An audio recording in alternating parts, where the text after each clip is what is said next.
keep them ready. Yes, sir. Just a moment. So it's a time for the PG case reports. So may I call upon Dr. K. Kavya to present the case. So kindly strictly follow the rules. 5 minutes only.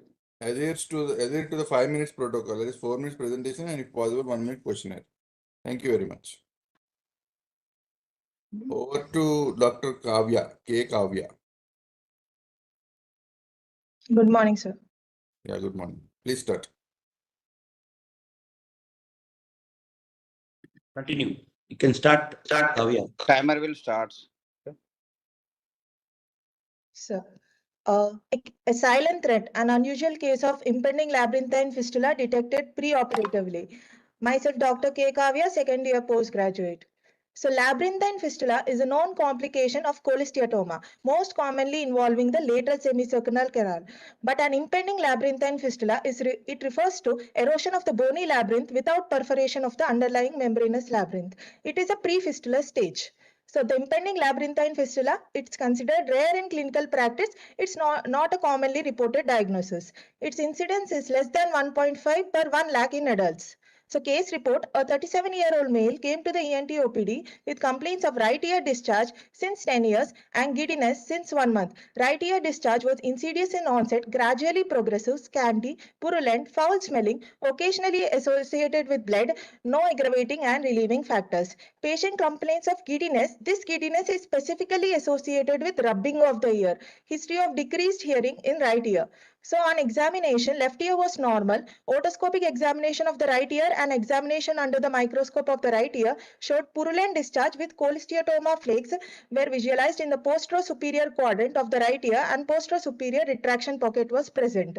Tuning fork test, Rin is negative on the right side and Weber's lateralization to the left ear. Fistula test was positive with giddiness and no nystagmus on the right side. Investigations, pure tone audiometry, severe mixed hearing loss, that is 80 decibel hearing level on the right side and left ear was normal. So HRCT temporal bone was done and soft tissue attenuation was seen in the mastoid and the middle ear cavity. And then HRCT temporal bone, we found a specific finding, that is the focal bony thinning of the anterolateral wall of the lateral semicircular canal. Here this is the axial section, this is the coronal section, this is the focal bony thinning. This is suggestive of impending labyrinthine fistula. So the surgery which is proposed is a modified radical mastoidectomy with fistula repair. Right postauricular William Weil's incision given, temporalis fascia graft harvested, L-shaped periosteal incision is given, posterior myototomy is done, cholesteatoma sac suctioned out of the EAC, mastoid drilling done at McEwan triangle, mastoid antrum exposed. Canal wall down mastoidectomy is performed, bridge removed, ridge lowered. Dome of lateral semicircular canal identified. With salines of cotton ball and minimal instrumentation, cholesteatoma is scraped from the lateral semicircular canal to prevent it from converting it into open fistula. And the dehiscence is seen on lateral semicircular canal. The black spot which we see is the impending fistula. Temporalis fascia graft is placed on the dehiscence. An impending fistula is repaired by placing temporalis fascia graft over the dehiscence, and type 4 tympanoplasty is done by placing it on the footplate of stapes also. Graft is repositioned and suturing is done in periosteal layer, subcutaneous layer and skin suturing is done. And the preoperative and postoperative PTA values, there is improvement from 80 decibel hearing level to 28 decibel hearing level at post-op at 12 weeks. This is the postoperative mastoid cavity at 12 weeks and the patient had improvement. June నెలలో కళ్ళు తిరగడం start అయింది. Operation చేశారు, ఇప్పుడు మంచి set అయిపోయింది. వెనుకలో వినిపిస్తుంది, కళ్ళు తిరగడం మొత్తం తగ్గిపోయింది, ఇప్పుడు సెట్ అయిపోయింది. So the impending labyrinthine fistula is a pre-fistular stage. It refers to erosion of the bony labyrinth without breach of the membranous labyrinth. It represents a critical stage where surgical intervention can prevent further complication. Most commonly caused by cholesteatoma, lateral semicircular canal, most commonly involved site. So these are the clinical features. This rubbing of the ear and putting finger in the ear is a clinical feature. And a positive fistula test is sometimes negative in this stage. HRCT is a gold standard. It differentiates impending fistula from complete fistula. So classifications which we use are the Dornhofer and Mirsky classification and the Palva and Ramsey classification. Type 1 of Dornhofer and type 1 and 2 of Palva and Ramsey show erosion of the bony labyrinth with intact endosteum. So in the literature, impending fistula when repaired, it gives a hearing improvement from 75 to 85%, but complete fistula has improved only 26%. So impending labyrinthine fistula is a surgical challenge. Preserving the membranous labyrinth is essential to maintain hearing and balance function. CT imaging plays a pivotal role in preoperative diagnosis, while gentle intraoperative technique helps to avoid conversion into open fistula. Early identification and timely surgical intervention are key for preventing irreversible damage.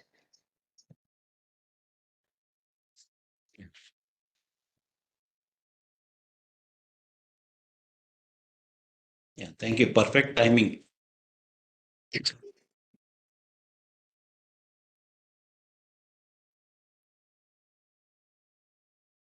Dr. Kavya? Yes, sir. Yeah, nice presentation, nice case. Only one doubt I have, you said there is mixed hearing loss. Yes, sir. Impending fistula, how do you explain this nerve loss? So basically, this is the impending fistula. So the patient had recent hearing loss also. The sensory neural hearing loss because of the cholesteatoma. The enzymes are already going into the inner ear and causing the trouble to the patient. So once it is a 15-day history of giddiness the patient is giving. So we intervened it very early, and the hearing loss is overcome after the surgery. Thank you.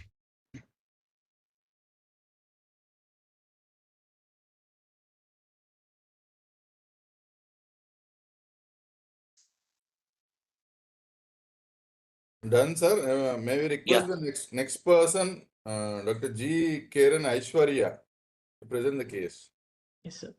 Thank you, sir. Yeah. General announcement, all the candidates get ready as per as your order in the paper.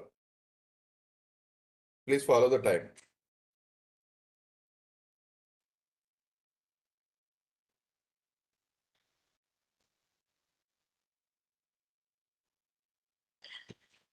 Good morning, sirs.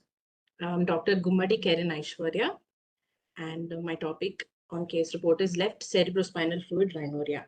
Now, this cerebrospinal fluid rhinorrhea is a leak of CSF from any tear in the dura. This was first described by Willis in 1682. Have you ever wondered that a clear nasal drip may look very trivial, but in our patient, it was the only warning sign of a dangerous intracranial breach. So he was a 54-year-old male, and he developed left-sided nasal discharge, which was spontaneous in onset. So this rules out all other etiologies like trauma, accidental trauma, iatrogenic trauma, neoplastic conditions, high-pressure leaks. And this was also watery in nature. The discharge aggravated on bending forward or straining and was relieved with rest. So this clearly distinguishes it from a nasal secretion, where a nasal secretion would be mucoid in nature in terms of conditions like chronic rhinosinusitis and so on. And it cannot be, CSF rhinorrhea cannot be sniffed back, whereas a nasal secretion can be sniffed back. So on general exam and local exam, the patient showed normal. So we took the CSF rhinorrhea onto a handkerchief, and then we noticed that it did not get stiffened. Furthermore, indicating that this is CSF rhinorrhea. Whereas in a nasal secretion, it would get stiffened. So in DNA, at the top right, we can see we identified a leak, and we further did CSF analysis, and we confirmed it with a highly sensitive and specific test called beta-2 transferrin beta trace protein. And we localized the defect with the help of CT cysternography in the horizontal lamella of left cribriform plate. And our plan of treatment was we have done endonasal endoscopic repair of CSF rhinorrhea, for which we have used the Tissile fibrin glue or tissue glue. So with 0-degree endoscope, we have done nasal packing, and then we have done left uncinectomy, following which left middle meatal androstomy was performed.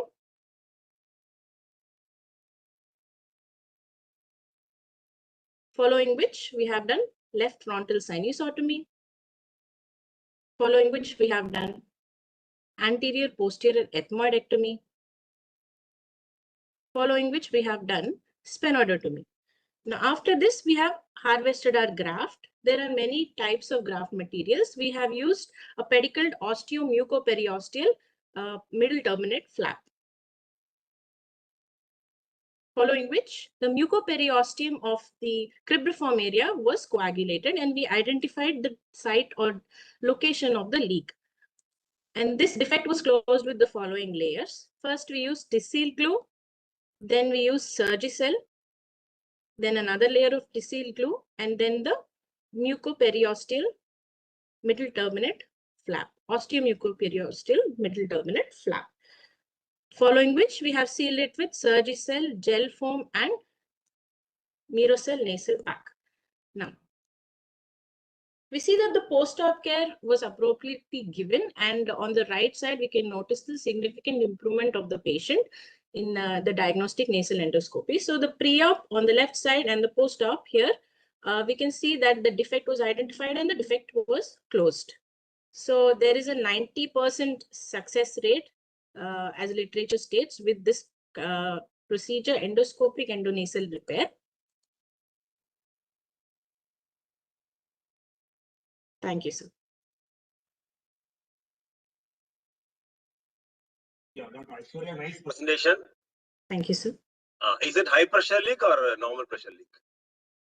There was no high pressure in terms of our patient, sir. It was a normal How pressure. did you find out? Sir, from CSF analysis, sir. Now, how did you find out whether ICT was normal? Clinically, it is simple test. I'm sorry, sir, I didn't understand the question. Clinically, did you do any Yes. simple test to find out the ICT is normal? Intracranial tension.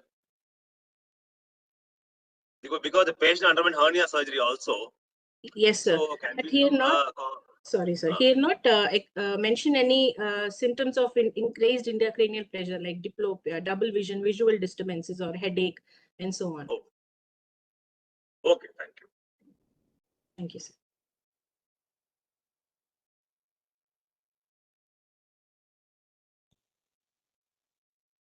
Okay, nice presentation. We can go to the next presentation.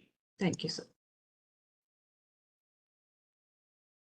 And now may we request Dr. Filza Saman to kindly present. Please follow the timer. Yes, sir.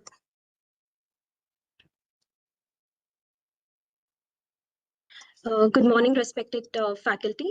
My name is Dr. Filza Saman, and my topic for the case report today is bilateral elongated styloid process, clinical insights from a case report on Eagle syndrome. On introduction, the styloid process is a slender, cylindrical bone measuring around 20 to 30 mm in adults, which varies in length, angulations, and morphology. Eagle syndrome is a rare condition caused by elongated styloid process or calcification of stylohyoid ligament, which can compress nearby nerves, blood vessels, leading to dysphagia, cervicofacial pain, or foreign body sensation. Mostly affects people around 30 to 50 years of age with a female predominance. In 1937, Eagle and otolaryngologists first described a syndrome characterized by simultaneous occurrence of elongated SP and orofacial pain. Unilateral cases are common, whereas bilateral ones are rare. Hence, I'm presenting this case report. About the patient details, sir. A 41-year-old male patient came with chief complaint of throat pain and pain around the angle of jaw on both the sides in 6 months. Pain was spontaneous in origin, moderate in intensity, intermittent in nature, needle-like piercing sharp pain, which was radiating to preauricular and postauricular areas bilaterally, aggravated a movement like looking up and turning the face side to side. Patient had tried several analgesics and NSAIDs before, but it didn't help him relieve the symptoms. There was no history of fever, no history of tinnitus or hearing loss. Past history, new comorbidities, no history of any tonsillectomy surgeries or dental surgeries in the past with a non-significant family history. The general examination, cystic examination was normal.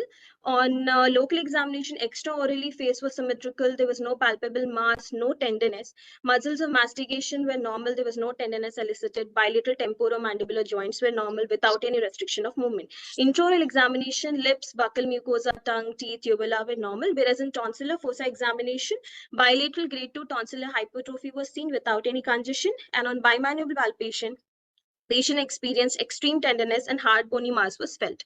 ER examination, nose and neck examination were normal, giving us a provisional diagnosis of bilateral elongated styloid process. On investigations, an OPG was carried out, followed by CBCT of right and left styloid process. As we can see in the image, in OPG, there was a elongated bilateral styloid process measuring around 36 mm on the right side and 37 mm on the left side. Coming to CBCT, we could see the same, but the measurements were a little different, measuring 35.8 mm on the right side and 41.4 mm on the left side. Coming to treatment, patient was not responding to analgesics and NSAIDs earlier. Therefore, the surgical treatment was advised. Our plan of treatment was transoral tonsillostyloidectomy. Patient was placed in rose position, GA was administered, and endoscope was inserted through the mouth magnified surgical field, allowing the identification of all the small vessels and nerves, thereby avoiding the injuries. Tonsillectomy was performed, the tonsillar fossa was exposed, tonsillar bed was palpated, styloid process was identified and dissected. Using a ring curettage, all the attachments were stripped off from base to tip of the styloid. Kerrison sponge 4 mm forceps was used to nibble the exposed styloid process. As we can see here, this is the styloid process. As in the given image, the tonsillar bed was sutured with absorbable sutures. Post-operatively, analgesics and antibiotics were given, and there were an uneventful post-operative period without any complications and a good recovery. These are the styloid processes that were excised. This is the post-resection tonsillar fossa image. Eagle syndrome, as we have discussed before, it is also called a stylohyoid syndrome or styloid carotid artery syndrome. We have a sharp, sudden nerve-like pain. On causes, calcification within the styloid hyoid ligament complex is very important, leading to tightening of stylopharyngeus muscle. It can lead to stretching of 12th cranial nerve. There can be anomalies in the styloid process as well. There's one important point here on types of Eagle syndrome. The classical one that we have seen here, presents with throat pain, ear pain, foreign body sensation, whereas there is a type called a stylocarotid syndrome, in which compression of internal or external carotid artery happens because of elongated styloid process. This leads to symptoms like dizziness, visual issues, transient ischemic attacks. On diagnosis, palpation of the styloid process in the tonsillar fossa by bimanual examination is done. And imaging, we can go for an X-ray, like lateral view of the skull or an OPG, and CT scan with 3D reconstruction, like we can see in the image here, showing the styloid processes. This is a gold standard. It gives most accurate measurement, length, and orientation of the styloid process. On treatment, we can either go for surgical or non-surgical. In non-surgical, we can give analgesics, anti-inflammatory medications. For people who are not responding to the treatment or have a persistent disease, or there are severe cases, we can go for styloidectomy as well, or shortening or removal of the styloid processes. Prognosis is very good after surgery. Conclusion, Eagle syndrome is very important, as any pressure to the surrounding structures can be fatal. Therefore, proper attention to the clinical history, examination, investigation is essential for the diagnosis and management. Thank you, sir. Okay, nice presentation. Have you clinically, have you examined orally, transorally, or oral examination? The bimanual examination, sir? Yeah. Yes, sir. How do you feel? What kind of a sensation? It's a bony hard sensation, sir, like when we place the one finger into tonsillar fossa and the other outside from the mandibular area, from angle of the jaw. You can feel it like a bone. Knob-like sensation. Yes. Okay. Doctor, nice presentation. Thank you so much, sir.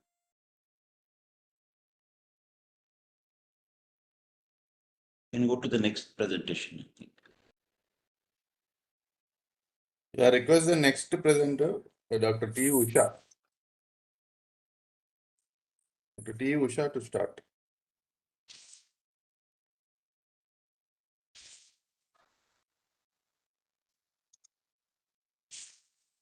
Kindly adhere to the time. Don't overshoot. Those will be considered for judgment.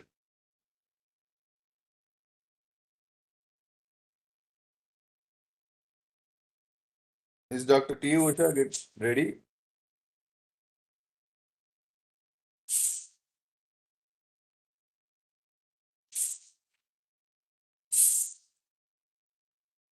Hello. Otherwise, call Move on to next presenter, sir. Yeah. Please, next presenter, Dr. Ayesha Fatin. Kindly present your case. Dr. Ayesha Fatin.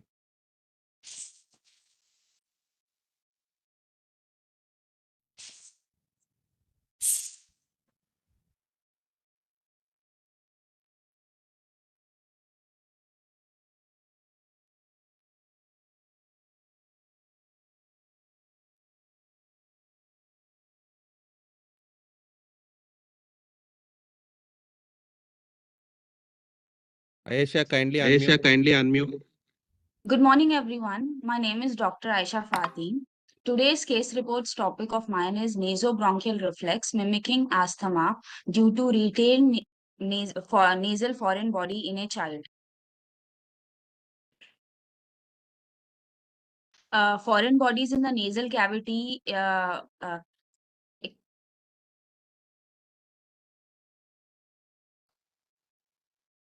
Foreign body in the nasal cavity are common in children, but long-term retention is rare.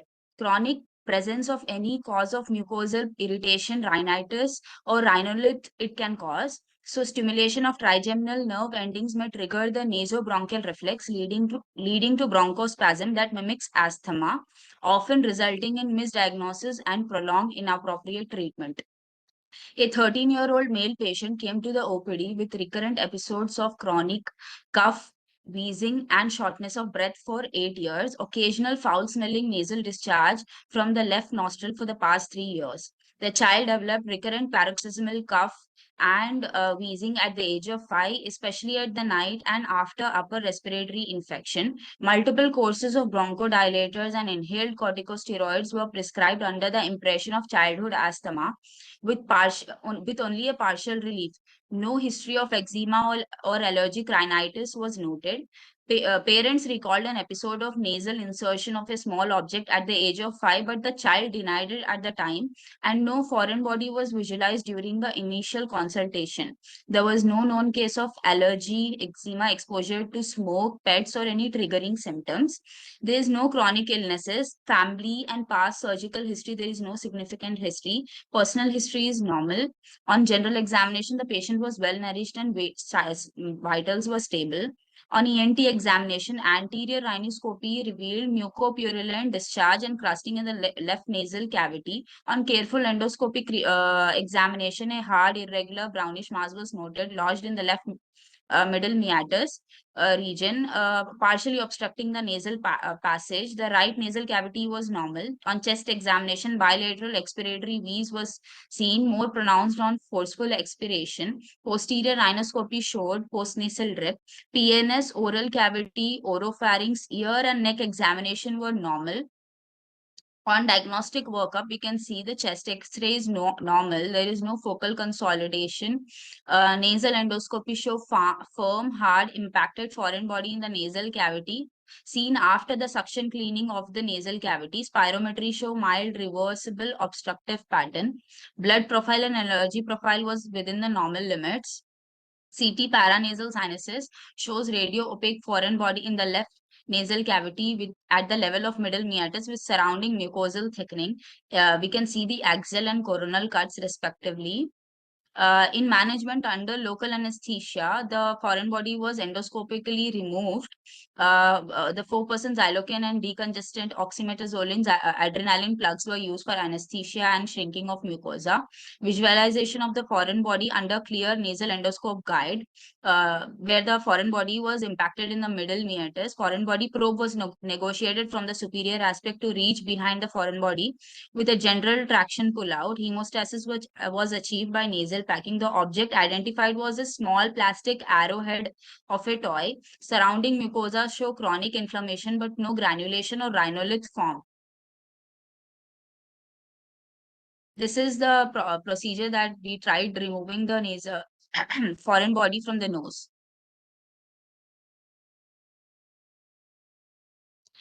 The foreign body removed from the nasal cavity, we can see the red arrowhead removed. Outcome, post removal, the complete resolution of symptoms of chronic wheeze, cough, and intermittent shortness of breath within 48 hours.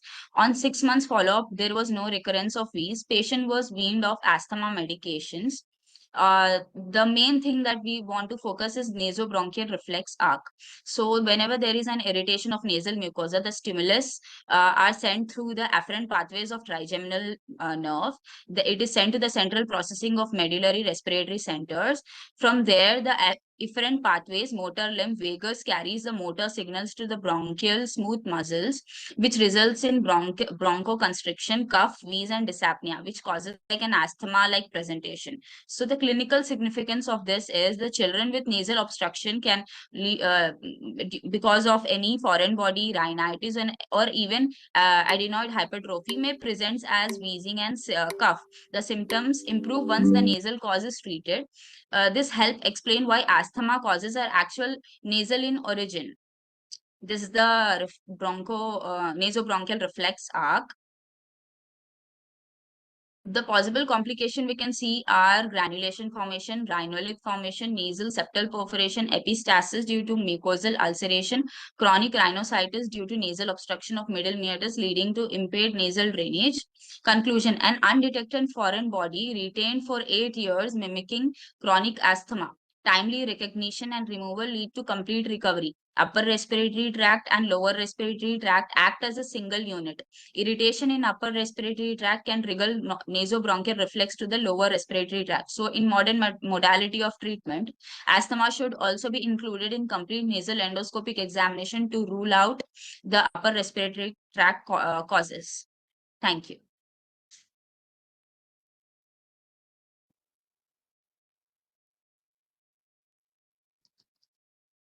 Okay.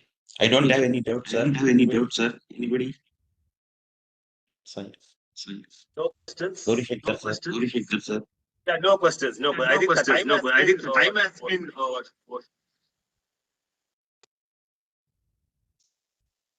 So next participant, we request Dr. Sinta Madhuri. Thank you, everyone. Request everybody to follow the timer kindly.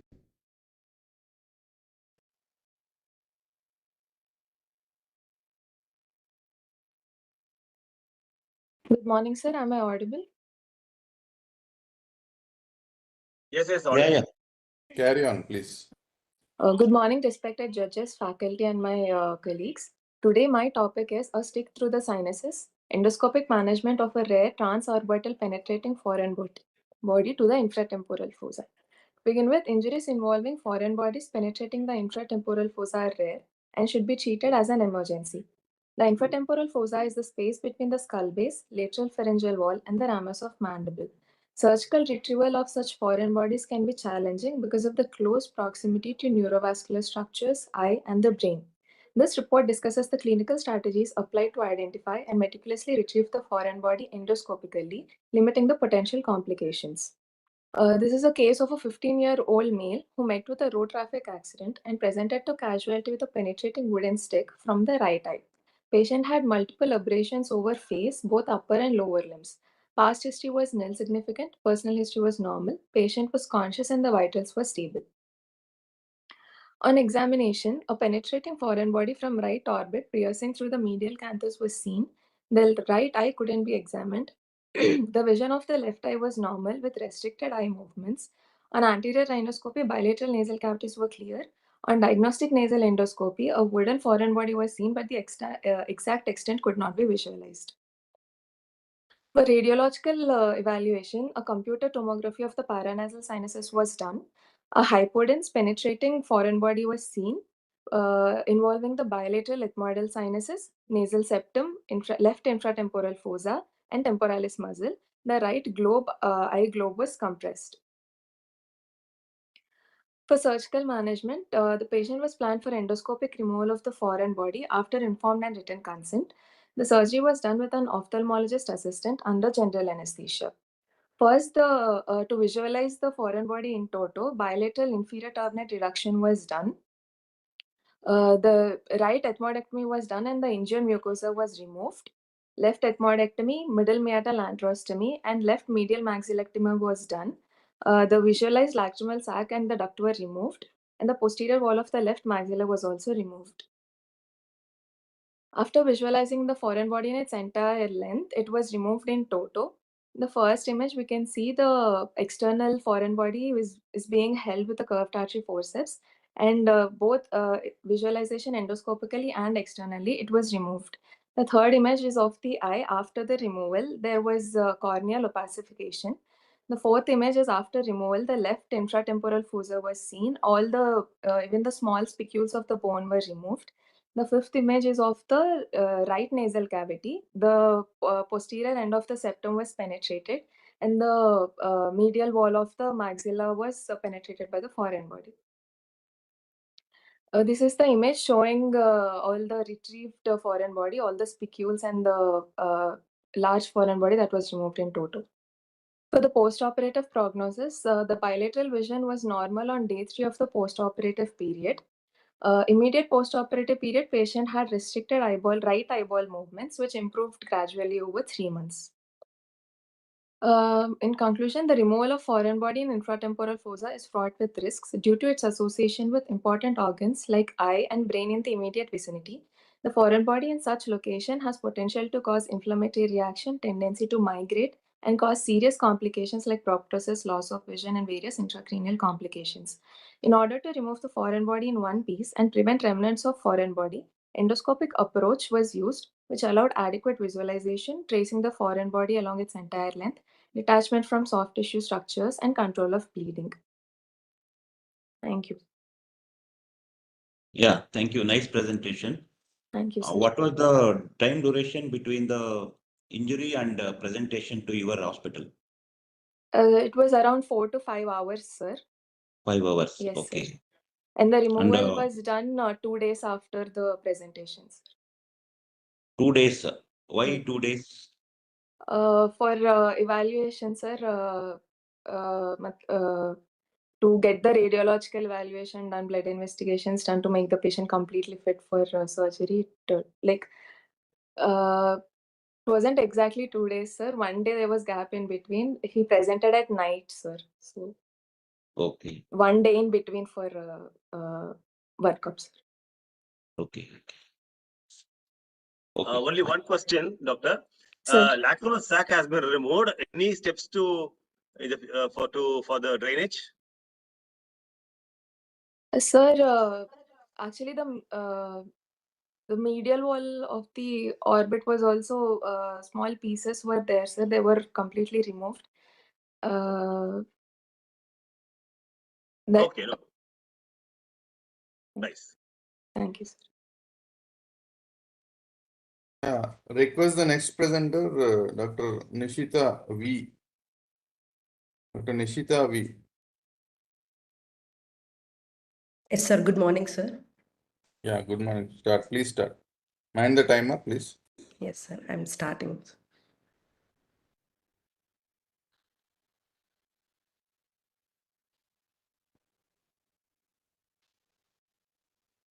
Can I start, sir? Please continue. Yeah. A very good morning to everyone. I'm going to report a case on cavernous sinus thrombosis secondary to isolated sphenoid sinusitis. Rhinosinusitis is a common condition, but its complications can be life-threatening, especially the sphenoid sinuses because of these anatomical relations around it. Like vital structures such as cavernous sinus, optic nerve, internal carotid artery, and important cranial nerves like 3, 4, 5, and 6. Due to the intracranial complications can be through the venous channels around it. My aim is to report a case of isolated sphenoid sinusitis complicating to cavernous sinus thrombosis, highlighting its rare clinical course and management. A 70-year-old man referred from ophthalmology OPD to ENT OPD with complaints of headache since 1 month, bilateral protrusion of eyes, bilateral retroorbital pain, and blurring of vision in both eyes since 1 month. The headache was initially dull in nature, persistent, localized to retroorbital and vertex region, later becoming diffuse and severe. And history of bilateral protrusion of eyes is associated with periorbital swelling, bilateral retroorbital pain, which is constant in nature and aggravating with eye movements, and also bilateral blurring of vision. There is no history of nasal obstruction, nasal discharge, or loss of smell. No history of fever, cough, nausea, vomiting, seizures, and neck rigidity. No history of facial pain and loss of sensations over face. Coming to the past history, patient is a known case of diabetic mellitus since 10 years and on tablet metformin, which is uncontrolled sugars are present.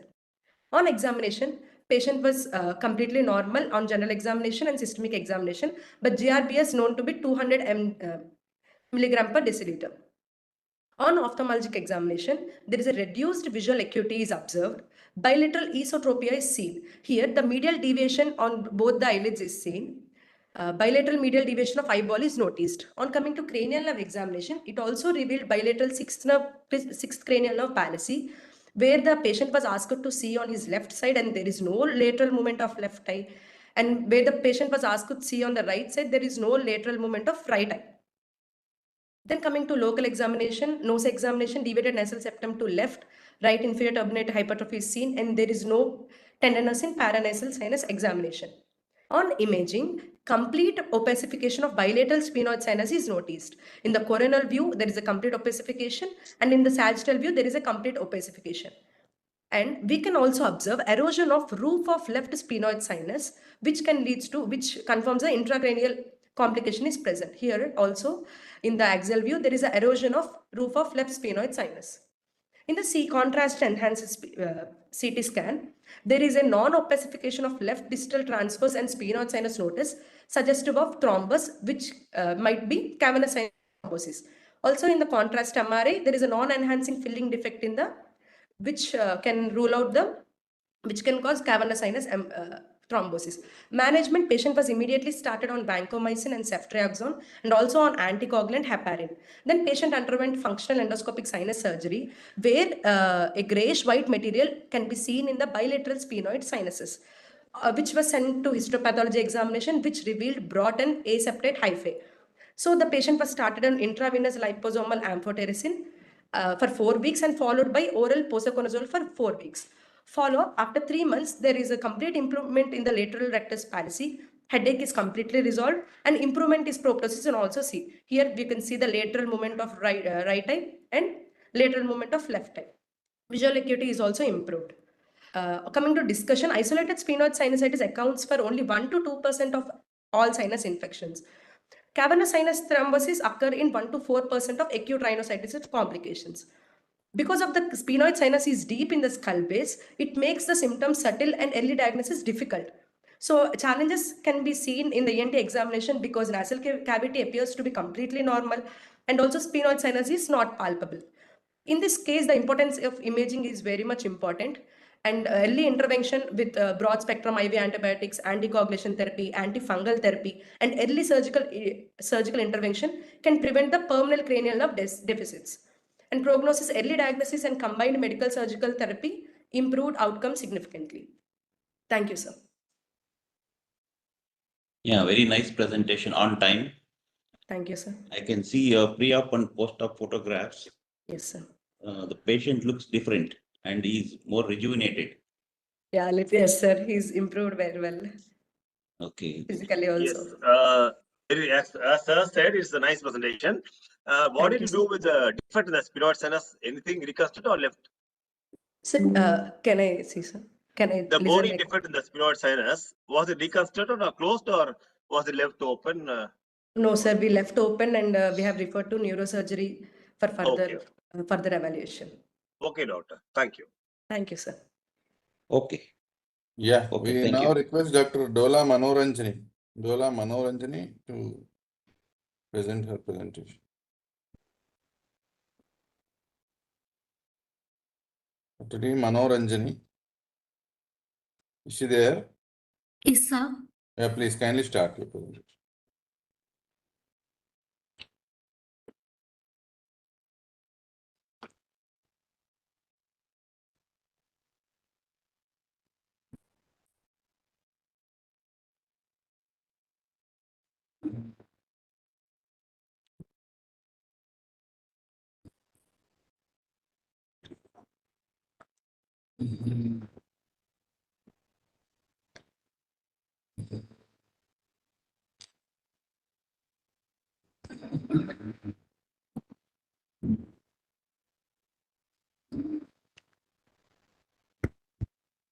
Good morning, sir. Morning. My name is Dola Manaranjani. I'm presenting a case report of the silent tumor at the carotid bifurcation. Doctor, please share your screen, your face. Okay, ma'am.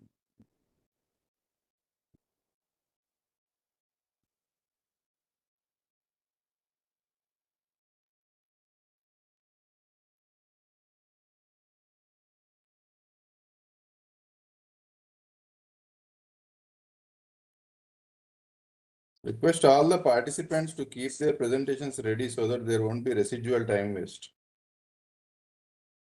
Kindly, all the participants who are going to present in the next coming minutes, please be ready. Sir, I'm visible, sir. Yeah. The 40-year-old Face your face, please. You're not able, not seen. Only your name is seen. Yeah, now you are visible. Thank you, sir. A 40-year-old female patient came to ENT OPD with complaint of neck pain since 2 years, which is intermittent in nature, 1 to 2 episodes for every 15 days. Each episode of neck pain lasts for 1 to 2 days. Complaining of occasional episodes of giddiness for the past 2 years and no postural variation. No history of defined swelling in the neck, no history of breathing difficulty or swallowing difficulty, no history of change in voice. No other ENT complaints. Personal history nil significant, family history nil significant, past history. She's a known case of hypertension on a medication of tablet amlodipine 5 mg. Her general examination is normal. Neck examination, a single oval swelling of 3 into 2 centimeters present on the left side of the neck, below angle of mandible, which is medial to the sternocleidomastoid muscle. The skin over the swelling is normal, smooth surface. Firm in consistency and non-tender. Pulsations are felt on deep palpitation. No cervical lymph node palpable. On auscultation, afferent bruit heard. ENT examination was normal. System examination normal.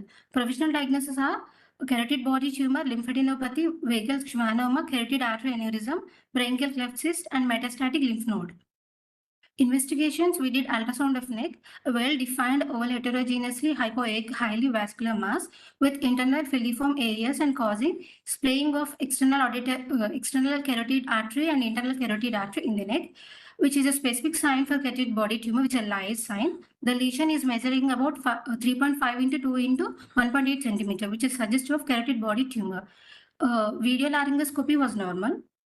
Contrast enhanced CT neck is done, which shows lobular prominent homogeneous enhancing soft tissue in the left carotid space at the level of distal common carotid artery, which causing splaying of left proximal internal carotid artery and external carotid artery, which comprises left internal jugular vein. The lesion size 3.5 into 2.6 into 2.5 centimeters, which causing drifting of left hyoid bone and causing partial encasement of left proximal internal carotid artery and external carotid artery. Here in CT, we can see the splaying of the internal carotid artery and external carotid artery. Treatment. After obtaining the return and informed consent, the patient was planned for surgery, excision of the left carotid body tumor under general anesthesia. A transverse neck incision was given. The tumor was medial to the sternocleidomastoid muscle, and which is present between external carotid artery and internal carotid artery. This is the feeding artery, which is a branch of external carotid artery. This is a specimen after removing.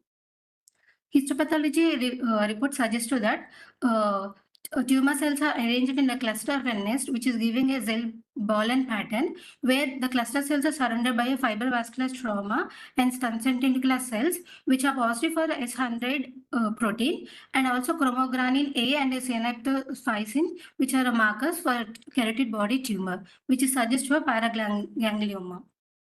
This is post-operative after 2 weeks. There is no neurological defects and VLS was normal. Discussion. Carotid body tumors are a rare form of paragangliomas that arises near the carotid bifurcation. They are slow-growing neuroendocrine tumors which undergo malignant transformation. They are highly vascular tumor which comprises 3% of all the paragangliomas. The most common paragangliomas of head and neck, which comprises 1 in 30,000 of head and neck tumors. Bilateral carotid body tumors approximately occurs 10%. The exact pathogenesis is unknown. Genetic factors and hypoxia plays a role in the formation of carotid body tumors. Malignant transformation, which is reported in 6% of the carotid body paraganglion tumors.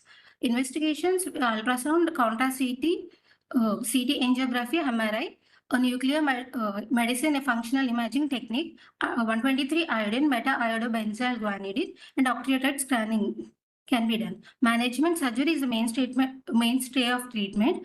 Preoperative embolization is required.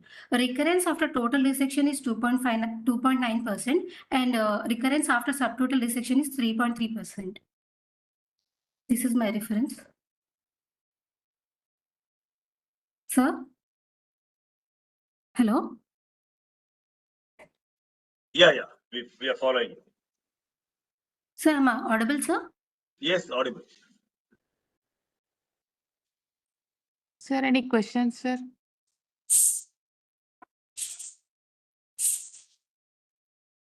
Was the vascular surgeons, did they come or intended by us? No, sir. Okay.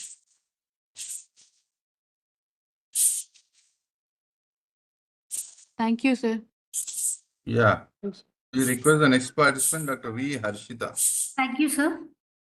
Yeah, thank you. Congratulations. Next participant, Dr. V. Harshita. Yes, sir. Yeah, please kindly share your screen. Follow the timer. Yes, sir.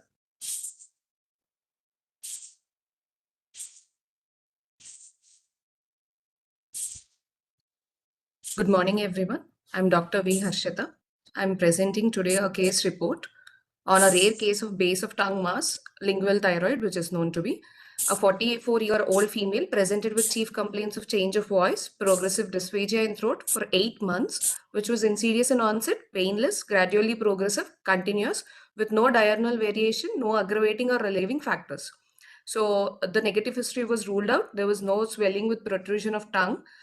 No movement of the swelling with protrusion of tongue and deglutition, no other fever, no associated pain, rapid increase in swelling or fever, or similar swellings in neck in any other part of the body, loss of appetite or significant weight loss or reduced sleep. There's no skin rash, no nasal complaints, no facial fullness, no headache, no facial pain, no drooping of eyelids, no ear complaints, like hard of hearing and ear discharge, no sudden increase in the size of swelling. Family history, personal history, menstrual history, and the past history are not significant in this case. So going to the physical examination, it was noticed that she has 3 centimeters into 4 centimeters midline, smooth, rubbery, and reddish mass, which was there in the base of tongue with overlying small telangiectasias. On neck examination revealed neither palpable thyroid gland nor any other palpable mass. And rest of the examination, ENT examination, general or normal. So going to the investigations, all the routine blood investigations were normal. Thyroid profile was normal. Euthyroid level was seen. CT scan shows a homogeneously enhancing mass which was present at the base of the tongue. And ultrasound showed that there is an absence of thyroid gland in its normal position. Technetium 99 scan was done, which revealed isotopic uptake of the base of the tongue and no uptake in the normal thyroid location. And MRI was seen in iso-intense T1 and hyperintense T2 with no invasion. Fine needle aspiration was done. Biopsy from the mass revealed normal thyroid tissue with few colloidal changes. Coming to the treatment, suppression treatment with thyroid hormone was given for 3 weeks, followed by elective surgical resection of the gland was done via oral approach. So patient was under general anesthesia, induced via nasotracheal intubation was carried out, and patient passed a smooth post-operative period. In the operation time,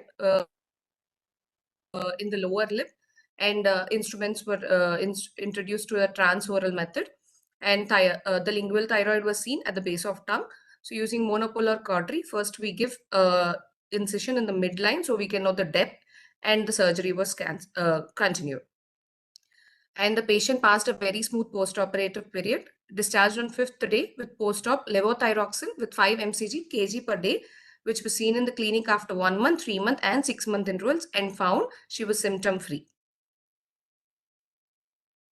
Coming to the discussion, we all know that lingual thyroid was first recorded by Hickman in 1869. So if you see in the embryology, thyroid gland appears as a proliferation of endodermal tissue in the floor of pharynx between the tuberculum impar and hypobranchial eminence, which is known as the foramen cecum. Normally, it descends from foramen cecum and tongue and passes through hyoid bone to the final position, which is in front of second, third, and fourth tracheal rings by 7th week of gestation. During this descent, if it is not coming down and it stays at the base of tongue, then it presents as lingual thyroid. In most cases, present with of lingual thyroid will present with absence of thyroid in its normal location. This descent can arrest anywhere and it's along its pathway, but the most common site is base of.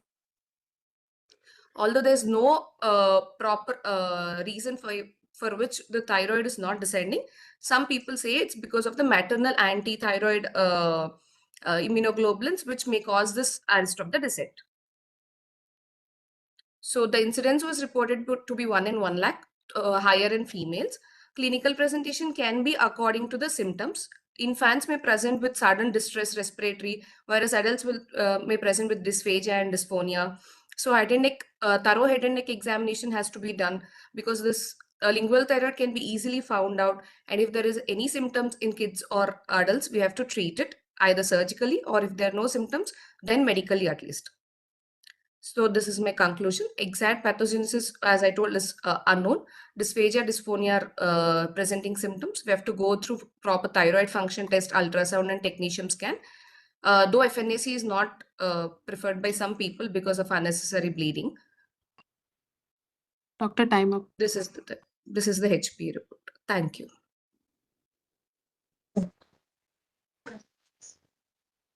Next candidate.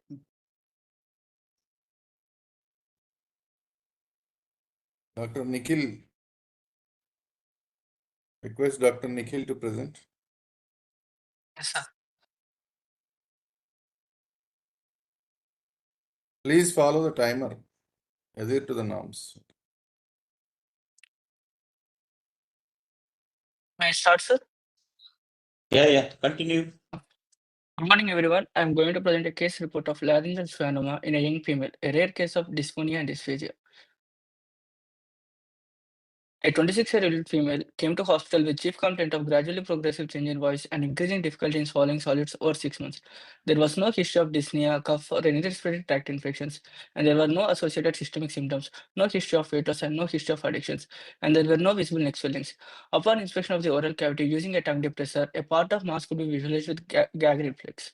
Videolaryngoscopic examination done, and it showed a large, smooth, pale submucosal mass obscuring the view of the laryngeal inlet, and the attachment of the mass is not visualized. To understand the extent of the tumor, radiological investigations were done. Here we can see the coronal section, axial section, and sagittal section of contrast-enhanced CT, showing a well-defined wide, heterogeneously enhanced soft lesion arising from the left side of the supraglottic larynx at the level of the left aryepiglottic fold. It extends inferiorly, abutting the left vocal cord, superiorly extending to the level of the laryngeal inlet, and posteriorly causing the indenting of the lumen of the hypopharynx, and left laterally causing the obliteration of the left pharynx fossa. Surgical profile was done, and based on the extent of the tumor, patient was planned for elective tracheostomy, followed by transoral endoscopic excision under general anesthesia. After elective tracheostomy, the procedure was performed with the patient in the boy's position under suspension laryngoscopy. Using a 0-degree endoscope, debulking of the tumor was accomplished with a coblation 1. The base of the tumor was identified, and it had a broad attachment to the left aryepiglottic fold. The tumor was excised in toto and sent for histopathological examination. Patient was kept on rice tube feeding for a period of 3 days, and she recovered uneventfully with the declination of the tracheostomy tube after 5 days. On regular follow-up, patient has shown improvement in her symptoms, and post-op video laryngoscopy showing laryngeal inlet with an adequate glottic chink. Here we can see the post-op day 2, post-op 2 weeks, and post-op 4 weeks images with a gradual healing of the mucosa with an adequate glottic chink and visible laryngeal inlet. Histopathological examination of the excess tissue reveal features of a benign nerve tumor of the supraglottis. It is characterized by well-circumscribed capsular lesions showing hypocellular Antony B areas and hypercellular Antony areas, predominantly consistent of hypercellular areas showing verrucate bodies. Here we can see the histopathological pictures. In the first slide, we can see the Antony areas which are rich in verrucate bodies, and this is the Antony B areas which is the hypocellular areas. On further magnifying of the Antony area, we can see the palisading nuclei with fibrostroma in between, forming a verrucate body. All these histopathological features suggest giving a confirmation diagnosis of schwannoma. Schwannoma is a rare, benign, encapsulated neurogenic tumor arising from the Schwann cells of the peripheral nerves. Head and neck schwannoma accounts for 25 to 45% of all body schwannoma, whereas laryngeal schwannoma accounts for 0.1 to 1.5% of all benign laryngeal tumors, and it has a female preponderance. The most common site of origin is areoepiglottic fold, followed by adenoids, ventricular folds, and true vocal cords. The most common theory suggests it originates from the internal branch of superior laryngeal nerve. Alternate theories include it may also arise from distal fibers of submucosa, recurrent laryngeal nerve, and anastomos of recurrent laryngeal nerve, superior laryngeal nerve, which is a Gallant's plexus. Clinical features depends on the site of origin and size of tumor. The symptoms include global sensation, dysphagia, dysphonia, dyspnea, and stridor.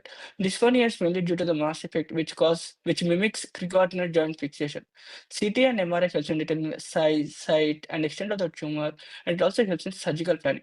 Confirmation is usually by the histopathological examination. Enzinger and Weiss gave a criteria consisting of 3 histopathological features which confirm the diagnosis of schwannoma, which are presence of a capsule, presence of Antony and Antony B areas, presence of a S100 positivity. Differential diagnoses include benign conditions like lipoma, adenoma, chondroma, papilloma, paraganglioma, and neurofibroma. Non-neoplastic conditions include internal laryngoside, ectopic thyroglossal duct cyst. Malignant lesions must be excluded. As schwannoma is a radio-resistant tumor, complete surgical excision is the treatment of choice, and the surgical approach is selected depending upon the size and site of the tumor. Endoscopic excision can be done if the tumor is small, localized, or pedunculated with good laryngeal exposure. For large tumors, an external approach may provide better exposure for complete excision. External approach frequently used are median and lateral thyrotomy. I conclude my case report by highlighting the rare presentation of laryngeal schwannoma in a young female with progressive dysphagia and dysphonia without any airway compromise, and it also a demonstration of minimally invasive endoscopic technique helping in excision of a large supraglottic schwannoma, achieving an excellent functional recovery. These are my references. Thank you. Yeah, nice presentation.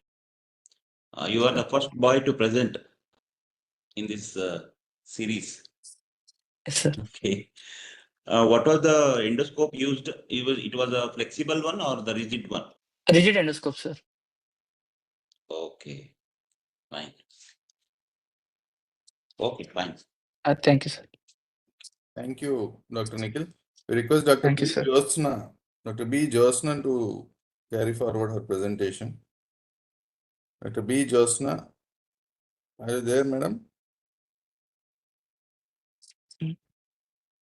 Hello, Dr. B. Jyotsna. Yes, sir, I'm there, sir. Am I audible? Kindly start your presentation. Yes, audible, please.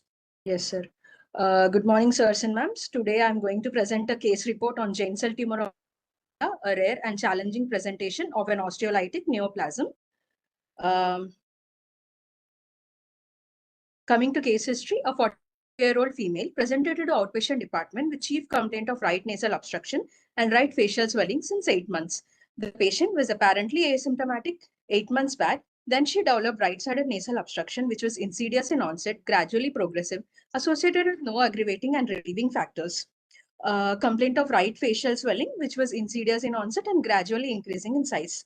There was no history of nasal discharge, bleeding from the nose, no history of anosmia or any headache, no history of diplopia or visual disturbances. Coming to local examination, a swelling of size 3 into 2 cm noted laterally to the dorsum of the nose, which was round to ovoid in shape, firm in consistency, non-tender, immobile, non-fluctuant, with no local rise of temperature or any pulsations.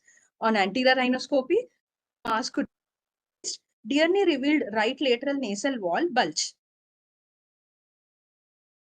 This is a CT scan of the patient, which is showing an expansile and ill-defined lesion, osteolytic lesion, completely extending the maxillary sinus and completely eroding the medial wall of the maxillary sinus and extending to the middle meatal region and partially eroding the superior wall. After that, the patient was initially underwent a functional endoscopic sinus surgery and biopsy.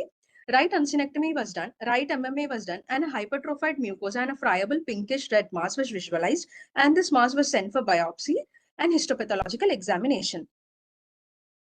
In histopathological examination, a proliferation of uniform stromal cells with giant cells, multinucleated giant cells without atypia or mitosis were seen. These findings confirmed the diagnosis of giant cell tumor, that is an osteoclastoma. After that, the patient was subjected to medial maxillectomy to achieve clear margins. Intraoperatively, the lesion appeared friable and occupied the entire right maxillary sinus with erosions, as we have discussed.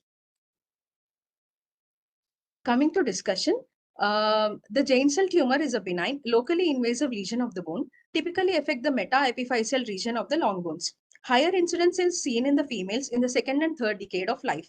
Giant cell tumor of bone constitute about 3 to 5% of all the primary bone tumors. Less than 2% of these occur in the head and neck region. Within this group, the paranasal sinus involvement is exceptionally rare. The paranasal sinus involvement is exceptionally rare, as we have discussed. The most common paranasal sinus which is being involved is usually the sphenoid sinus, followed by the maxillary sinus and the ethmoid and the frontal sinus. The treatment of choice is surgical excision, and partial resection or curettage results in recurrence up to 70%, whereas the recurrence after wide excision is found to be around only 7%. Radiotherapy has also been used as an adjuvant therapeutic modality, but the development of sarcoma has been reported following radiotherapy. Other treatment modalities include cryotherapy, chemotherapy, intralesional steroid, calcitonin, and interferon alpha. Coming to conclusion, this case highlights an unusual site and a radiologically aggressive behavior of a typically benign tumor. It emphasizes the need of high suspicion, thorough radiological evaluation, and definitive histopathology for diagnosis. Complete surgical excision remains the key to reducing recurrence risk in craniofacial giant cell tumors. These are my references. Thank you. Yeah, nice presentation. The photography, what you have taken pre-operatively, have you taken Yes, sir. only one angle or multiple angles? You've taken photos. I've taken only one angle. Okay, okay, fine. But better to take multiple angles, and background also should be better. You have to have a plain background. Okay. Oh, And okay, any sir. other specialty teamwork was there, or only ENT surgeons were there? Only ENT was there, sir. Yeah, maxillofacial surgeons are involved in this? No, sir. Oh, okay. Okay, fine. Thank you, sir. Thank you, Dr. B. Josna. Now we request Dr. Sayeda Nabila to carry forward with her presentation. Thank you, sir. Yes, sir. You can start. Sir, one.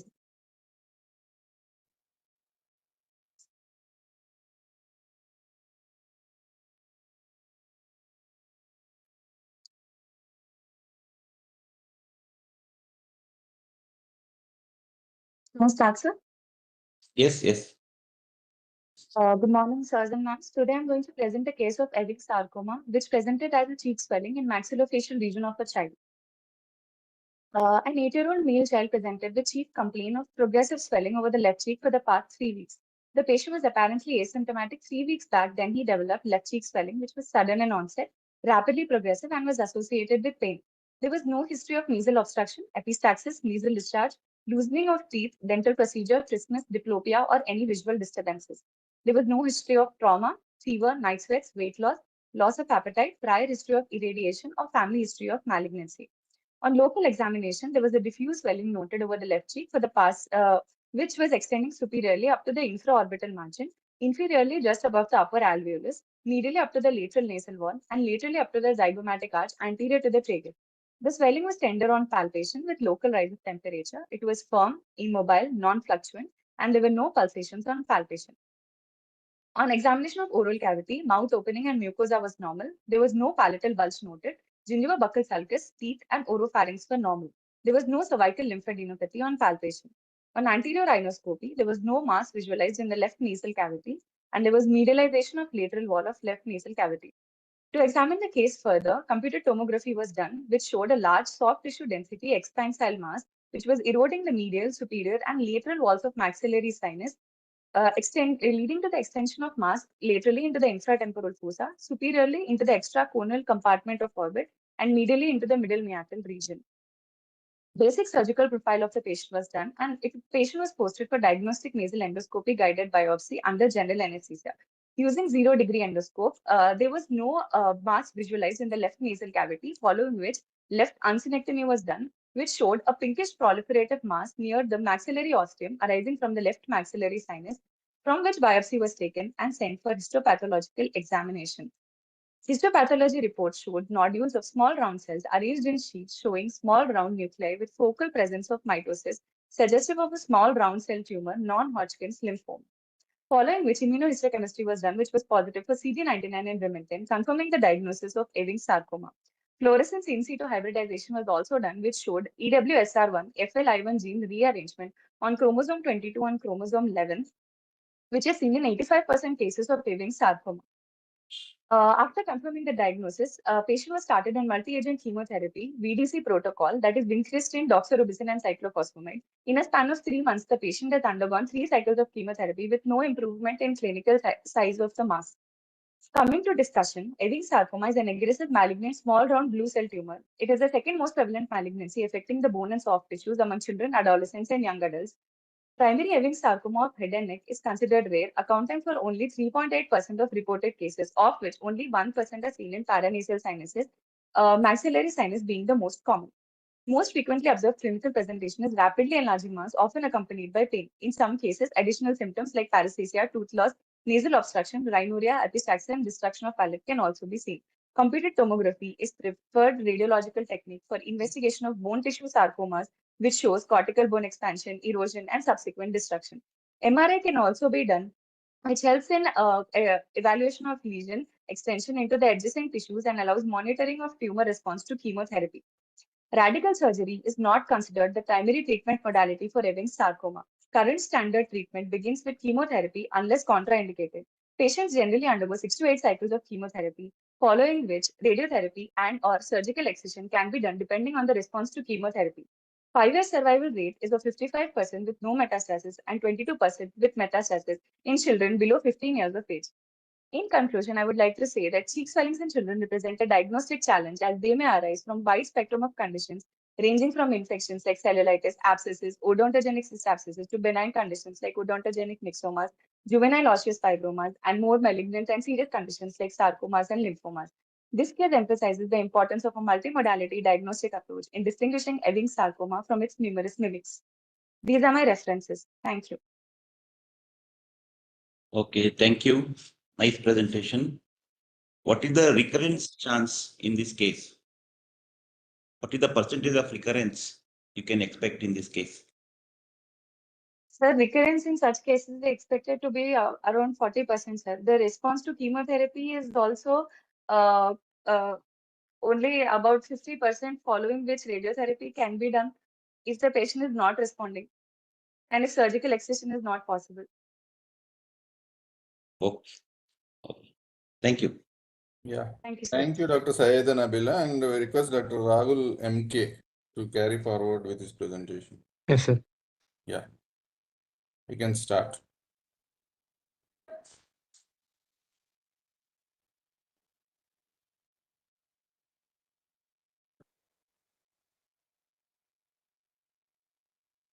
Shall I start? Yes, please. Good morning, everyone. Today I'm going to present a case on malignant melanoma of nasal cavity. Before starting to tell about our patient, I'll have a brief discussion about malignant melanoma. Malignant melanoma, as the name suggests, it is a malignant tumor arising from the melanocytes. And mostly malignant melanoma commonly involves the skin. But in some cases, like in 1% of the patient, it involves mucosal surfaces like the nasal cavity. And nasal cavity melanomas represent less than 1% of head and neck malignancies. And mostly they are diagnosed late because of non-specific symptoms. Histologically, the diagnosis of this is made by histopathological examination and confirmed with immunohistochemistry markers.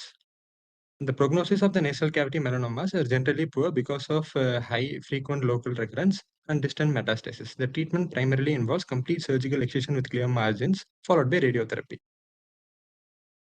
Now, regarding our patient, she is a 66-year-old elderly female who is residing in Nalgonda and a farmer by occupation, presented with chief complaints of bilateral nasal obstruction, along with the swelling of the left cheek and left eye protrusion for 30 days. The patient also had history of bleeding from the left nasal cavity, which was intermittent and was present for 30 days. The patient didn't have history of weight loss, loss of appetite, fever, night sweats, loss of sensation over the face, difficulty in swallowing, or loosening of teeth. Regarding past history, the patient didn't have any comorbidities. The patient had history of trauma to the left eye 8 months ago, after which the patient had complete loss of left eye vision, and the patient underwent ophthalmic surgery for the same, and the patient was not having any reports. Local examination, ENT examination, under anterior rhinoscopy, we were able to see slough-covered growth, slough-covered polypoidal mass present in the left nasal cavity, extending anteriorly up to the vestibule and pushing the septum towards the right. The mass was firm in consistency and it was sensitive to touch and bleeding on touch, and we were able to pass probe all around the swelling. Eye examination, left eye proptosis was present and there was no perception of light, and adduction was restricted on the left eye. Right eye extraocular movements and vision was normal. Other ear, oral cavity and throat examination were normal. The patient had left cheek swelling, which was firm in consistency and no tenderness was there. And the skin over the swelling was normal and there was no local rise of temperature. The patient also had solitary firm oval-shaped swelling of size 2 × 2 cm in the submandibular region. After that, diagnostic nasal endoscopy was done for the patient and it confirmed the anti-rhinoscopy findings. The patient was then proceeded with CT paranasal sinuses, which showed hypodense opacity in the left nasal cavity and left maxillary sinus, left anterior ethmoid, anterior and posterior ethmoids, and left frontal sinus and left sphenoid sinus. The mass was also seen eroding the lamina papracia, and it was causing compression on medial rectus muscle.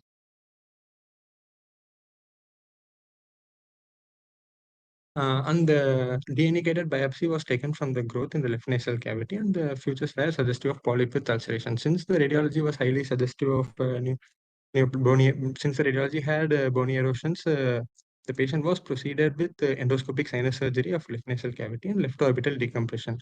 And there was the polypoidal mass was completely excised, and biopsy was taken and sent for HP, KOH mount, fungal culture, and sensitivity. Intraoperatively, polypoidal growth was present, occupying the entire left nasal cavity, and it was arising from the lateral nasal wall, and it was extending into maxillary, ethmoidal, sphenoidal, and frontal sinus.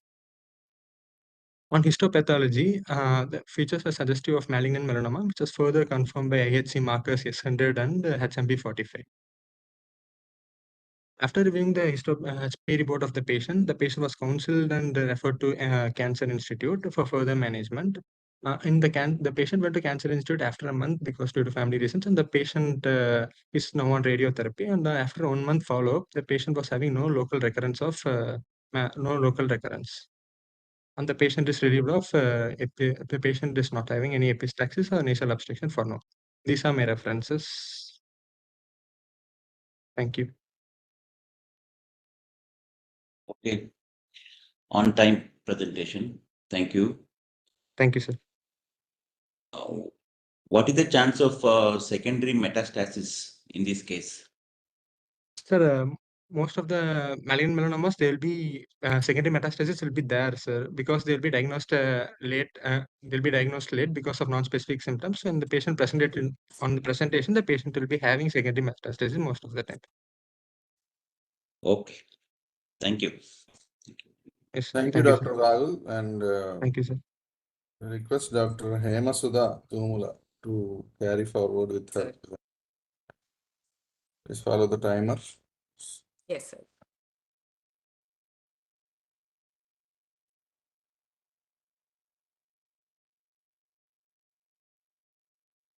So can I start?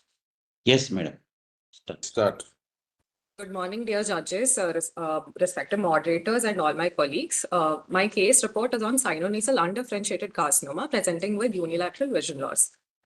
A 34-year-old female presented to the hospital with loss of vision in left eye for 15 days. Patient was apparently asymptomatic 15 days ago, then developed acute onset loss of vision in the left eye. There was no associated pain, redness, or history of trauma to the eye. There were no symptoms in the right eye and no other ENT complaints.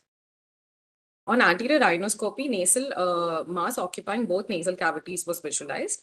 Visual acuity in the left eye was 6/18, while right eye was 6/6. Fundoscopy showed left optic disc edema.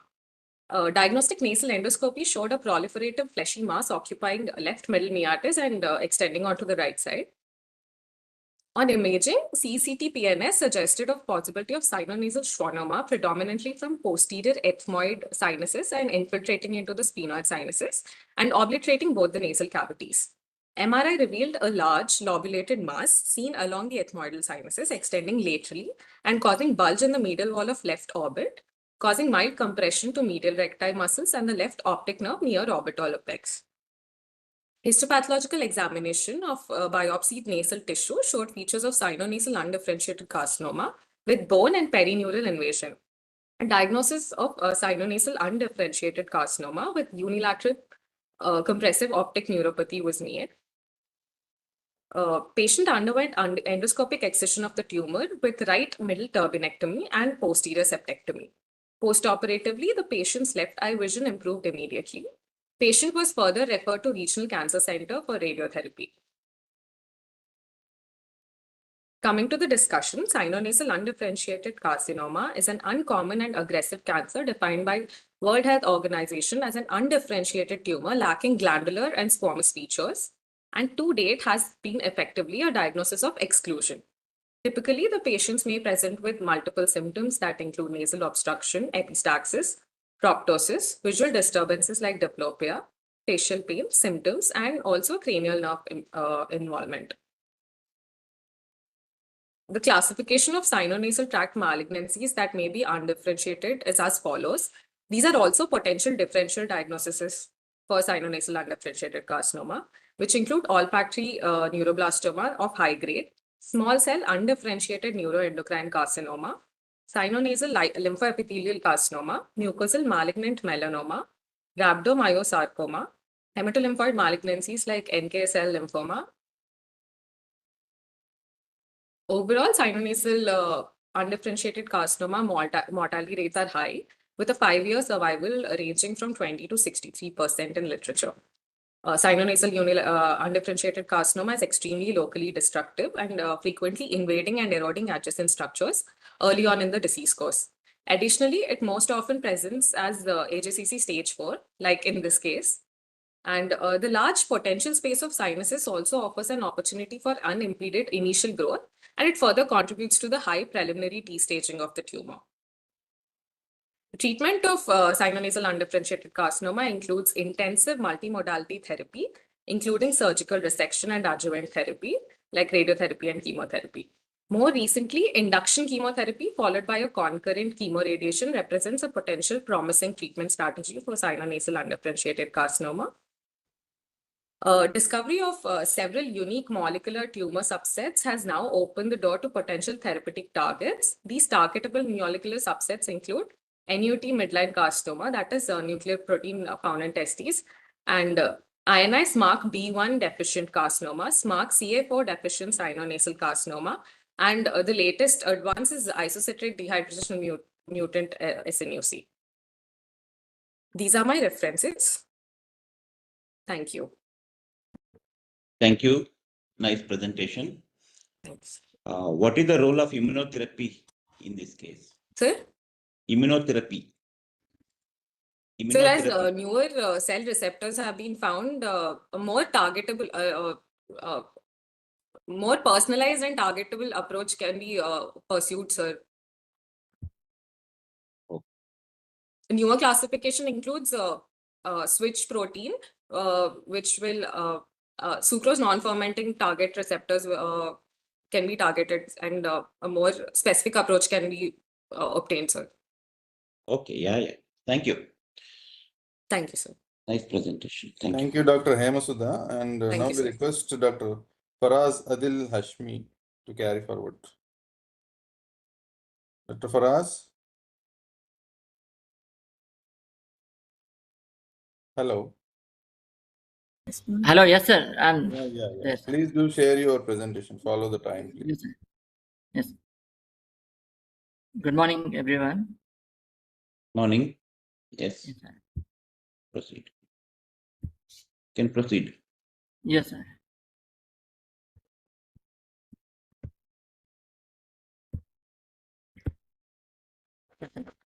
My presentation for today is adult onset lymphangioma, a rare clinical entity.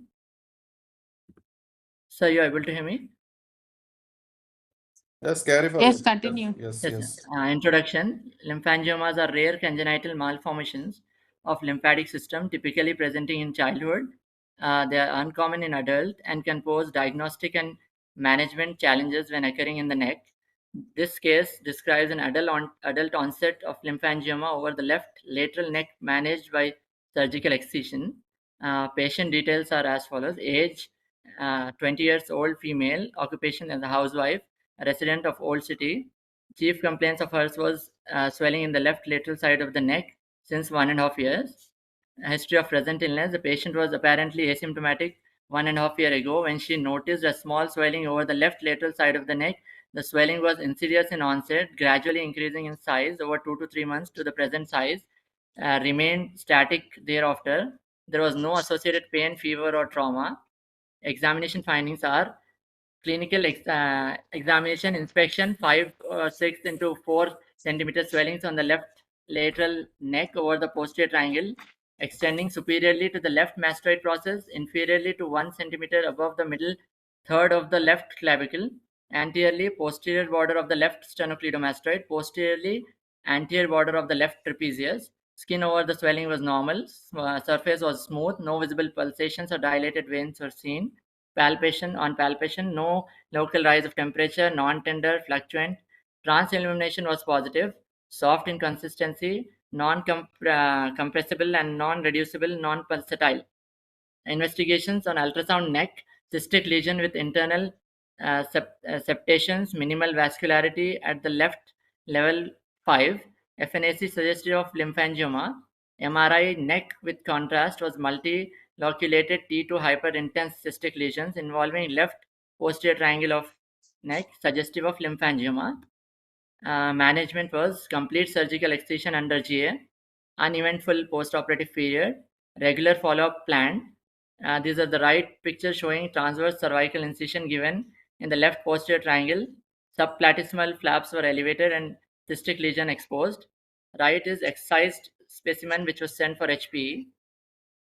On HPE report, large vascular spaces lined by flattened endothelial cells with proteinaceous fluid within the lumen, fibrocollagen stroma with lymphoid tissue arranged in follicles, focal fibrosis, and mild inflammation was seen. Final diagnosis features are in favor of lymphangioma.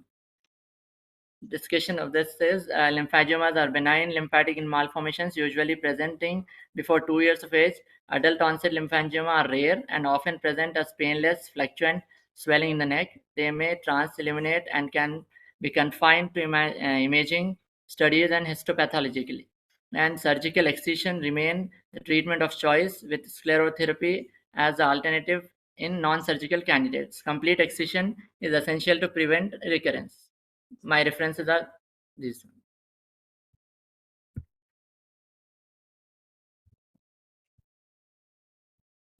Okay. Presentation over? Yes, sir. You would have gone to the slideshow mode. You have to magnify the presentation. You are in the normal mode actually. Oh, sorry, PowerPoint sir. presentation. I did not see. Oh. Okay, so I'll just do it. Okay. Yes, sir. Slideshow model. I think he didn't want to waste the time, sir. Yes, sir. Anyway, you are on time or 1 minute. Yeah. Okay.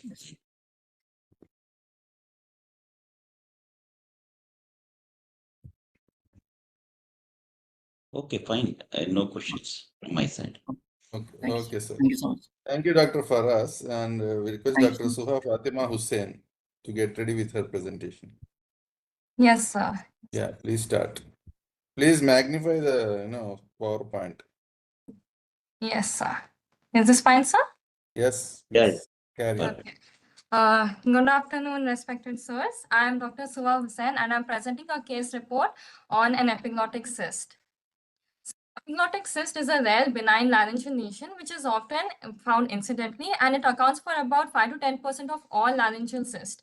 I am reporting a case of a persistent foreign body sensation found to have a cyst on the lingual surface of the epiglottis. This case underscores the importance of laryngoscopy in evaluating persistent throat symptoms. The objectives of my study is to identify the clinical presentation of epiglottic cyst, outline the diagnostic pathways, and to discuss the management options and rationale for surgical intervention. So what is an epiglottic cyst? An epiglottic cyst is a benign mucus-filled lesion that arises from the mucus glands or ducts on the lingual surface or the laryngeal surface of the epiglottis. The pathogenesis includes obstruction of mucus gland ducts, which results in retention of the secretions, and that leads to cystic dilatation. Often the presentation is asymptomatic, but in cases where it is symptomatic, the presentation involves foreign body sensation, throat discomfort, dysphagia, or dysphonia, depending on the site and the size of the lesion. Often, airway obstruction is a rare but serious potential complication. Diagnosis is primarily clinical via laryngoscopy, and imaging like CT scan of the neck is done for assessing the extent of the lesion. Coming to my case presentation, a 23-year-old male who is a laborer by occupation presented to the ENT OPD with the chief complaints of persistent foreign body sensation in the throat since 6 months. The patient was apparently asymptomatic 6 months back. He then developed foreign body sensation, which was gradual in onset and non-progressive, and it was not associated with any pain, fever, cough, hoarseness, or change in voice. There was no stridor, dysphagia, or rhinophagia present. There was no history of intubation, no other ear or nose complaints. There was no significant past history and no significant personal history. The patient was a non-smoker who gave no history of alcohol consumption or tobacco chewing. Now, coming to the clinical examination, on general examination, the patient was conscious, coherent, and copulative. He was well nourished and the vitals were stable. Coming to the local, that is the ENT examination, the oral cavity and the oropharynx were normal. The ear and nose findings were normal, and the neck, on palpation, there were no palpable lymph nodes present and no tenderness was elicited. Coming to the indirect laryngoscopy, which was performed, a 1.5 by 1 centimeter globular cystic sessile swelling on the right surface of the right lingual surface of the epiglottis was noted. And the appearance was of a smooth surface with well-defined borders, and it was yellowish in color. There was no impairment of laryngeal mobility. Coming to the diagnostic workup, routine blood investigations were done, which were within normal limits. Flexible fiber optic laryngoscopy is usually done to localize the lesion and to find out if there are any paralysis of the vocal cords. Here, the findings were normal. The above suggests a provisional diagnosis of an epiglottic cyst, and the differential diagnoses include valvular cyst, mucus retention cyst, lingual tonsillar hypertrophy, and benign salivary gland tumors. Coming to the management plan, definitive diagnosis is required for the prevention of recurrence and airway compromise, and symptomatic resolution must be achieved. Surgical intervention is the treatment of choice. Microlaryngoscopic excision is the gold standard treatment, where complete removal of the cyst is done using cold instrument or carbon dioxide laser, and marsupialization is done when excision is not feasible. In this case, excision of the epiglottic cyst was done under general anesthesia with a cervical block, and nasotracheal intubation was done. The patient was placed in Rose's position, and a Boyce-Davis mouth gag with a Draffin's pod was used. Under aseptic conditions, small incision was given over the mucosa beside the cyst after identifying it on the right lingual surface of the epiglottis, and blunt dissection was done. Here we can see the post-excisional specimen, which was then sent for histopathological examination, which confirmed it to be a benign epiglottic cyst. This is how the epiglottic cyst looks under microscope under HNE staining. The cyst was lined with columnar to cuboidal epithelium without any lymphoid proliferation. The postoperative follow-up was done 1 week and then 1 month later to check for any recurrences. Coming to the discussion part, epiglottic cysts are a diagnostic consideration in persistent globus-like symptoms, and laryngoscopy is mandatory. Surgical excision is curative, and recurrence rate is rare with complete removal of the cyst wall, which is why microlaryngoscopic excision is preferred over marsupialization. CT scan is not routinely done, but it is used to evaluate the pre-epiglottic space or to know the extent if the lesion is large in size. Coming to the conclusion, a persistent foreign body sensation requires a thorough laryngeal examination to exclude structural lesions like epiglottic cyst. Again, diagnosis is basically aided by endoscopy, and surgical excision provides definitive treatment, and it is well tolerated and offers an excellent prognosis with time intervention. These are the references that I used. Thank you. On-time presentation. Have you used any laser in this case? No, sir, laser was not used. This was done, just microlaryngoscopic excision was done without any laser. Cold instruments were used. Okay. Okay, thank you. Thank you, sir. Dr. Sudha Fatima, and we welcome Dr. Geetanjali Joshi to carry forward with her presentation. Yes, sir. Kindly start.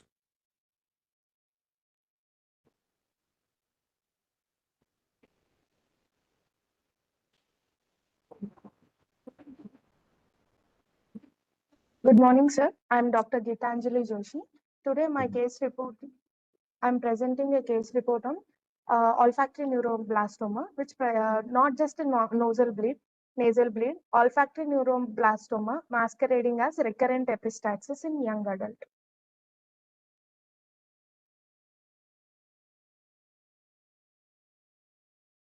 The main aim please is share to your present. screen. Your PPT not seen. 1 second, sir. Yes.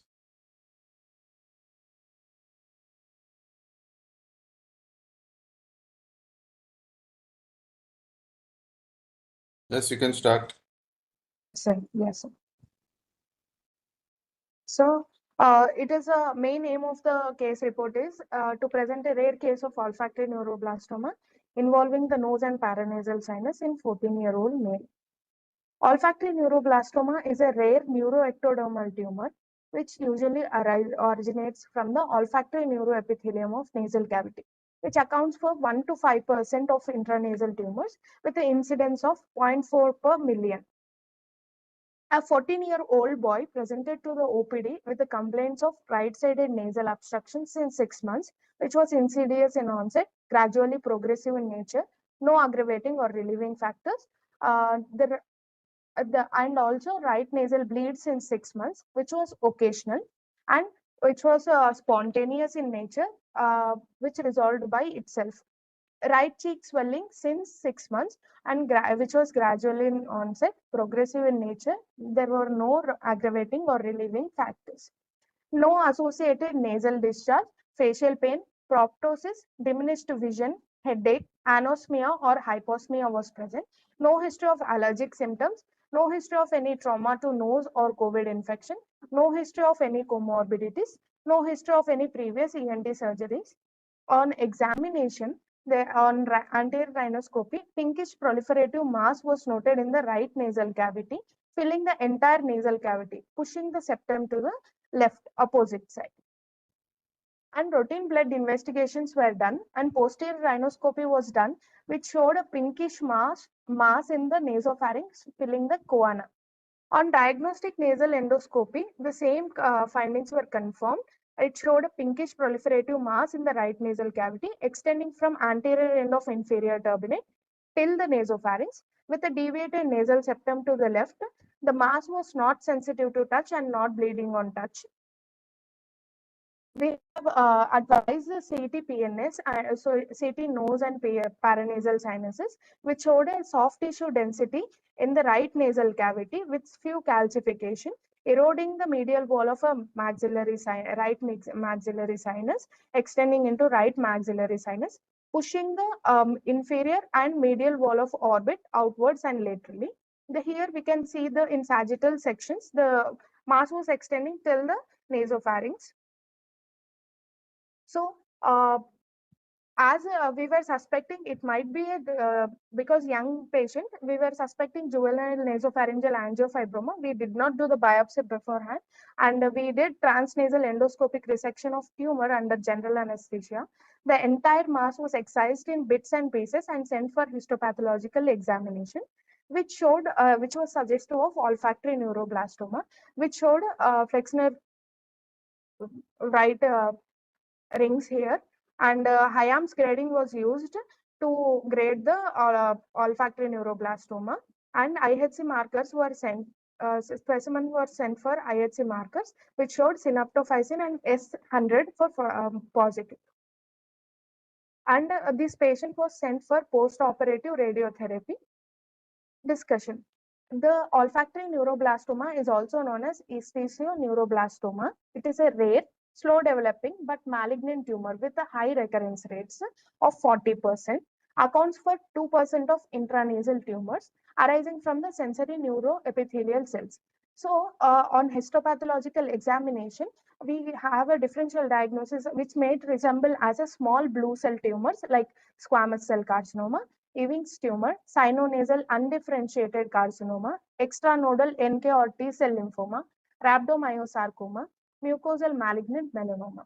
Here we have used a Hayam's classification for determining the prognosis, and we can use a CARDIS classification. Survival rates, surgery with radiotherapy is preferred with a 65%, more than radiotherapy and chemotherapy, which showed 50%, 51% survival rate. Only surgery had 48% survival rate, just radiotherapy accounting 37% of survival rate. These are some of my references. Thank you. Okay, madam. Thank you. Thank you, Dr. Geetanjali Joshi. And we request Dr. K. Ramyashri. Dr. K. Ramyashri. Madam, are you there? Dr. K. Ramyashri.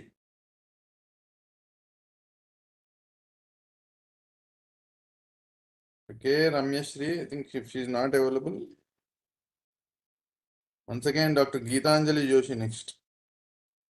I think it's the same person. Sir, it is a poster, sir, actually. Okay, okay, fine. Then it's fine. Dr. K. Ramyashri, if she is not available, Dr. Nerella Lakshmi Shravani. Yes, sir.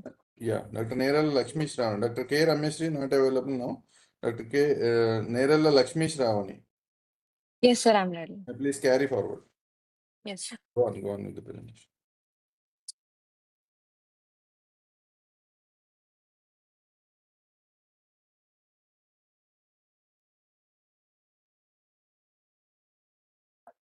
Good morning, sir. Today my case report is about cartilaginous syndrome in a case of chronic rhinosinusitis with sinonasal polyposis. A 14-year-old male patient came to our OPD with chief complaints of right-sided nasal obstruction more than left since 1.5 years. It is insidious in onset and intermittent in nature. This is aggravated on exposure to cold and lower respiratory tract infections, relieved on taking medication. There is history of mouth breathing and snoring also. History of frequent episodes of respiratory tract infection is present. History of postnasal drip is present, and history of left ear discharge is present on and off since 7 years. Last episode of ear discharge was 4 months ago. History of cough is present. Past history, medical history, family and drugologic personal history is nil significant. Surgical history, the patient undergone adenotonsillectomy 8 years ago. General examination and vitals are normal. Coming to local examination, nose examination on anterior rhinoscopy, a pale polypoidal mass is present in the right nasal cavity and pale nasal mucosa. The septum is deviated mildly to the left. Bilaterally, inferior turbinate hypertrophy is present. Cotton wool test showed a decreased movement on the right side, and cold spatula test showed decreased fogging on the right side. Ear examination, a large central perforation is present involving the past tense of the left tympanic membrane. Oral cavity and oropharynx examination is normal. Investigations, diagnostic nasal endoscopy was done, showing polypoidal mass is present in the right-sided nasal cavity, and polypoidal mucosal changes is present in the left middle meatus. DNS to left with spur, and nasopharynx is showing grade 2 adenoid hypertrophy and mucoid discharge. PTA was done, Puton audiometry was done, and right ear was 31 decibel hearing loss with mild conductive hearing loss, and left side 21 decibel hearing loss with minimal conductive hearing loss. Impedance audiometry is also done, and bilaterally B-type tympanogram with ipsilateral reflexes are absent, indicating bilateral middle ear pathology. This is showing the mucosal thickening in frontal sinus, recess, bilateral ethmoidal and maxillary sinus. Hyperdensity is noted in the bilateral maxillary sinus extending into the right-sided nasal cavity. Septum is deviated to the left with spur. Bilaterally, inferior turbinate hypertrophy is present, and bilaterally osteometal complex is blocked. By considering the above symptoms, signs, investigations, this patient is diagnosed as chronic rhinosinusitis with sinonasal polyposis and planned for functional endoscopic sinus surgery under general anesthesia. This patient is admitted, and major surgical profile is done. Surprisingly, in the chest X-ray, we observed that dextrocardia is present. Further evaluation, HRCT showed subsegmental bronchiectasis, and HRCT abdomen showed situs inversus totalis of the abdominal organs. The surgery was done, so we suspected that the patient is cartilaginous syndrome. Functional endoscopic sinus surgery was done. Intra-op findings were polyps is present in the right and left maxillary sinus, right frontal sinus and recess, anterior and posterior ethmoidal sinus. Mucopus is present in the right side of the sphenoidal sinus. Mucocele is present in the right middle meatus, as we can see in the image. DNS to left with spur. Polyps from bilateral middle meatus, maxillary sinus, right frontal sinus, and recess sent for histopathological examination, and the report was inflammatory nasal polyp. In this image, we can see the infiltration of inflammatory plasma cells. The patient is further advised postoperatively to use budesonide nasal washes along with antibiotics, analgesics, and antihistamines. Discussion on cartaginous syndrome. It is a rare autosomal recessive disorder, a subset of primary ciliary dyskinesia, which is a classical triad of chronic rhinosinusitis, bronchiectasis, and situs inversus. The main defect in this is dyninam defect, which causes impaired ciliary motility, which causes defective mucociliary clearance. The clinical features suggestive of chronic rhinosinusitis, recurrent respiratory infections, otitis media, and infertility due to immotile sperm, ova, or cilia. The diagnosis may be can be from nasal or bronchial biopsy, genetic testing, and low nasal nitric oxide levels. Management is symptomatic, chest physiotherapy, antibiotics for infections, ENT care, and fertility counseling. These are my references.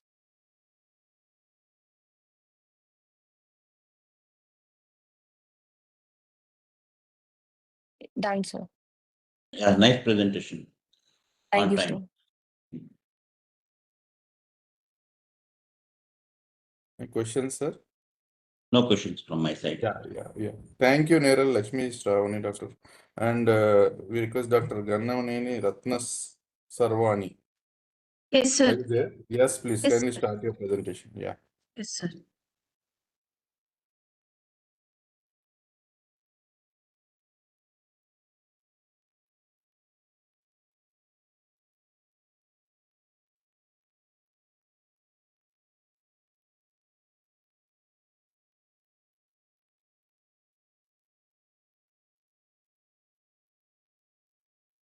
You can start. The timer is already there. Yes, sir.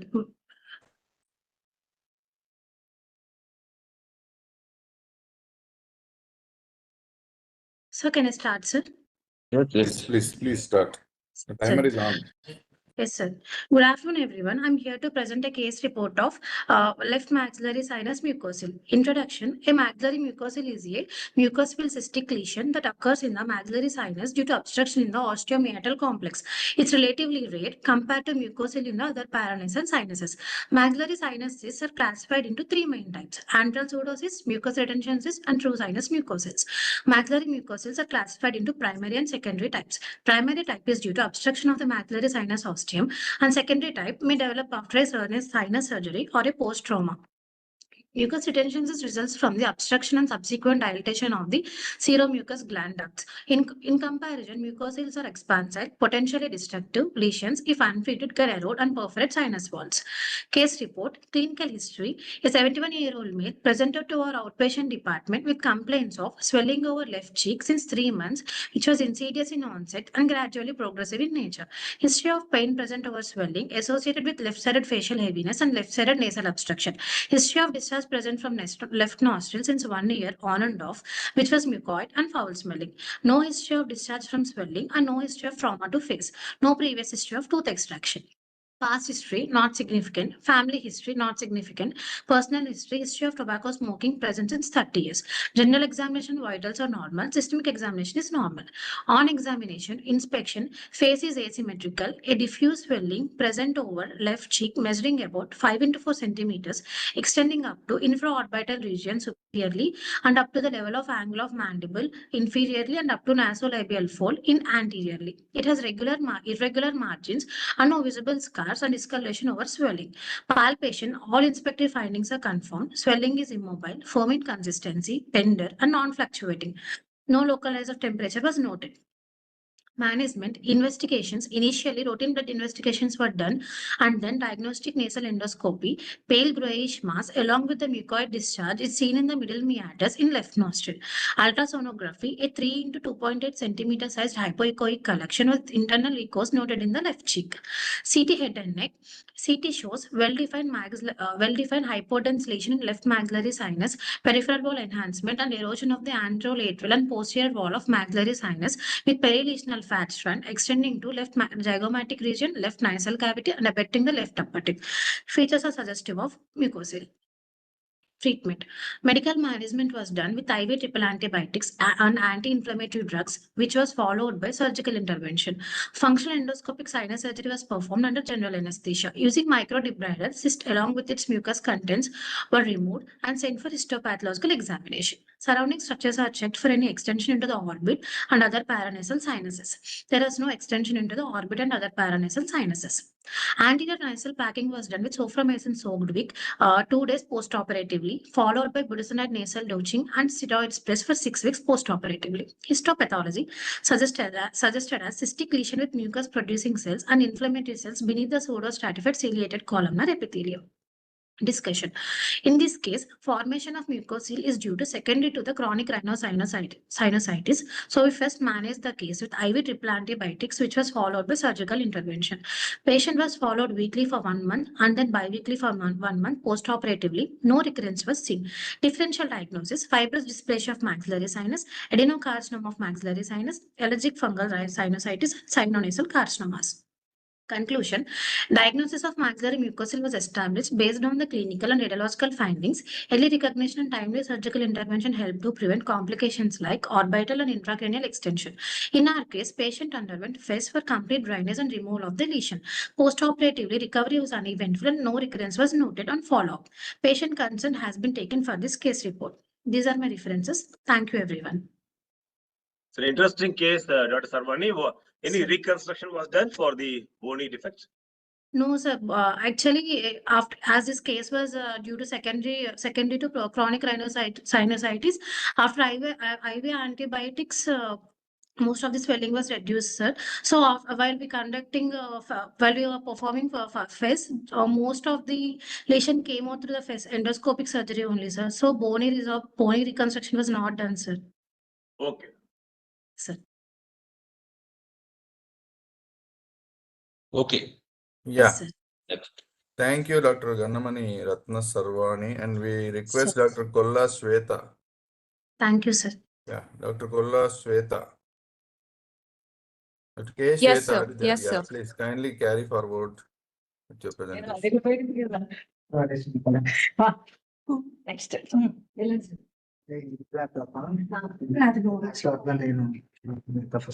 Dr. Shravani, please unmute your audio. Can I start, sir? Yes, yes. Good morning, everyone. I'm Dr. Shweta, first year postgraduate. My case report is bilateral cervical Castleman disease in an adolescent, a diagnostic challenge mimicking tuberculous lymphadenitis. A 15-year-old female came to ENT OPD with complaints of bilateral neck swelling since 7 years. History of presenting illness: the patient was apparently asymptomatic 7 years back. Then she developed bilateral neck swellings, which was insidious in onset and gradually progressive. These swellings are not associated with any pain, fever, discharge, cough, night sweats, weight loss, and no loss of appetite. Past history: there is no significant past history. She's not a known case of hypertension, diabetes, asthma, and epilepsy. No significant surgical and family history. Her menstrual history, personal history, drug or allergic history were not significant. On examination, on inspection, we found multiple swellings present in bilateral posterior triangle. On palpation, these are non-tender with low local rise of temperature, firm in consistency, and freely mobile. No other swellings palpable, and axillary and lymph nodes were not palpable. The other ENT examination is normal. Investigations: we did ultrasound neck, which is suggestive of multiple enlarged lymph nodes of size 5 mm to 15 mm, noted in level 3, level 4 on both sides. Internal necrotic areas were present in few lymph nodes with no conglomeration. It is suggestive of bilateral cervical lymphadenopathy. Then we did FNEC, which is suggestive of chronic non-specific lymphadenitis. Then we followed up with a CT neck, which showed multiple lymph nodes in bilateral neck region, the largest of size 19 into 21 mm, which is suggestive of TB lymphadenopathy. Based on this, we did MON2 test. MON2 test was positive with induration of 20 mm after 48 hours. Based on the following investigations, the patient was diagnosed with bilateral cervical TB lymphadenopathy and she was started on ATT therapy. She used ATT therapy for 6 months. Despite empirical ATT therapy, the swellings did didn't show any regression. Therefore, we did PAC and the patient was planned for excision biopsy. This is the intraoperative image, and the below image is the one which we sent for histopathology. In histopathology, the report showed atretic germinal centers with concentric layering of lymphocytes and sheets of plasma cells in the interfollicular area, which is suggestive of Castleman disease plasma cell type. This is the histopathology report. Here in the first image, we can see the lymphoid follicles with atretic germinal center, and in the second one, we can see the interfollicular area, which is high magnified image, shows plasma cells with eccentric nuclei. Discussion. Castleman disease is a rare cause of chronic lymphadenopathy, particularly in adolescent. Its clinical presentation often closely resemble tuberculosis or lymphoma, often leading to empirical therapy and delayed diagnosis. In this case, initial investigations favor tuberculous lymphadenitis, but the absence of response prompted excisional biopsy, which confirmed Castleman disease. Coming to Castleman disease, it is a rare non-clonal lymphoproliferative disorder of uncertain etiology, first described by Benjamin Castleman in 1954. It is characterized by abnormal proliferation of lymphoid tissue and may mimic more common conditions such as tuberculosis or lymphoma, often leading to delayed diagnosis. It is usually two types, unicentric and multicentric. Unicentric involves a single lymph node or region, usually affects young adults, and is often asymptomatic. Complete surgical excision is usually curative. Multicentric, in contrast, involves multiple lymph node region and is commonly associated with systemic symptoms such as fever, night sweats, weight loss, hepatosplenomegaly, and is infrequently derived to HHV8 infection, especially in HIV patients, or idiopathic ILH-driven immune dysregulation. Histologically, Castleman disease is divided into Highland type, which is characterized by concentric mantle zones, which is onion skin appearance, and plasma cells type, showing sheets of plasma cells in interfollicular region. A mixed pattern may also occur. In our case, it is unicentric Castleman disease, which is of plasma cell types. The diagnosis relies on excision biopsy, since FNAC and imaging are non-specific. Management depends on subtype. Usually surgical excision for unicentric disease, while multicentric disease often requires immunotherapy, corticosteroids, and supportive care. Prognosis is excellent for unilateral Castleman disease, but variable in multicentric disease. These are my references. Thank you.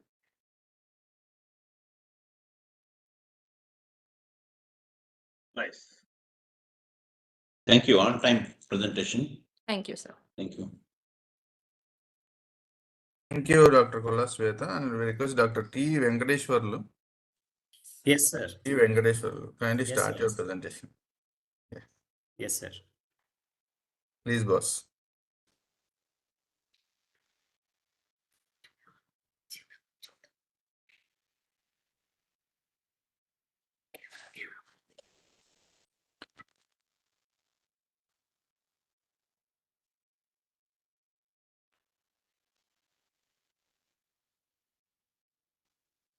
Please share your screen, sir.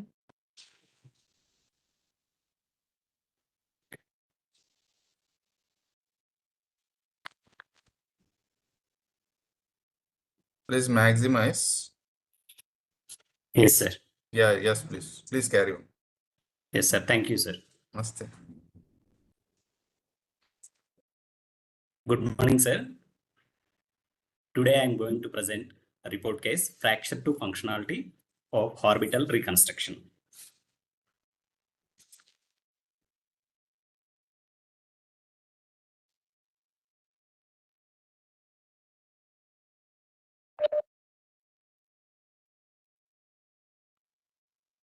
Introduction. The orbit is bony cavity housing the whole eyeball and its supporting structures. Orbital floor fracture results from blunt injury to the orbit by an object which is smaller or larger than the opening of the object. Most commonly, fracture occurs due to road traffic accidents, sport injuries, assaults, and falls. These fractures may lead to cosmetic complications. The aim of orbital reconstruction is to restore orbital anatomy and relieve muscle entrapment to restore orbital volume and protect vision and improve facial symmetry. Case presentation. A 25-year-old male patient present to our OPD department with swelling of right cheek, right infraorbital region, and double vision. In detailed history, we came to know that patient met with road traffic accident 10 days before. Immediately after accident, patient went to local government hospital where patient got suturing for laceration over right infraorbital region.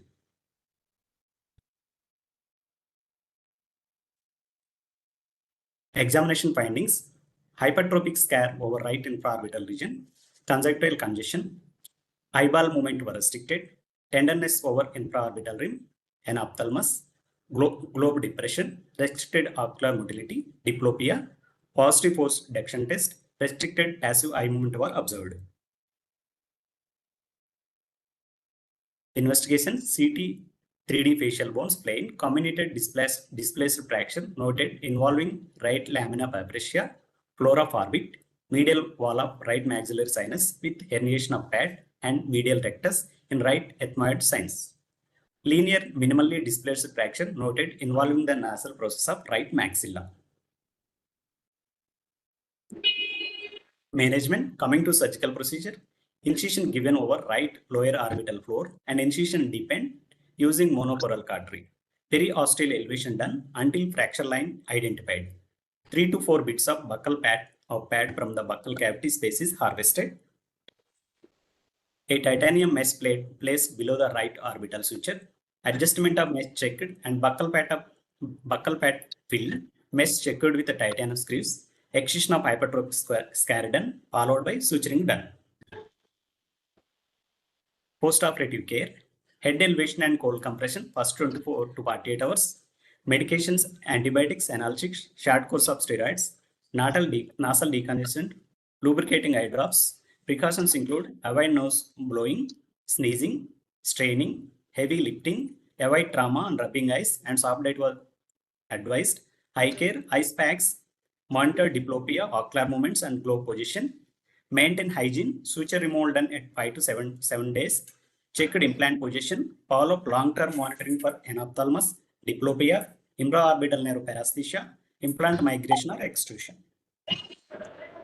Results: restoration of orbital floor anatomy and orbital volume, significant improvement in diplopia and ocular motility, cosmetic symmetry achieved with minimal scare, infraorbital sensation improved with no major complications, overall functional and aesthetic outcomes are satisfactory. Discussion: orbital floor fractures, commonly called blowout fractures, occur due to road traffic accidents, hustles, sport injuries. The sudden increase in infraorbital pressure transmits force to the thin orbital floor, resulting in a defect through which the orbital pad and extraocular muscles herniate. It results diplopia, anophthalmos, restricted ocular motility, and infraorbital hypoesthesia. Conclusion: orbital floor fractures repair with mesh and buccal fat is effective for restoring anatomy and preventing complications, correcting anophthalmos, diplopia, and infraorbital nerve dysfunction. Early reduction ensures proper alignment of orbital contents, prevents long-term cosmetic deformities, preserves visual function. It provides excellent functional and aesthetic outcomes and promotes healing. It enhances outcomes in complex cases with bone loss or soft tissue damage. Various surgical approaches include ciliary, transconjunctival, transconjunctival route is preferred due to minimal scarring and good cosmetic outcome. The implant materials include autologous grafts, and these are alloplastic done. Titanium mesh, porous polyethylene, resorbable plates are commonly used. Mesh titanium is a mesh due to its strength and long-term durability. These are my references. Thank you, sir. Thank you. Yeah, nice presentation. I can observe that there is a you have taken a post-operative photographs with a good background. I can appreciate it. Have you involved any Thank you, sir. ophthalmologists and plastic surgeons or any maxillofacial surgeons? Yes, sir. Involved, sir. Okay. Yes, sir. It's a teamwork. Yes, sir. It's a teamwork, sir. Okay. Thank you, sir. Yeah. Thank you, Dr. T. Venkateshwar. Yeah. Thank you, sir. SBV, just right. Yes, sir. Yeah, thank you so much, Dr. Gauri Shankar, sir. Sir have another meeting. Sir wants to leave now itself. Thank you so much for judging our session, sir. Thank you, sir. Thank you very much for the opportunity. Yeah. Wonderful cases, very rare cases, excellent scientific treat, sir. Thank you, sir. Most welcome, sir. Thank you, sir. Sir, Chidaranda, sir, please Yes, sir. wait some more sir, till 10:30. Okay. Okay, which is- another half an hour. Yeah, yes, sir. Yes, sir. 5 more cases I request from. Yeah, Any sir. tea breakfast can I get from your side? Yes, now it's at the time for break, sir. In another 5 minutes, we will restart, sir. No problem. You can start if you are okay. I don't have any problem. Sir, another judge, Dr. Nagaraj, P. Nagaraj, sir, from the Bangalore, he is going to join within 1 or 2 minutes, sir. Okay. Please wait, sir. Please wait for some time. Meanwhile, you give instructions and make ready. Yeah. Thank you, sir. Thank you, Gauri Shankar, sir, for being over here. We're very happy to have you here. And all the participants, kindly keep your PPTs ready. Make it enlarge the presentation. Kindly follow the time. This is what is being reiterated always, and try to be in time.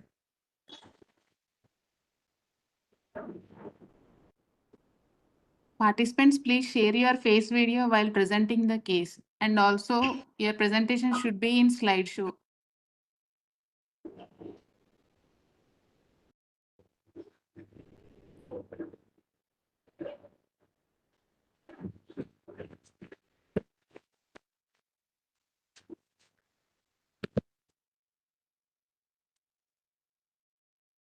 So after the break, Dr. Bhavana Domala will be ready, shall be ready for the presentation. 24th number. Yes. Yeah, keep it ready once. Yes, sir. Yes, sir. Dr. Bhavana. Yes, sir. Yeah. Be ready. Once the judges join, we can go forward. Yes, sir. It's a 5 minutes tea break. Anybody can have the break. Yes, sir. Who is Mavina?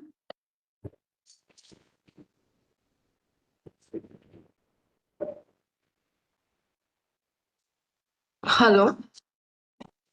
Stop staring. Dr. Mavina has put forward her presentation. Next is Dr. Bhavana. Mavina, please stop sharing your screen. Oh, okay, ma'am.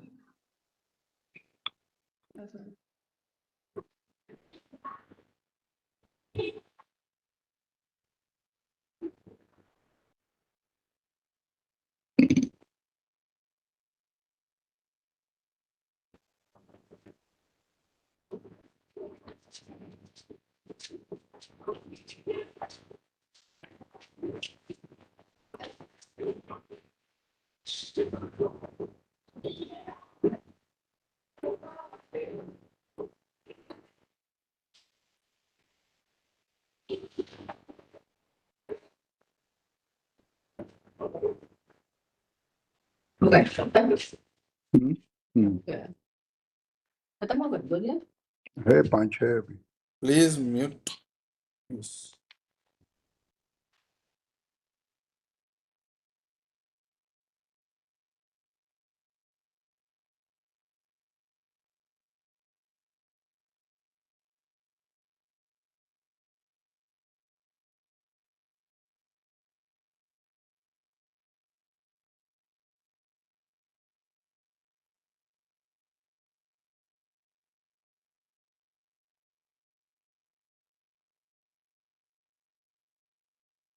Hello. Dr.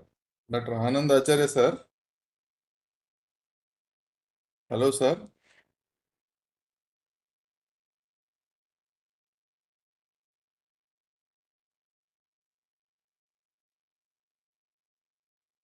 Hello.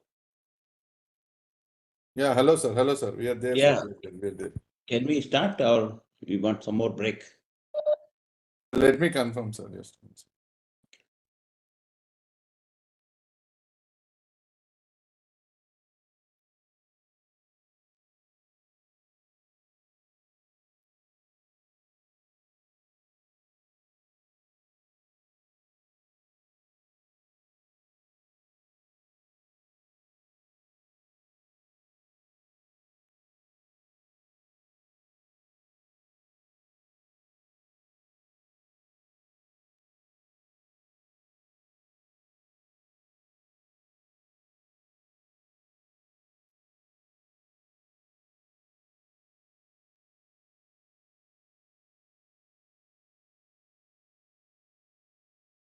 Sir, Dr. Chidananda, sir.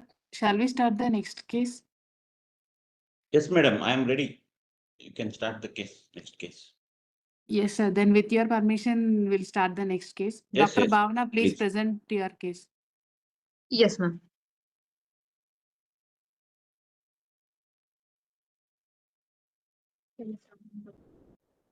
Can I start, ma'am? Yes, Yes, yes. Yes. Good Kindly morning, continue. everyone. My case report today is adenoid cystic carcinoma presented as an oronasal swelling. Introduction: adenoid cystic carcinoma is a slow-growing aggressive malignant tumor. It is formally called cylindroma. It constitutes 10% of all the tumors of salivary glands. It is second most common malignant salivary gland tumor. It is not exclusive to head and neck and can arise in various locations such as respiratory tract, esophagus, breast, and genitourinary system. Most commonly arise from minor and major salivary glands. It is characterized by slow growth and aggressive and has a high tendency for perineural invasion and local recurrence and distant metastasis to lungs and bone. Lymph node metastasis is rare. There are 3 variants based on histopathological findings: cribriform type, tubular type, and solid type. Cribriform type, we see Swiss cheese-like spaces with hyaline material. Tubular type, we see duct-like structures. Solid type, we see sheets of cells with rare lumen formation. It is further classified into 3 grades: grade 1, grade 2, and grade 3. Grade 1, cribriform and tubular type with no pleomorphism. Grade 2, cribriform plus tubular and solid type, accounting for less than 30% with mild pleomorphism.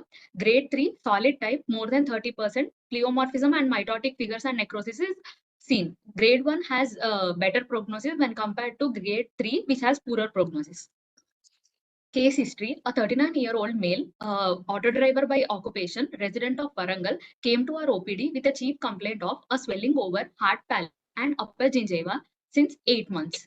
History of presenting illness: patient was apparently asymptomatic 8 months ago, then he developed swelling over hard palate, floor of nasal cavity, and over upper gingiva, which was insidious in onset, gradually progressive. Swelling is not associated with pain. History of nasal obstruction is present. History of road traffic accident 4 years ago, hit by hard object. History of bleeding from nose was present at the time of trauma, 1 episode. History of tooth loss present. Past history, no history of similar complaints in the past, no associated, no history of any comorbidities, no previous surgical history. Personal history and family history is not significant. General examination and vitals are normal. Local examination: a diffuse midline swelling present over hard palate, approximately of size 1.5 into 1.5 centimeters. There is blackish discoloration over swelling, no visible pulsations, discharge, or sinuses. Surface is smooth and irregular, non-tender and non-fluctuating, firm in consistency. Upper gingiva: an ovoid swelling present over upper gingiva, also involving gingivobuccal sulcus measuring approximately 1 into 0.5 centimeters. No visible pulsations, discharges, or sinuses are seen. Surface is smooth, swelling is non-tender and non-fluctuating, firm in consistency. A diffuse swelling present over floor of nasal cavity, no tenderness, does not bleed on touch. Investigation: CECT head and neck was done. There is a large, ill-defined, heterogeneously isodense lesion showing significant enhancement, epicentered in hard palate, causing bony erosion of the hard palate. Bilateral inferior turbinates, medial wall of left maxillary sinus, nasal septum, and superior alveolar arch are involved. Neoplastic etiology. Coming to the surgical procedure, after completing the routine blood investigation, surgery is planned for removal of the tumor. Under GA administration, marking is done, infiltration is given, and later lateral rhinotomy incision is given. Through transoral approach and transpalatal approach, the tumor tissue is removed and repair of the floor of nose is also done. Then the closure is done with 5-Vicryl and soframycin soaked anterior nasal packing is done. This is the picture of post-operative day 10. The patient came for suture removal. Wound healing was good. Histopathology: sections show fragments of tumor cells arranged in tubular, cribriform, and solid pattern comprising around 40%. The tubules are lined by inner ductal and outer myoepithelial cells having scant cytoplasm and hyperchromatic angulated nuclei. Few cystic spaces are filled with eosinophilic material and cribriform area showing myxoid hyalinized globules. High-grade transformation is noted with comedotype necrosis, moderate nuclear pleomorphism, and increased mitotic activity noted. The tumor tissue is infiltrating the bony trabeculae. Lymphatic or vascular invasion is identified. No perineural invasion is identified. Discussion: although adenoid cystic carcinoma is rare carcinoma of head and neck, it should be considered as the differential diagnosis of oronasal swelling. Adenoid cystic carcinoma is slow growing. It is notorious for recurrences that may surface years even decades later. Long-term surveillance is therefore not optional. It is mandatory for early detection of recurrence or metastasis.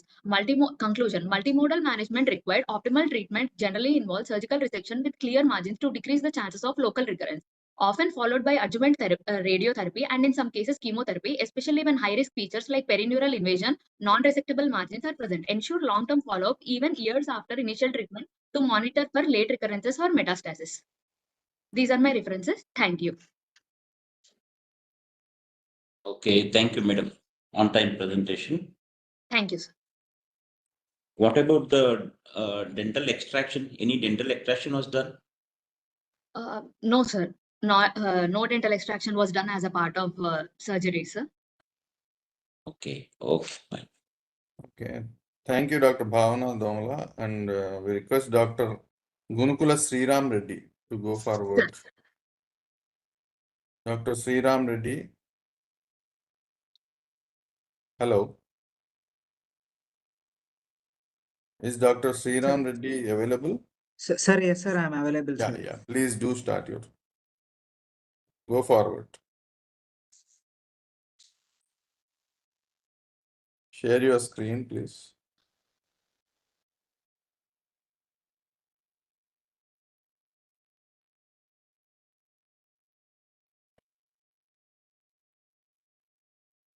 Maximize.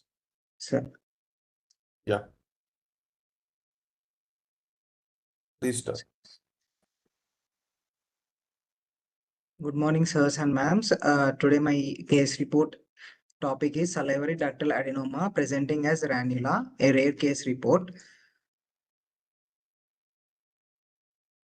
Introduction: salivary ductal adenoma are rare, benign, slow-growing, usually painless salivary gland tumors characterized by ductal cell proliferation.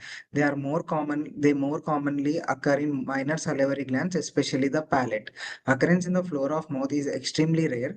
Ranula is a mucus extravasation cyst of salivary gland. The coexistence of salivary ductal adenoma with ranula is exceptionally rare and poses diagnostic and therapeutic challenge. Case presentation: 36-year-old male patient presented to ENT OPD with chief complaints of swelling in floor of mouth since 5 years. History of presenting illness: patient was apparently asymptomatic 5 years ago. Then he developed swelling over floor of mouth which progressed from size of a peanut to present size. History of difficulty in speech present. No history of pain or swelling. No history of difficulty in chewing food. No history of difficulty in swallowing. No history of loss of weight, loss of appetite or halitosis. No history of trauma. No history of ear and nose complications. No history of any comorbidities. Personal history: history of tobacco chewing was present since 10 years. Past history is not significant. Family history is not significant. General examination and vitals are normal. Clinical examination: on inspection, a well-circumscribed ovoid swelling present over floor of mouth towards left side and crossing midline with approximately size of 4 into 2 centimeters was present. Surface over the swelling is smooth. No scars, sinuses, fistulas, visible pulsations over swelling. No discharge was present from the swelling. On palpation, swelling is smooth, fluctuant, compressible, mobile and transilluminant posteriorly and firm to rubbery, well-defined, smooth to lobulated, non-compressible and non-transilluminant anteriorly. Overlying mucosa is normal, not fixed, non-tender and no local rise of temperature. On bimanual palpation reveal a mobile lesion superficial to the mylohyoid without fixation to mandible or deeper structures. Investigations: contrast enhanced MRI face and neck was done. A well-defined T1 isointense, T2 heterogeneously mildly hyperintense lesion noted in floor of mouth on left side, not involving left mylohyoid muscle. On post-contrast, the lesion is showing peripheral nodular type of enhancement. Features likely is benign cystic lesions, ranula with inflammation, epidermoid cyst. FNAC from posterior part of the swelling was done. As the swelling is soft and cystic posteriorly, impression was feature suggestive of mucocele or ranula. Biopsy from anterior part of swelling was done. Impression was given as dilated salivary gland duct, negative for atypia. Surgical excision was done. Surgery was done under general anesthesia through transoral approach. Incision is given over the swelling, and anteriorly the swelling was removed in toto, and posteriorly while dissection the posterior cyst wall has ruptured and whole cyst wall has been removed. Excision was done and sent for histopathology.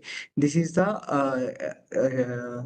picture showing excision biopsy specimen, and the suturing was done. This is a post-op day 10 picture. HPE report, it is well circumscribed encapsulated mass. The hallmark is the presence of numerous duct-like structures lined by inner layer of luminal cells, cuboidal or columnar, outer basal cells, myoepithelial cells. The cells have uniform nuclei and lack mitotic activity or pleomorphism. The stroma is typically fibrous or hyalinized, occasionally with mucinous or myxoid change. Differential diagnosis included mucocele, dermoid or epidermoid cyst, lipoma, benign salivary tumors, pleomorphic adenoma, canalicular adenoma, malignant salivary tumors, mucoepidermoid carcinoma, adenocystic carcinoma, vascular malformations, hemangiomas, lymphangioma, and cystic hygroma. Conclusion: this case highlights an unusual presentation of salivary ductal adenoma in the floor of the mouth, complicated by the presence of ranula. Surgical excision remains definitive treatment with an excellent prognosis. Awareness of such rare condition is important to avoid misdiagnosis and ensure optimal management. These are my references, sir. Thank you, sir. Thank you. On-time presentation, and you can skip the negative history whenever you present a case. Sir. You are telling all the negative history. You can Yes, skip sir. it in future. Yes, sir. Yes, sir. Okay. Okay. Thank you, sir. Thank you, Gunkula Sriram Reddy, and we request Sir. Dr. C.S. Kevin Akash. Dr. C.S. Kevin Akash, go forward with your presentation. Dr. C.S. Kevin Akash, is he there?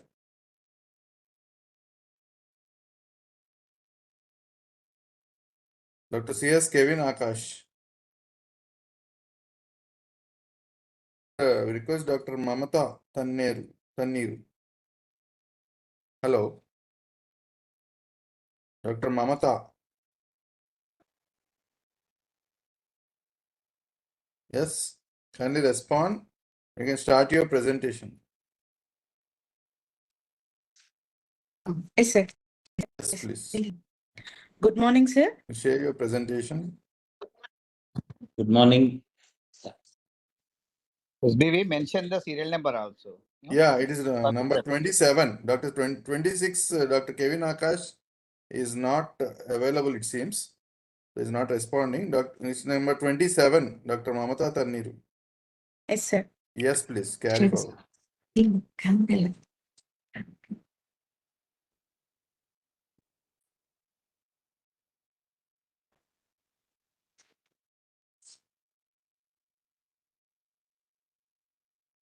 Good morning, sir. Am I audible, sir? Yes, carry forward. Yes. My case presentation in parathyroid adenoma. My name is Tanneer Mamata. A 47-year-old female came to ENT OPD with complaining of swelling in front of neck, complaining of body pain, neck pain, fatigue, abdominal pain since 3 years, complaining of pain during swallowing, difficulty during swallowing since 3 months. Patient was apparently asymptomatic 3 years back and then developed swelling of neck, insidious in onset, gradually progressive in nature. No history of sore throat, hoarseness of voice, no history of other ENT complaints. Personal history is normal, past history is normal, general examination is normal. Examination of neck, a swelling of 1 into 1 centimeter noted on midline of neck. Examination of ear, nose, throat are normal. Examination of cranial nerves are normal. Systemic examination is normal. Investigations, ultrasound of head and neck is done. It shows TROS2 lesion of right lobe of thyroid, TROS2 lesion of left lobe of thyroid, hypoechoic lesion with increased vascularity of 9 into 8 mm, caudal to right lobe of thyroid, suggestive of parathyroid adenoma. CT head and neck is done. It shows 11 into 12 into 10 mm hypodense lesion at inferior pole of thyroid. suggestive of parathyroid adenoma. We done pre-op parathormone. It shows 1 or 2 picograms per milliliter. Provisional diagnosis parathyroid adenoma. Routine blood investigations are done. Management is done by right hemithyroidectomy with parathyroid adenoma. Specimen picture, intra-op parathormone is sent. It's showing 43 picograms per milliliter. HPE report shows benign, well-encapsulated tumor composed of mixed population of chief cells and oxyphil cells arranged in sheets and supporting fibrovascular stroma. Final diagnosis, parathyroid adenoma. Discussion. Parathyroid adenoma accounts for 80 to 85% of primary hyperparathyroidism. Hyperplasia is contribute to 10 to 15% and carcinoma is less than 1%. Peak incidence is in the 5th and 6th decade of life. Female to male ratio is 3 to 4:1. Clinical manifestations are bones, stones, abdominal groans and psychic moans. Diagnosis is biochemical hallmark with elevated parathormone and the calcium. Imaging ultrasound is done and CT MRI for difficult cases. Surgical excision is the gold standard and intraoperative parathormone monitoring helps to confirm the excision success. Postoperative monitoring assessed by long-term bone and renal health. Recurrence of hyperparathyroidism for serum calcium and the parathormone. Thank you, sir.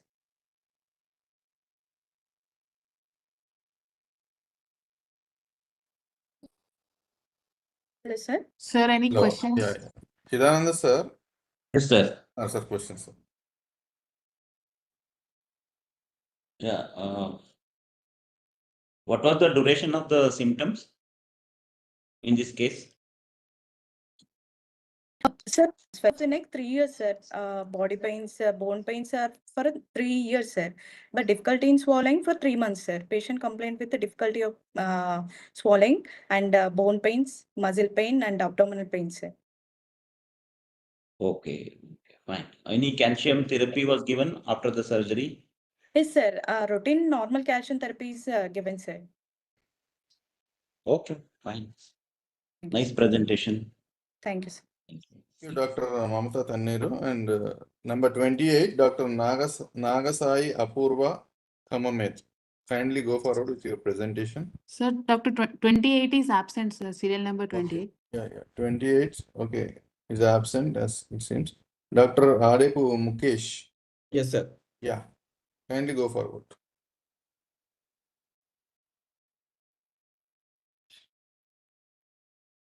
Am I audible, sir? Yes, please. Carry forward. Go forward. So today I'm going to present a case of maxillary sinus lymphoma, sir, in a HIV positive patient.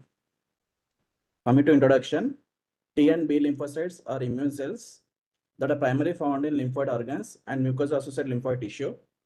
The head and neck region has abundant lymphoid tissue, making it a common site for lymphoproliferative diseases. Malignant lymphomas account for 5% of all malignant neoplasms in head and neck region, sir. The most frequent HIV-associated malignant neoplasm of head and neck region is Kaposi sarcoma, which was followed by lymphoma, sir. In HIV-positive patients, most lymphomas are derived from B lymphocytes, with the most common non-Hodgkin's lymphomas being immunoblastic, large cell lymphomas, and diffuse large B-cell lymphomas. Plasmablastic lymphoma is the most common HIV-associated subtype in oral cavity and paranasal sinuses. Burkitt's lymphoma is the second most common AIDS-related lymphoma. Coming to the case details, this was a case of 38 years old female who is housewife, resident of Karimnagar, came with presenting complaints of left cheek swelling since 1 month and left nasal obstruction since 20 days. History of presenting illness. Patient was apparently asymptomatic 1 month ago. Then she developed left cheek swelling, which was insidious in onset, gradually progressive. Initially, which was the size of lemon and progressed to the presenting size, associated with pain, which was throbbing type and non-radiating. Pain was aggravated on Ewing and there was no relieving factors. History of left nasal obstruction was since 20 days, which was insidious as onset, gradually progressive, continuous throughout the day with no aggravating or relieving factors. History of left nasal bleed was present, which was since 5 days, spontaneous in nature, scanty, stops on its own. History of loosening of teeth of left upper second molar teeth was present, for which she underwent tooth extraction 1 month ago.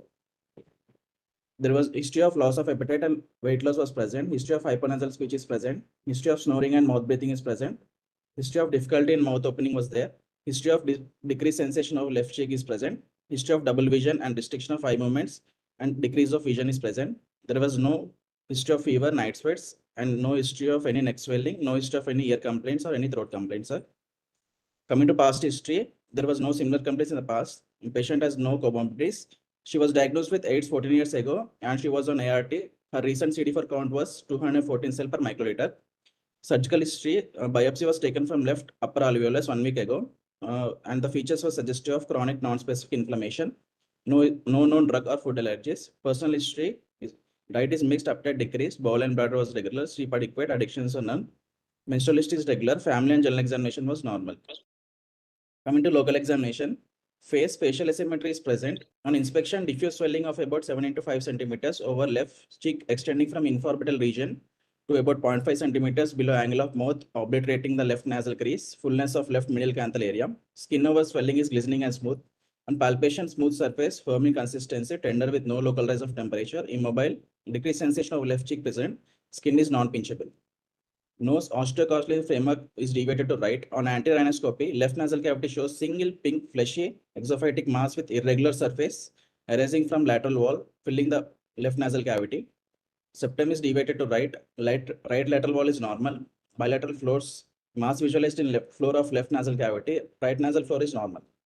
On probing, firming consistency, non-tender, bleeds on touch. Probe can be passed all around except laterally. Functional test, Cotill's test. Left side there is no improvement. Cotton wool, no movement. Cold spatula, no fogging was seen. Posterior rhinoscopy, mass seen to left cornea. Right cornea is normal. Rest of visualized nasopharynx is normal. Right. Differential diagnosis include malignant tumors, Kaposi's sarcoma, non-Hodgkin's lymphoma, Burkitt's lymphoma, plastocytoma, T or NK cell lymphoma, ameloblastoma, squamous cell carcinoma, adenoid cystic carcinoma, adenocarcinoma, mucoepidermoid carcinoma, fibrosarcoma, liposarcoma, malignant fibrous histiocytoma, chondrosarcoma, osteosarcoma. Benign tumors include odontogenic tumors, fibrous dysplasia, inverted papilloma, squamous papilloma, invasive fungal sinusitis. Granulomatous diseases include tuberculosis, rhinosporidiosis, vaginous granulomatosis. My investigations was done with the diagnostic nasal endoscopy plus biopsy. CECT head and neck was done. CECT is suggestive of soft tissue density measuring 51 into 45 into 40 mm, noted completely filling the left maxillary antrum with erosions of walls of left maxillary antrum, medially extending into the left nasal cavity up to the choana, causing occlusion of the nasal cavity. Superiorly, the lesion extends into the left orbit, abutting the inferior rectus muscle with erosion of the left orbital wall. Anteriorly, the lesion extends into the premaxillary soft tissue. Inferiorly, there is erosion of the hard palate on left side with disruption of the left upper alveolus and extension into the oral cavity. Laterally, there is extension into the periantral soft tissue. Biopsy shows sections show a diffuse infiltrate of atypical lymphoid cells with high nucleocytoplasmic ratio with epithelioid cells and giant cells replacing the normal sinonasal mucosa. Features suggest a possibly high-grade lymphoma. Suggested immunohistochemistry for confirmation. Patient was referred for further evaluation to MNJ Cancer Hospital, sir. Thank you, sir. Okay, thank you for the nice presentation. Whenever you take photographs of a patient, better to take with a pleasant background and should take multiple photographs. Okay, sir. Okay. And should be taken little away from the patient to avoid fisheye effect. So most of the presenters, most of the postgraduates, what I am observing, they are taking photographs without any nice background, and they will take from the very close-up photo. It is better to avoid fisheye effect. It will be good. Oh, nice presentation. Yeah, thank you. Dr. Radhip Mukesh and request Dr. M. Kirti, number 30. Number 30. Sir? Dr. Yes, M. sir. Kirti. Dr. M. Kirti. I'm sharing my video, sir. Yes, please. Go forward with your presentation. I request other participants to please mute yourself other than the presenter.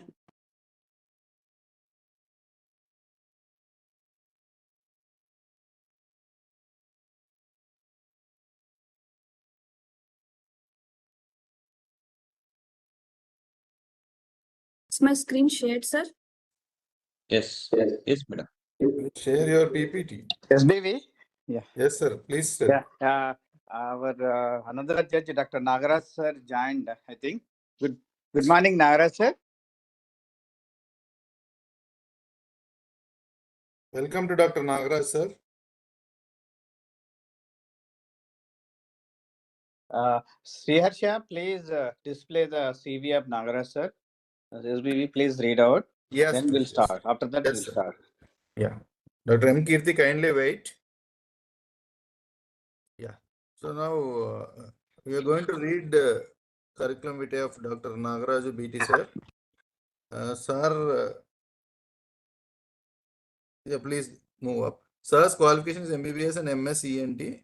I think if you can zoom it off, I am not able to see that. Yeah, sir's work experience as assistant professor 4 years and associate professor 3 years and professor 10 years 10 months. Total 17 years of work experience as an undergraduate examiner for 13 years and 10 months. Yeah, sir is from just a moment. Please scroll up above. I want to see the a bit above. Yes.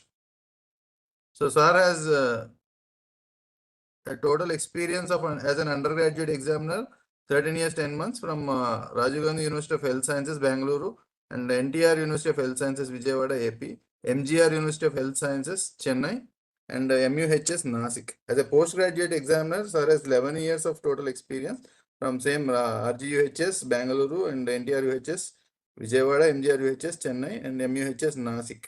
And please be a bit downwards. Sir has 9 research papers published in international and national indexed journals. So request Dr. Nagaraj sir to kindly take forward this meeting as a judge. Yeah, you can go ahead. Yeah, Dr. M. Kirti. Dr. M. Kirti, you can share your presentation. Dr. Nagaraj sir, welcome sir.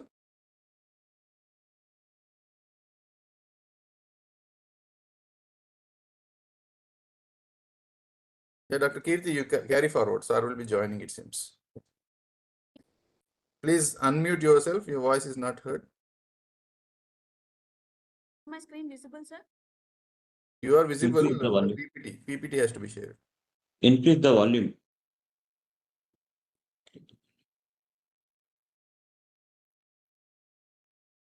Yeah, your screen is seen. Kindly go forward.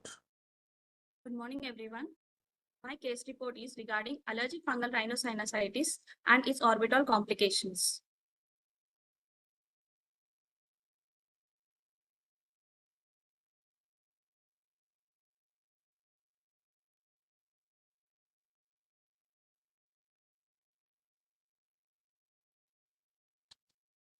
Allergic fungal rhinosinusitis. It is an immune-mediated form of chronic rhinosinusitis with type 1 and type 3 hypersensitivity to fungal antigens. It occurs in warm and humid climates. Allergens include Aspergillus, Bipolaris, Calvaria, and Alternaria. These allergens cause sinonasal inflammation, accumulation of eosinophilic mucin, and nasal polyps. This is diagnosed based on Bent and Kunz criteria. They cause expansion of sinus walls, bony erosion, which is not by the invasion of fungus, but by the disease itself. I present a 20-year-old female patient which came to the ENT department with the chief complaints of bilateral nasal obstruction since 8 months with a protrusion of right eye since 1 month. There is a history of nasal discharge, excessive sneezing, and decreased perception of smell present, and history of watering from eyes present. Past history, family history, personal history are not significant. General examination and systemic examination was normal. On local examination, externally, the nose is normal. On anterior rhinoscopy, there is on anterior rhinoscopy in both nasal cavities, a pale, smooth, grayish-white mass noted arising from the middle meatus, filling the entire nasal cavity, which is insensitive to touch and not bleeding on touch. Functional test performed. On performing a Cottle's test, there is no change on right side. On performing the Cotton-Wool's test, there is a decreased movement observed on right side. On performing a cold spatula test, there is a decreased fogging observed on right side. On palpation, there is no sign on paranasal sinus tenderness. Management. It includes investigations. All routine investigations were normal, with a peripheral eosinophilia is observed with a cell count of 900 cells per microliter, which is elevated. On diagnostic nasal endoscopy, a polypoidal tissue is noted in bilateral medial nasal cavities, medial and lateral to the middle turbinate. A radiological evaluation. On CT, paranasal sinuses and orbits, a double density sign is shown in the films involving bilateral frontal, ethmoidal, and maxillary sinuses, right frontal sinus. There is a diffuse thinning, erosion of ethmoidal septae and sinus expansions, which compress in the medial orbital wall structures, which is more on right side compared to left. MRI brain was normal with to rule out no intracranial extension. And in MRI paranasal sinuses, there is expansion and adjacent rear fraction of inner table of right frontal bone. Surgical management include we perform the functional endoscopic sinus surgery. Intraoperative findings, polypoidal tissue and fungal debris, thick allergic eosinophilic mucin were observed in bilateral maxillary, anterior and posterior ethmoids, frontal and phrenoid sinuses. There is a bony erosion is noted over posterior table in the right frontal sinus and the dural pulsations are visible. On HPE, KOH mount shows positive for fungal elements. Here I present a fungal ball, allergic mucin, and a visible dural pulsations in the right frontal sinus. Discussion. This case illustrates that allergic fungal rhinosinusitis predominantly affects the immunocompetent individual, which is characterized by marked peripheral eosinophilia. Clinically, orbital complications include proptosis and epiphora, while radiologically expansile sinus walls and bony wall thinning and erosion is observed. With this correlation, we planned functional endoscopic sinus surgery. Complete clearance of fungal debris polyposis was achieved intraoperatively, leading to a significant symptomatic improvement. On regular postoperative surveillance, we have demonstrated a sustained disease control with no evidence of recurrence. Conclusion. This case underscores that clinical importance of early recognition of fungal rhinosinusitis with careful clinical evaluation and radiological assessment to prevent the disease progression and associated complications. Kirti, continue. Functional endoscopic sinus surgery remains the gold standard management, preserving the healthy nasal mucosa and restoring the ventilation. These are my references. These are all the sinuses we are cleared intraoperatively, and the fungal debris, polypoidal tissue, and allergic mucin were cleared from all these sinuses. Thank you. Sir, questions, sir? Okay, on time. It is a good presentation. Sir? What is the duration of antifungal therapy you want to give to this patient? Actually, for this patient, we didn't even started antifungal therapy, sir. Only she came up with a complaints of 8 months history, and we have operated after performing the CT evaluation and radiological evaluation. We performed surgery. After that, we have advised topical and oral steroids and complete clearing of disease within surgery. Okay. And there is no recurrence in the follow-up cases. Okay, fine. Thank you, Dr. Kirti, for joining us. I request number 31, Dr. Javeria Fatima. Dr. 31, Dr. Javeria Fatima, are you there? Yes, sir. Yes, sir. Yes, yes. Kindly start your presentation.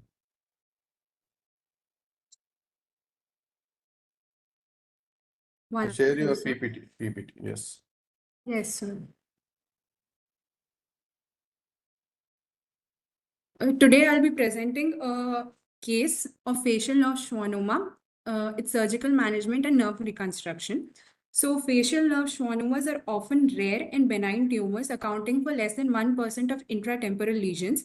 They are most commonly seen in the age group of 40 to 60 years with a male preponderance. For our case, we have a 26-year-old male patient who complained of right-sided facial weakness for 6 months. There was no history of tinnitus, imbalance, hearing loss, headache, or pain in the ear. There is no history of chronic ear disease or previous ENT surgeries. On examination, both the eardrums were intact. Bilateral rhinis was positive. Weber's was not lateralized. Nasal and oral cavity examinations were normal. Investigations, pure tone audiometry showed normal hearing or minimal hearing loss. And doing HRCT, we were able to see a bulky labyrinthine segment of right facial nerve with linear soft tissue density noted adjacent to anterior genome. MRI was done, which showed thickened labyrinthine segment of facial nerve apart from thickened part anterior genu, posterior genu, as well as horizontal and mastoid segments were involved. So the patient, after proper pre-op evaluation, was taken up for facial nerve decompression with nerve grafting through a transmastoid approach. The surgical procedure, we started with a post-auricular incision, fascia was harvested, periosteum was opened, and then after elevation of tympanomeatal flap, decompression of facial nerve was carried out. This was continued until we reached the internal auditory canal. Chorda tympani nerve had to be sacrificed in the process.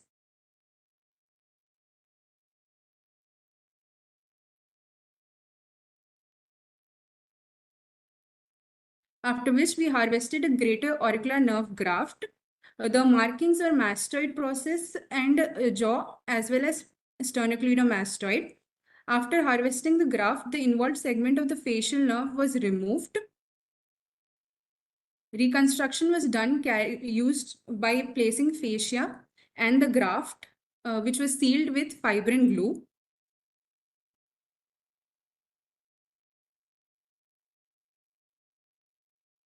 A type 3 tympanoplasty was performed. Reinforcement with conchal cartilage was done.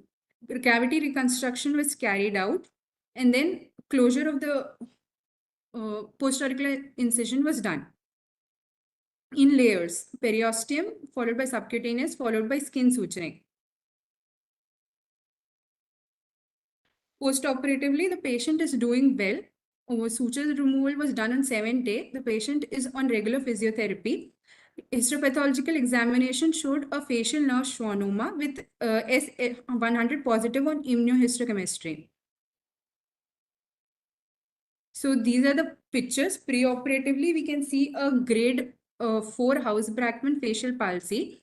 Post-operatively, up till day 40, there is no deterioration in the condition of the patient. So facial nerve schwannomas mostly present with facial palsy. They have to be differentiated from vestibular schwannoma.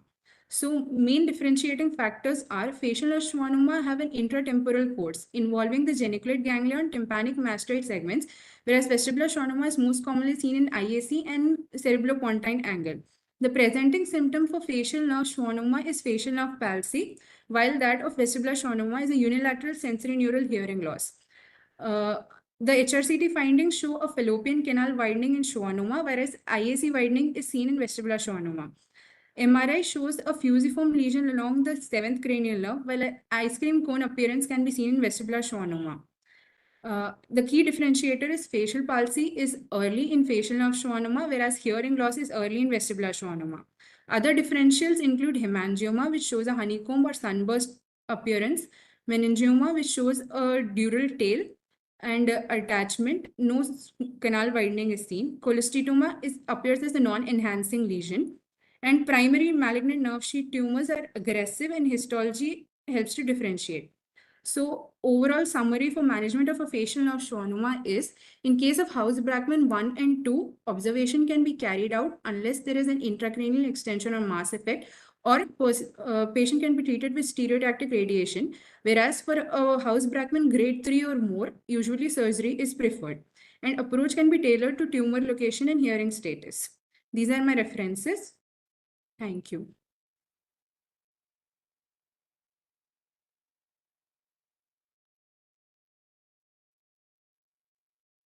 Hello. Hello. Any nerve monitoring was used? Any? Yes, sir. Equipment? What was the help by the nerve monitoring equipment? We were able to see, sir, the condition of the facial nerve while monitoring, like whether like how the twitching was there or not. Okay. What about physiotherapy to this patient? Hi, the patient is on physiotherapy, sir. Okay. Okay, thank you. Thank you, sir. Thank you, Dr. Jiveria Fatima. And we request Dr. E. Sai Kruti. 32 number, Dr. E. Sai Kruti. Yes, sir. I'm there, Yes, sir. please. Please respond and share your PPT. You Yes, can sir. go forward.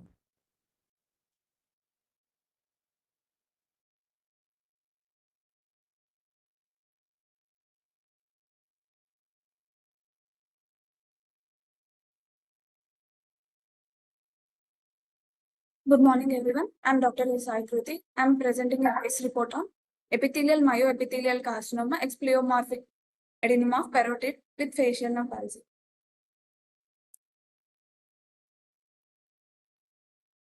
80 to 85% of parotid gland tumors are benign.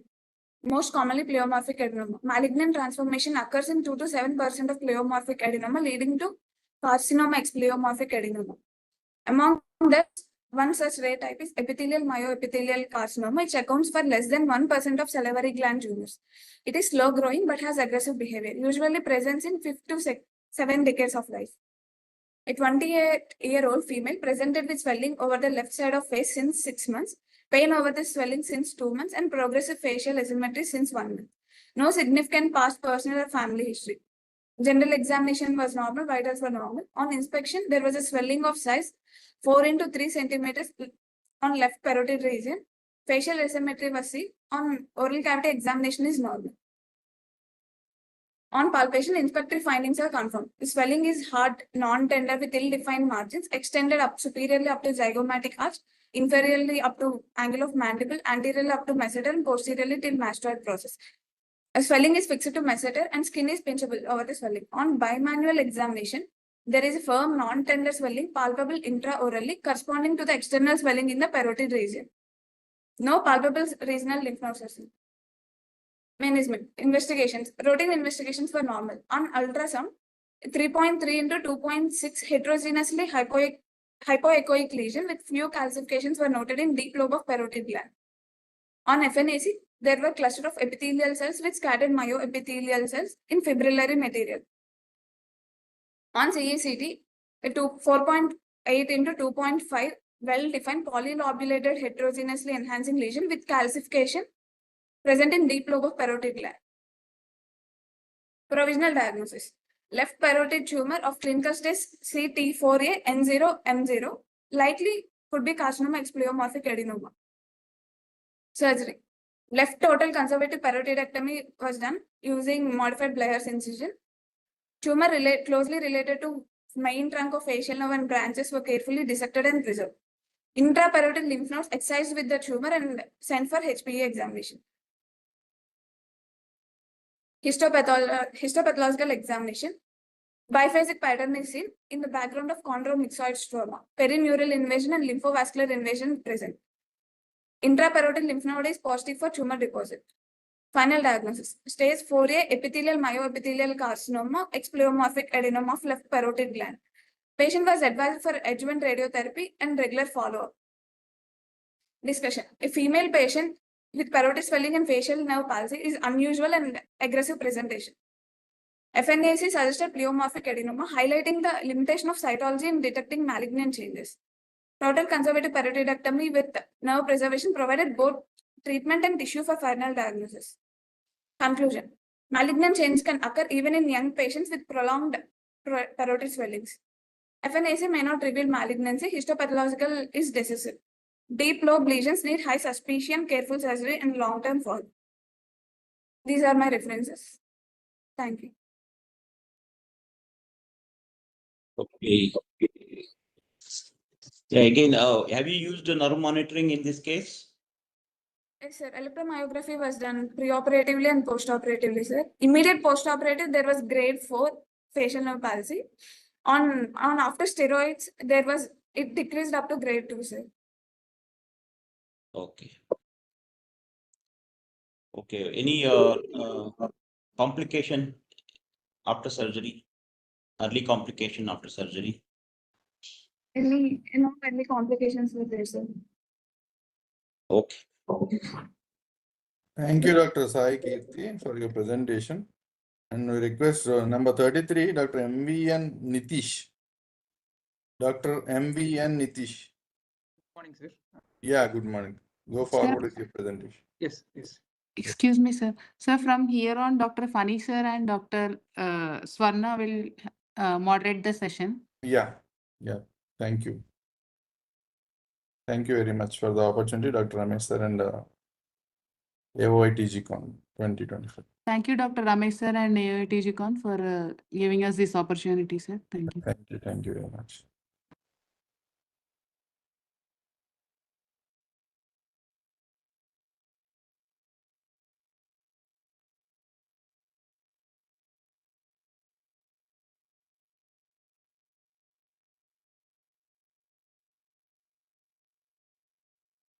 Dr. Nitish, Yes, sir. Good morning, sir. are you ready? Yes, sir. Just 1 minute. It's uploading, sir. Yes, sir. I'm ready. Yeah, please start. Good morning, one and all. I am here with a case report on rare pediatric tumor of the right sino-nasal tract.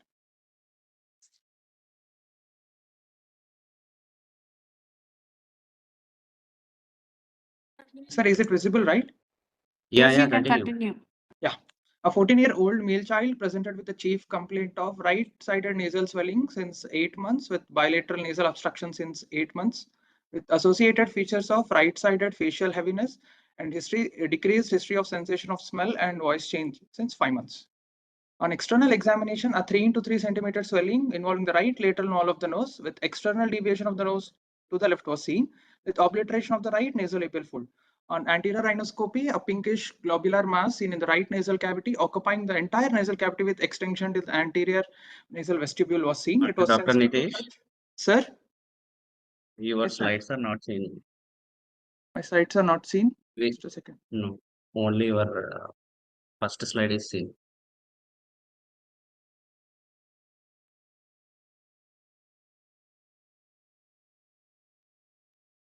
Instead of uploading the file, you Yes, can sir. share your screen, okay? Share entire Yes, sir. screen. I did the same thing. No, you have uploaded the file into the program. Just Okay, stop the screen share. Okay.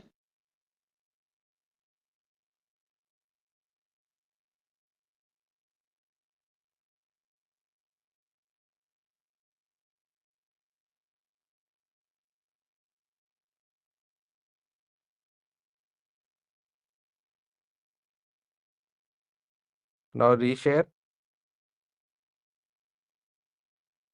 When you click share, click entire screen.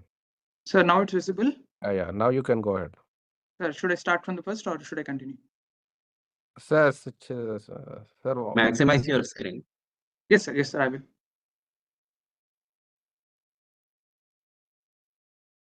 Is it fine now, sir? Please go ahead. Sir, Yeah, I'm starting start. from the start. Yeah, start. A 14-year-old male child presented with a chief complaint of right-sided nasal obstruction since 8 months with the right-sided nasal mass since 8 months. It was associated with the right-sided facial heaviness and right-sided frontal headache with other symptoms of decreased sensation of smell and voice change associated with snoring. On external examination, 3 into 3 centimeter swelling involving the right lateral wall of the nose, causing external deviation of the nose to the left with obliteration of right nasolabial fold was seen. On anterior rhinoscopy, a pinkish globular mass was seen in the right nasal cavity, completely occupying the right nasal cavity, causing the deviation of the septum to the opposite side, with its anterior extension to the nasal vestibule was seen. It was not bleeding on touch, it was sensitive to touch. The child was planned for DNE, and on the anterior rhinoscopic findings were confirmed, but the scope could not be negotiated further, so it did not give much information. All routine blood investigations were done and they were found to be normal. In radiological investigation, CT-PNS was done. A well-defined heterogeneous mass with a central necrosis was seen involving the right nasal cavity, completely occupying it and causing the pushing of the septum to the opposite side where the septum was touching the opposite lateral wall of the nose. It was abutting the right medial wall of the maxilla and posterior, it was extending till the posterior choana. The patient was planned for excisional biopsy by the lateral rhinotomy approach, and it was found to be attached to the right inferior turbinate in its posterior aspect. The mass was excised in toto and sent for HPE. On HPE, there were small round blue cells were seen arranged in sheets, cords, and nests with desmoplastic stroma in between, and all cellular malignancy features were seen. To confirm which type of small round cell tumor it was, the IHC protocol for it was followed, and it was found to be positive for CD99, NKX 2.2, and FLI1 gene. To confirm the diagnosis and to prognosticate, FISH was done, And the fish was positive for 1122 translocation, with 64% of the cells examined were positive for this. Because of its high malignancy nature, the PET CT was done to look for the metastasis, and there were no metastasis. A faint uptake was taken in the right nasal cavity and right nasal bone. So we came to the diagnosis of extracellular Ewing sarcoma of the sinonasal tract without metastasis. The child was referred to medical oncology for further management. The child was started on 14 cycles of interval compressed alternating chemotherapy with vincristine, doxorubicin, cyclophosphamide, alternating with ifosfamide and etoposide. The child was concurrently started on radiotherapy and was planned for 30 cycles of radiotherapy, out of which 23 cycles are done till now. This is the post-op 3 months follow-up picture. And Ewing sarcoma is a notorious tumor, and it forms 10% of all skeletal malignancies. It's mostly a skeletal tumor, and 30% of which present as extraskeletal tumors, out of which only 2 to 7% are seen in the head and neck region, out of which less than 1% have been seen in the sinonasal tract. In the given literature, there are only few case reports published about this. Coming to the genetic translocation seen, the 1122 translocation is the most common translocation seen, and 2122 translocation is seen in 10 to 15% of the cases. In less than 4% of the cases, these translocations are seen, and they are associated with a grave prognosis. Based on the age of the child and its tumor location and its localized nature, this child will have a good prognosis. These are my references. Thank you.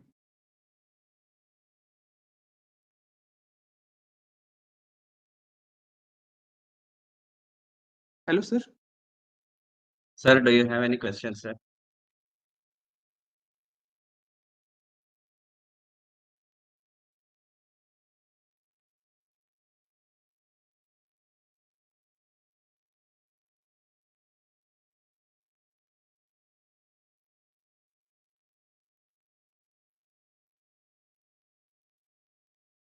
You're having still 50 seconds.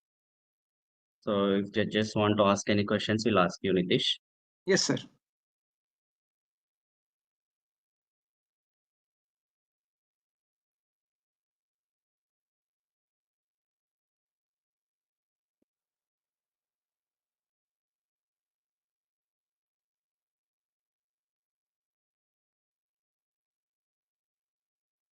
Hello, doctor. Hello. Hi. Good morning, sir. How is the follow-up and how is the recurrence rate of this thing, doctor?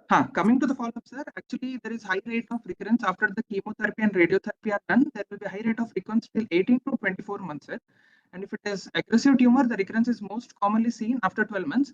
But anyway, we are asking the child to come every month till 6 to 8 months. And only 6 cycles of chemotherapy are done till now, and 23 cycles of radiotherapy are done, sir. And the treatment is yet to be completed. Oh, it is yet to be completed? Okay. Yes, sir. And how is the prognosis as a recurrence and prognosis?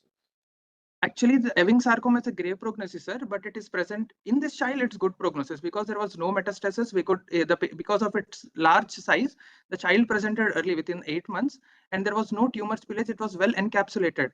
So, based on the prognostic factors and all, there is very less chance of recurrence in this child, sir. Around 75% 5-year survival rate is seen. So, according to it is around 75%. Yes, sir. Yes, sir.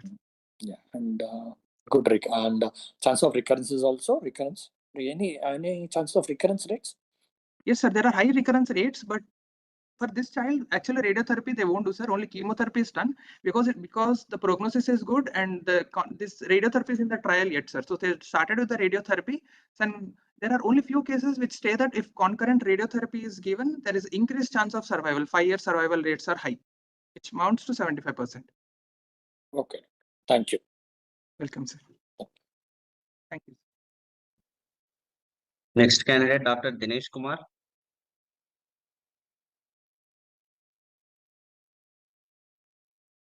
Yes, sir. Good morning.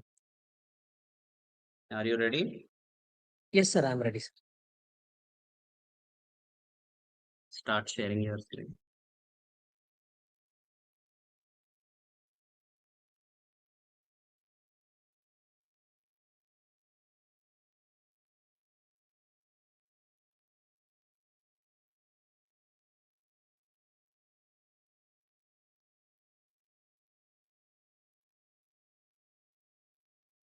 Sir, I'm not able to put the background.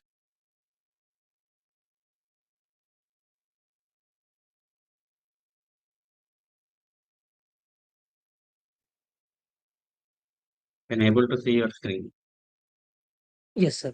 But background, I'm not able. What background? Mucosa and You are not visible to us. bones, muscles, and glands.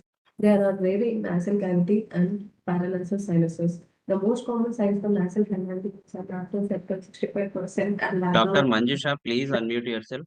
6%. Although they are benign, hemangiomas often infect. Dr. Manjusha, please unmute yourself. A 17-year-old male patient came to our ENT. Dr. Manjusha, Chief complaint please of exit from the link. Dr. Manjusha, exit from the link. history of present illness. The patient was apparently asymptomatic 3 months back, and then Sriharsha, mute that person. during these 3 months, he had 6 episodes of profuse bleeding from the right Sir, Ramesh, nostril. sir. Yes. Sir, timer is not seen, sir. Dr. Sriharsha.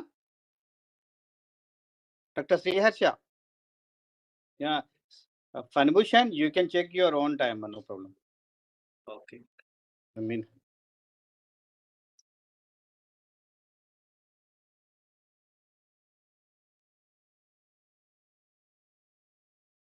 Okay, Dr. Dinesh, you share your screen and start the presentation. Is my screen visible, ma'am? Yes, you can continue. Yes. Good morning, esteemed faculty. Today, my case report is on management strategy in a case of frontal lobe abscess due to chronic rhinosinusitis. Chronic rhinosinusitis is a common worldwide disease, but due to the use of antibiotics, the incidence has reduced. But still, it is important as when there is inadequate treatment, it may lead to severe intracranial complications. Spread usually occurs indirectly via thrombophlebitis of the valvulus breasted veins and less through bony defects. And intracranial complications include subdural empyema, meningitis, cerebritis, abscess, and venous sinus thrombosis. Frontal sinus are the main source, followed by ethmoid, sphenoid, and maxillary sinus. Management usually involves neurosurgical drainage with endoscopic sinus surgery to control infection and restore ventilation. This is a 22-year-old female presented to ENT OP with right-sided nasal obstruction and headache since 2 years. Patient was apparently asymptomatic 2 years back when she developed right-sided nasal obstruction, which was insidious in onset, gradually progressive, initially intermittent, and relieved on topical decongestants, aggravated since past 2 months. History of nasal discharge and reduced perception of smell was present. Complaining of headache since 2 years, which was insidious and bilateral frontal region, episodic throbbing time, and temporarily relieved with medication. No history of ear or oral complaints. No history of eye symptoms as well. Patient had a history of pulmonary TB 14 years ago, used anti-tuber ATT therapy, and patient is a known case of allergic rhinitis since 3 years, have used steroid spray, fluticasone. Now it is under control. Family history, menstrual history, and personal history is not significant. General examination and systemic examination was normal. Going to the local examination, on anterior rhinoscopy, septum was found mild deviation towards left, and the left inferior tablet hypertrophy is noted. In the nasal cavity proper, a pale, smooth, gray swelling noted arising from the middle meatus, insensitive, not sensitive to touch, and not bleeding on touch, is found on bilateral nasal cavities.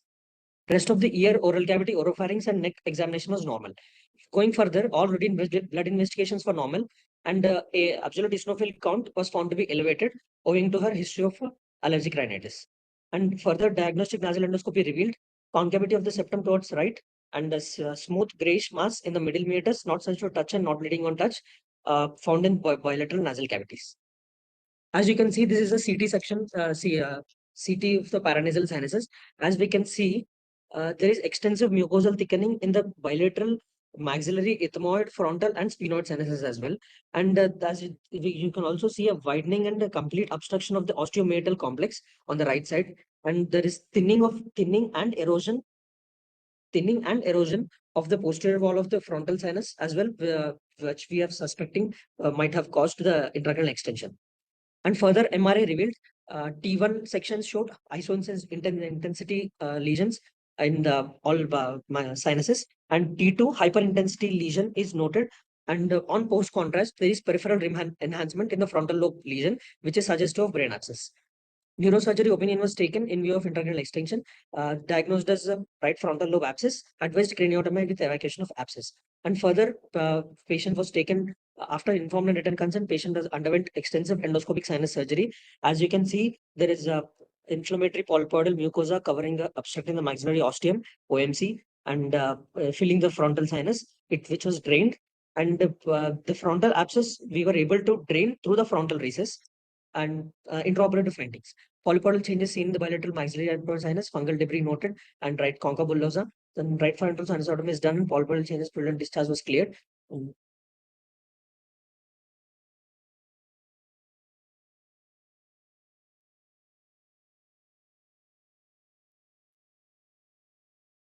Post-op course, patient was started on IV antibiotics, nasal pack was removed post-op day 2, and on post-op day 8, CECD was done as per neurosurgery advice. And the section sent for histopathology showed polypodal soft tissue fragments, of inflammatory nasal polyp. Post-operative effect noted the posterior wall of right frontal sinus as well.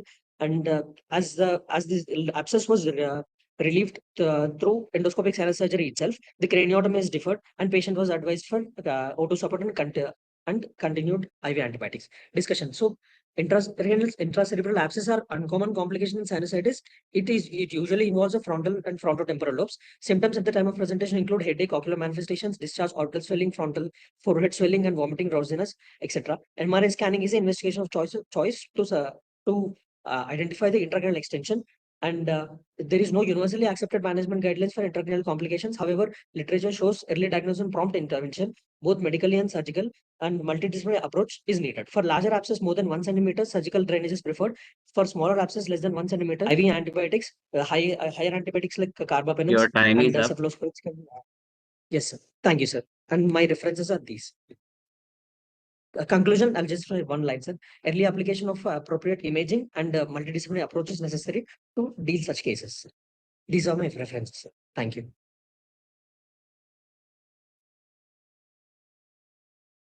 Nagraj sir, do you have any questions, sir? Very good morning, doctor. So, what are the approaches for this frontal sinus abscess, doctor? So, externally, like neurosurgery, people would advise frontal craniotomy through frontal bone. But as we suggested that we would first take up the first do FIS and try to evacuate through the frontal recess. So we have reached the frontal sinus through frontal recess, sir. Okay. Okay. For your case, you've gone through. Like, what could be the other approaches, and what are the advantages and disadvantages of external and intranasal approaches? As this can be treated along with the, there will not be another second surgery if you are going for craniotomy. But it's in single sitting, the problem of chronic sinusitis and the frontal abscess both are addressed. So this is the advantage. So basically, a limited disease confined to only not exposing the outer table. So just if Yes, the outer sir. table is intact, so we can still go with the endoscopic approach and try to release it. So if it all, Yes, if it is an outer table is breached or thinned out, the chances of intracranial extension is very more. So where a neurosurgical intervention or external approach may be needed. Yes. Okay, doctor. Thank you. Thank you so much. Okay. Nagraj sir, good morning. I'm Dr. Chidanand speaking. Oh, morning, sir.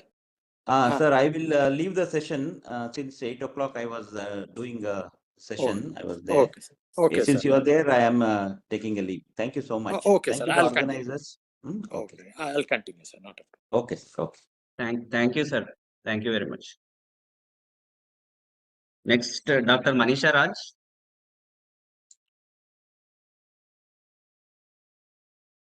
Dr. Manisha.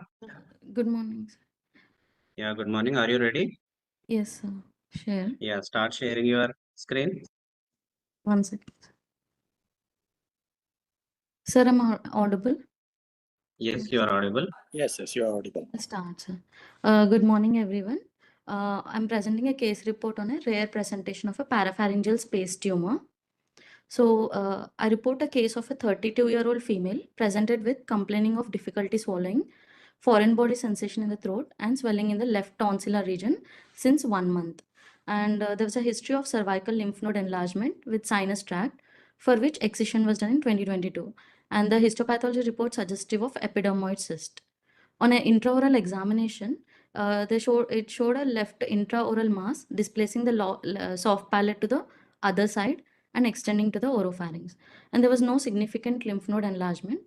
On clinical examination, did not reveal any cranial nerve palsies or any other abnormalities of the head and neck. So this is a video laryngoscopic image, a video showing a pinkish smooth mass seen in the left tonsillar region and extending into the oropharynx and pushing the uvula to the other side.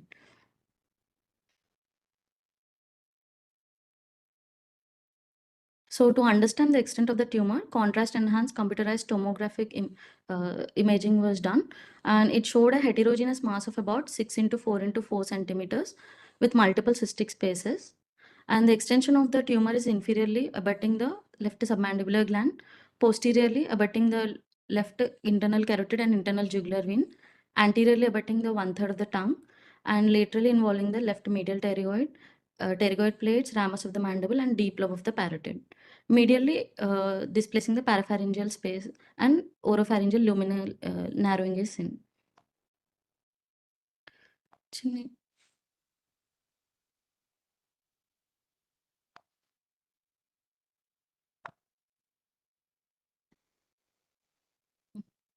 And surgical profile was done, and after obtaining consent, complete excision of the tumor was done through transoral approach. Patient placed in Rose's position, mouth opening was done, and incision was made in the lateral part of the soft palate, muscular planes dissected. 18 to 10 centimeters solitary mass was seen in the arising from the deep parotid and the posterior part of the palate bone and the pre-styloid compartment of the parapharyngeal space. It was sent for histopathological examination, and the patient was kept on Ryle's tube feed for 5 days, and after she was comfortably able to take food orally, we have removed the Ryle's tube. And on regular follow-up, patient showed improvement of her symptoms, and this is the video laryngoscopic image of the patient on postoperative day 10, and no recurrence noted after follow-up for about 3 months.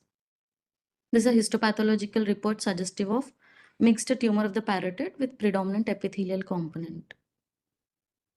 On the discussion part, the tumor is also known as pharyngomaxillary or pterygomandibular tumor. It comprises of about 0.5% of the head and neck tumor. 80% of them are benign and 20% are malignant. In the pre-styloid compartment, salivary gland neoplasms, especially pleomorphic adenoma of the parotid, is the most common, whereas in the post-styloid compartment, neurogenic tumors like schwannoma and neurofibroma are the most common. Pleomorphic adenoma either may arise de novo or from the deep lobe of the parotid and extends to the stylomandibular tunnel into the parapharyngeal space. The symptoms include foreign body sensation, difficulty in swallowing, and hoarseness. And other clinical manifestations include mass in the oropharynx, mass in the neck, cranial nerve deficits, and the eustachian tube dysfunction. And CT and MRI are the most important diagnostic tools for determining the extent of the disease, local spread, and the type of tumor. Treatment of the parapharyngeal space is essentially surgical, and success depends upon the two conditions: correct identification and exposure of the tumor for complete removal and to prevent recurrences, and minimum functional and aesthetic morbidity. There are different types of approaches. Intraoral approach is done for small benign extraparotid tumors that originate in the pre-styloid compartment. Simple cervical approach is used for extraparotid tumors of small size that can be dissected digitally. Transparotid is for the deep lobe tumors arising from the deep lobe of the parotid, and combined transparotid and intraoral approach to remove giant pleomorphic adenoma involving pre-styloid compartment of the parapharyngeal space. These are my references. Thank you. Okay, thank you, doctor. What was the size of your tumor? 18 to 10 centimeters, sir, when during intraoperative period. Okay. Correct, 8 to 10 centimeters. And you said this case was undertaken through intraoral approach, right? Yes. Okay. So probably 8 to 10 centimeters is quite a big one, but dissecting through intraoral, like how was it? How was the experience? Like, what are the planes you across, or any complications? What are the complications do you expect? If generally we can do a tracheostomy for the patient. That is fine. No, as you said in your discussion also, we see if it's a small tumor, we do intraoral approach. Yes. But if it is an 8 to 10 centimeters, you say, So that would have been done with an external approach. You have wider exposures, okay, where you Yes. can delineate all the major structures, vessels. That would be very easier when compared to intraoral approach. Okay. So 8 to 10 centimeter, like how do you classify 8 to 10 is a small or a big according to your case? 8 to 10 centimeters are bigger one, sir. Correct. Probably we would have expected through external approach. I don't know. Yes. That's what. But you people, I mean, intraoral was approach. That's what. Any complications? So what are the complications of intraoral approaches? Trismus might be there, sir, and bleeding and injury to the major vessels, and we will not be able to stop the bleeding. Okay, doctor. So, I mean, according to my clinical experiences, like external approach would have been much better because to prevent the recurrence killing. Yes. Because even exposing all the major vessels. See, what are the major? You have all the major vessels in the lateral wall. Okay. So better. Okay. Anyway, intraoral approach if you have done very clearly and there is no recurrence, that's a very good. Okay. Okay. Thank you, doctor. Thank you, sir. Thank you.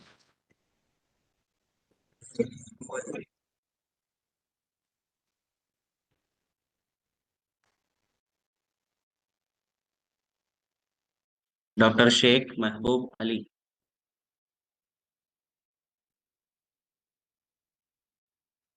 Sir, good morning, sir. Hello, sir. Can I audible? Yeah. Are you ready?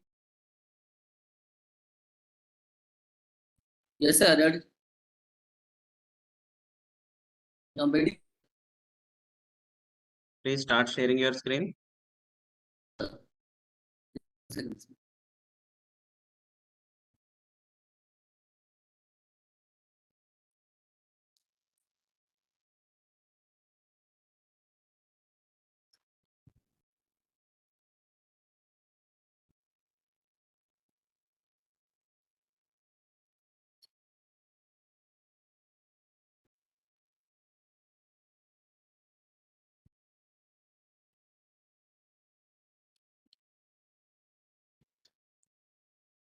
Sir.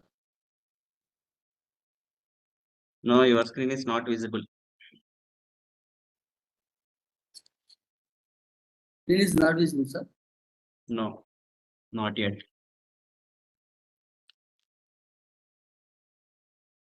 Wait, sir. Good, sir.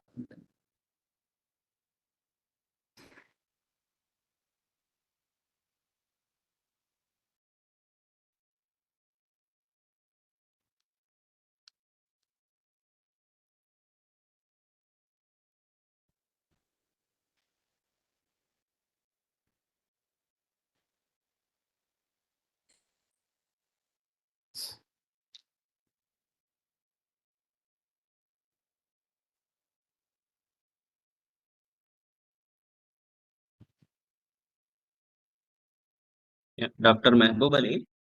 Sir. Wait 1 minute. We'll come back to you again.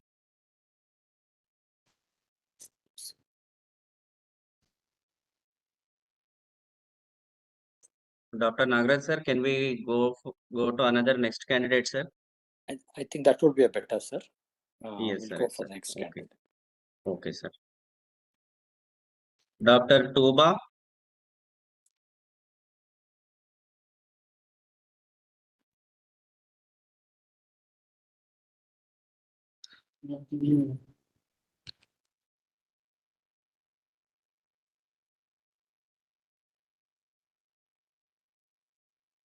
Dr. Tuba, make yourself visible.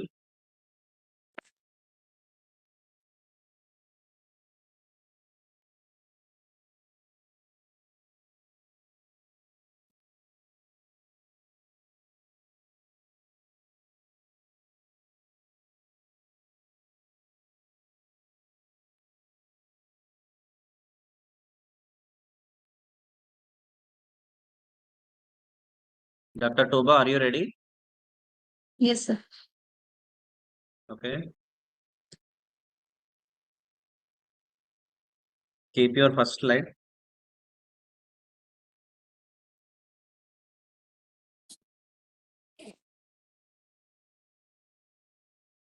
Your first side. Yeah. Start. Okay, doctor, you can start. Good morning to all the respected dignitaries, esteemed judges, and everyone. I'm Dr. Tuba. Going to present a case of nasopharyngeal carcinoma in a coal mining area resident. Nasopharyngeal carcinoma is an undifferentiated form of squamous cell carcinoma arising from the epithelium of the nasopharynx. And though it's a rare tumor, it's the most common malignancy of the nasopharynx arising from the fossa of Rosenmiller. And it's it has highest incidence in southern China, Hong Kong, Southeast Asia, and it has male predominance.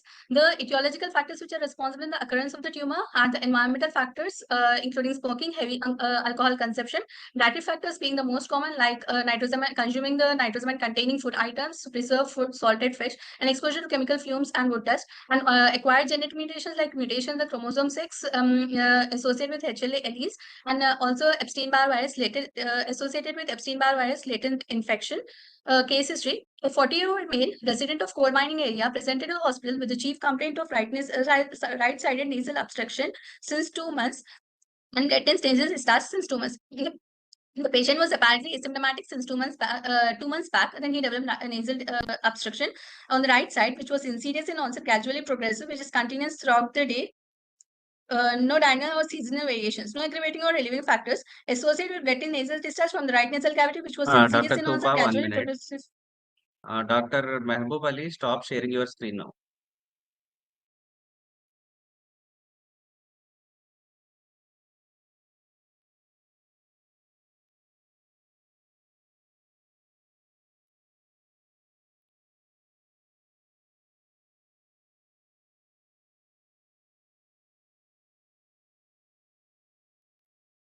Yeah, Tuba, you can continue. Associated with latent nasal discharge from the right nasal cavity, which was insidious in onset, gradually progressive, requiring consistency, non-foul smelling, copious amount, aggravating cold weather, and relieved by temporarily by medications.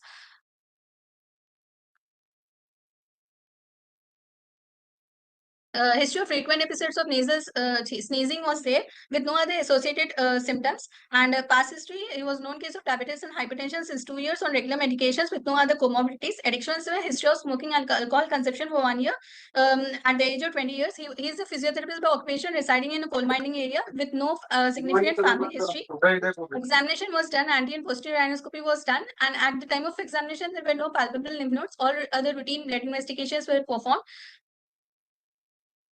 And on diagnosis, calf covered proliferative growth visualized occupying the right guana, and in left nasal cavity medial to middle turbinate, which was bleeding on touch, sensitive to touch, and there was deviated nasal septum to left. And CT, MRI, and PET CT were performed. MRI revealed heterogeneously enhancing soft tissue intensity in the noted in the nasopharynx, predominantly on the left side. The extensions were posteriorly it was abutting the longest colemus on the other side. Anteriorly it was extending into both-sided guana and left posterior sided posterior nasal cavity. Inferiorly was abutting the posterior aspect of the hard palate and soft palate, causing significant luminal narrowing of the nasopharyngeal airway. The lymph nodes were also enlarged on left side, level 1, 2, 4, which were significant, and also lymph nodes were enlarged lymph nodes were noted in bilateral retropharyngeal region. PET CT revealed focal metabolic activity in the posterior nasopharyngeal wall with no evidence of with no other evidence of metabolic activities in the whole body scan. Biopsy was taken from the proliferative growth under LA. Histopathological features revealed were suggestive of poorly differentiated nasopharyngeal carcinoma. And according to new AJCC classification, the tumor, the TNM staging was CT1, N2, M0, stage as 2. He was referred to cancer hospital for further treatment, where the treatment was planned as neoadjuvant chemotherapy followed by chemoradiotherapy. Currently, is receiving chemotherapy with no side effects. The nasopharyngeal carcinoma presents various non-specific symptoms. The most common symptom being the neck lump due to enlargement of cervical nodes, and neck pain and stiffness can also be there due to enlargement of involvement of retropharyngeal lymph nodes. The others are nasal obstruction, persistent headaches, hearing loss, which is mostly conductive, and and due to bleeding from the mass, the bleeding gravitates, the blood gravitates down and presents as blood-stained sputum or nasal discharge. If it extends to orbit, it causes proptosis, and cranial nerves can also be involved. But due to non-specific symptoms, it results in delayed diagnosis. But if there is strong family history and genetic susceptibility, routine health screening can be done, and also serological analysis of IgA against antigens of Epstein-Barr virus can also be done. There's a like according to WHO, it is classified into keratized squamous cell carcinoma and non-keratizing, which is again differentiated and non-differentiated and specified squamous cell carcinoma. Mostly they present at advanced stage. Less than 1% are asymptomatic and diagnosed incidentally, and most of them present at stage 2. This is the new HSCC 9th edition HSCC classification, and the tumor is radiosensitive. The stage 1 tumors are treated by radiation, and stage 2, 3, 4 are with if non-metastatic are treated by chemotherapy followed by radio and chemotherapy, and stage 4 if metastatic are treated by surgery followed by radiotherapy, if there is local regional recurrence, then it is treated by neck dissection is done, radical neck dissection or modified radical neck dissection. These are my references. Thank you. Okay. Thank you, doctor. But you said what was the treatment for this particular patient? What was given? Yes, sir. What treatment was given to this patient? Chemotherapy, from our side, sir, biopsy was taken, and when it was polyed, we referred him to further treatment. His is in chemotherapy, gemcitabine and cisplatin. Cisplatin. You said chemo radiation followed by. So usually, what is the treatment options for nasopharyngeal carcinoma, doctor? What are the For stage 1, it is radiation, sir. Okay. Okay. Go ahead. Stage 1. Stage 1, it is radiosensitive tumor. So stage 1 are treated by radiation, and stage 2, 3, 4, if non-metastatic, first chemotherapy is given, followed by chemoradiotherapy.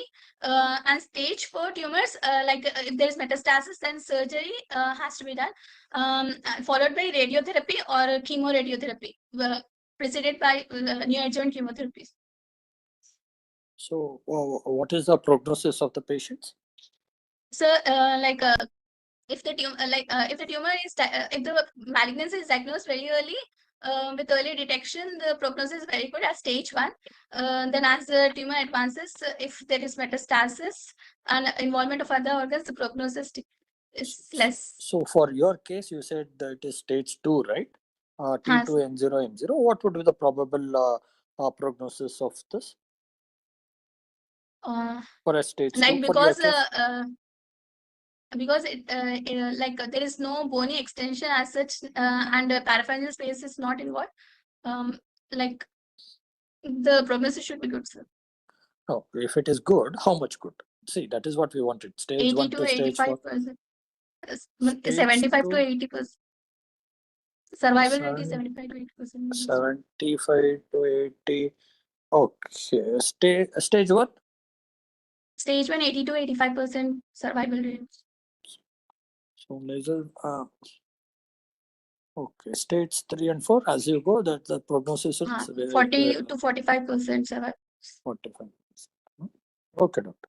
Okay. Thank you. Thank you. Thank you.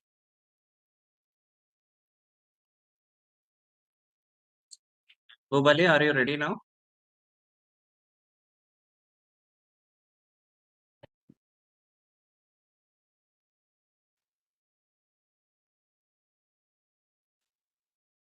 Hello, sir. Good morning, sir.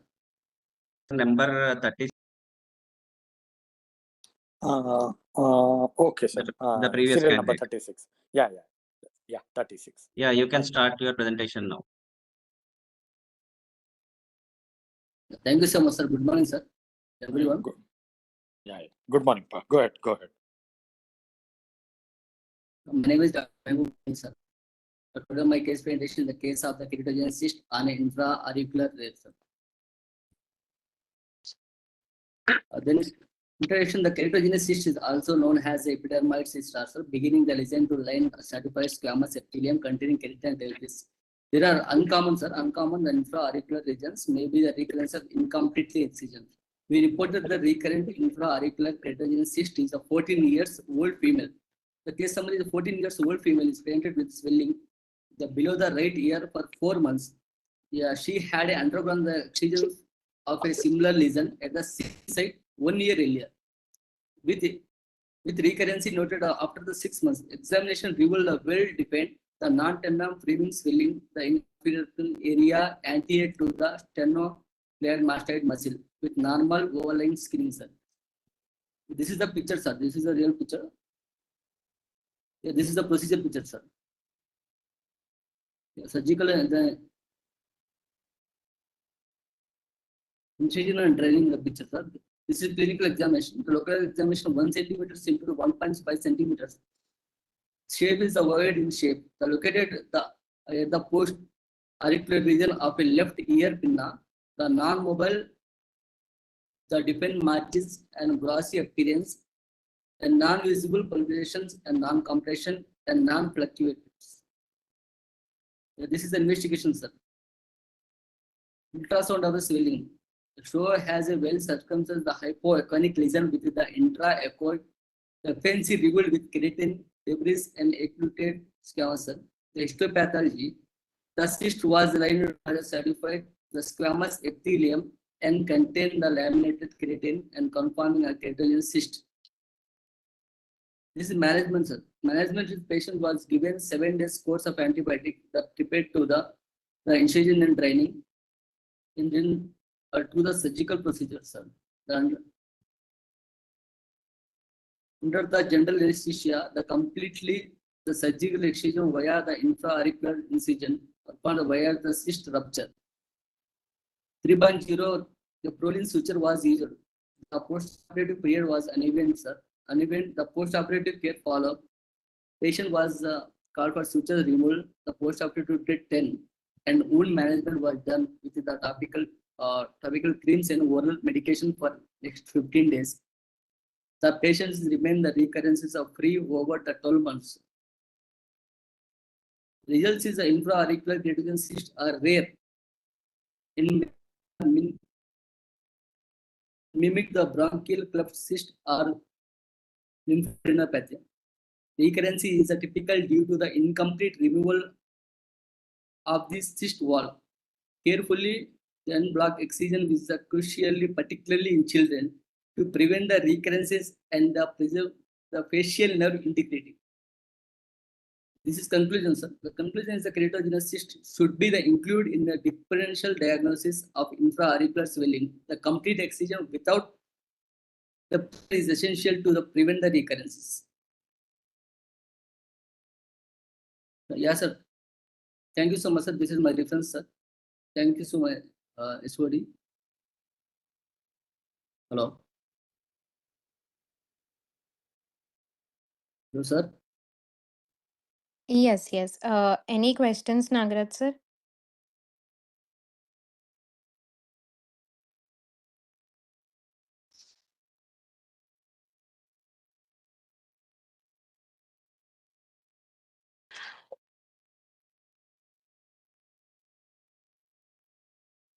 Any questions, sir? Good morning. Huh? Yes, good morning, sir. You said this was a recurrence one, no? Yes, sir. Yeah. It's a recurrences. It's a recurrence. So rate is less than 5, sir. Rare case presentation. Okay, it was on the same side? This is the bilateral also, sir. This is the same side, sir. This is same side. Okay. So what are the chances of recurrence of the disease? Sir, recurrences is less than 5, sir. Hello? Yeah. Go ahead. What are the chances of recurrence? Chances are very less. The less than 5 is also maybe documented few cases only, sir. This less than 5 cases only, sir. Okay, that's what. Like, how do you prevent the recurrence? What are the how to prevent the recurrence? Recurrence means excision. So and remove the total sac, sir. Remove the excision and remove the total epithelium tissue. That is the total shock. That is the recurrence prevention, sir. Okay, because it's already been operated once and you're operating for the second time. So you have to be more judicious to prevent it from further recurrence, clearly. So for wider exposure and clearing the sac. So once you remove the sac and capsule, no, then I think the chance of recurrence will be less. Okay. Thank you. Yes, sir. Thank you so much, sir. Nagaraj sir, thank you so much. Yes. That's a, so much this opportunity. Thank you, sir. Dr. Aisha.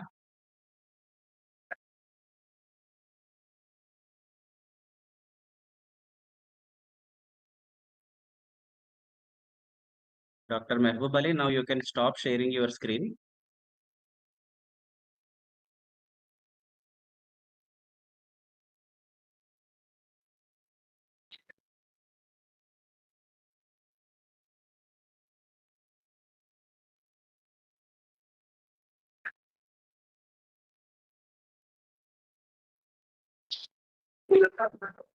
Dr. Mehboob Ali, stop sharing your screen. Dr. Aisha, are you ready?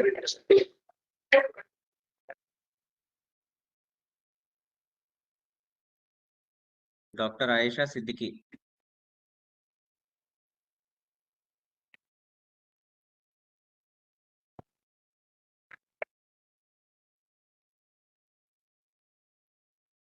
Seems candidate is not there, sir, here. Shall we move on to the next candidate, sir, number 39? Dr. Venkat Chandra Reddy. Sir, good morning, sir.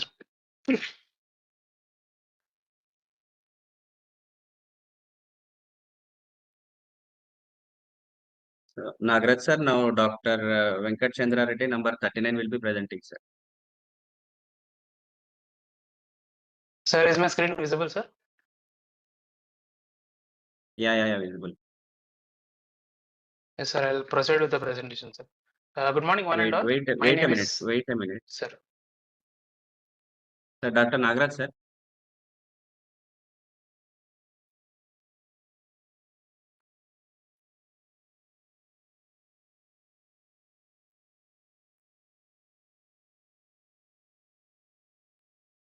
Sir. Yeah. Go ahead. Sir, number 39, Venkat Chandra Reddy will be presenting, sir, now. Oh, 39, huh? Okay. Yes, sir. Oh, okay, yes. okay, sir. Okay. Yeah, Venkat Chandra Reddy, Dr. Venkat Chandra Reddy, you can start your presentation now. Sir, yes, sir. Good morning, one and all. My name is Devireddy Venkata Chandravamshi Reddy.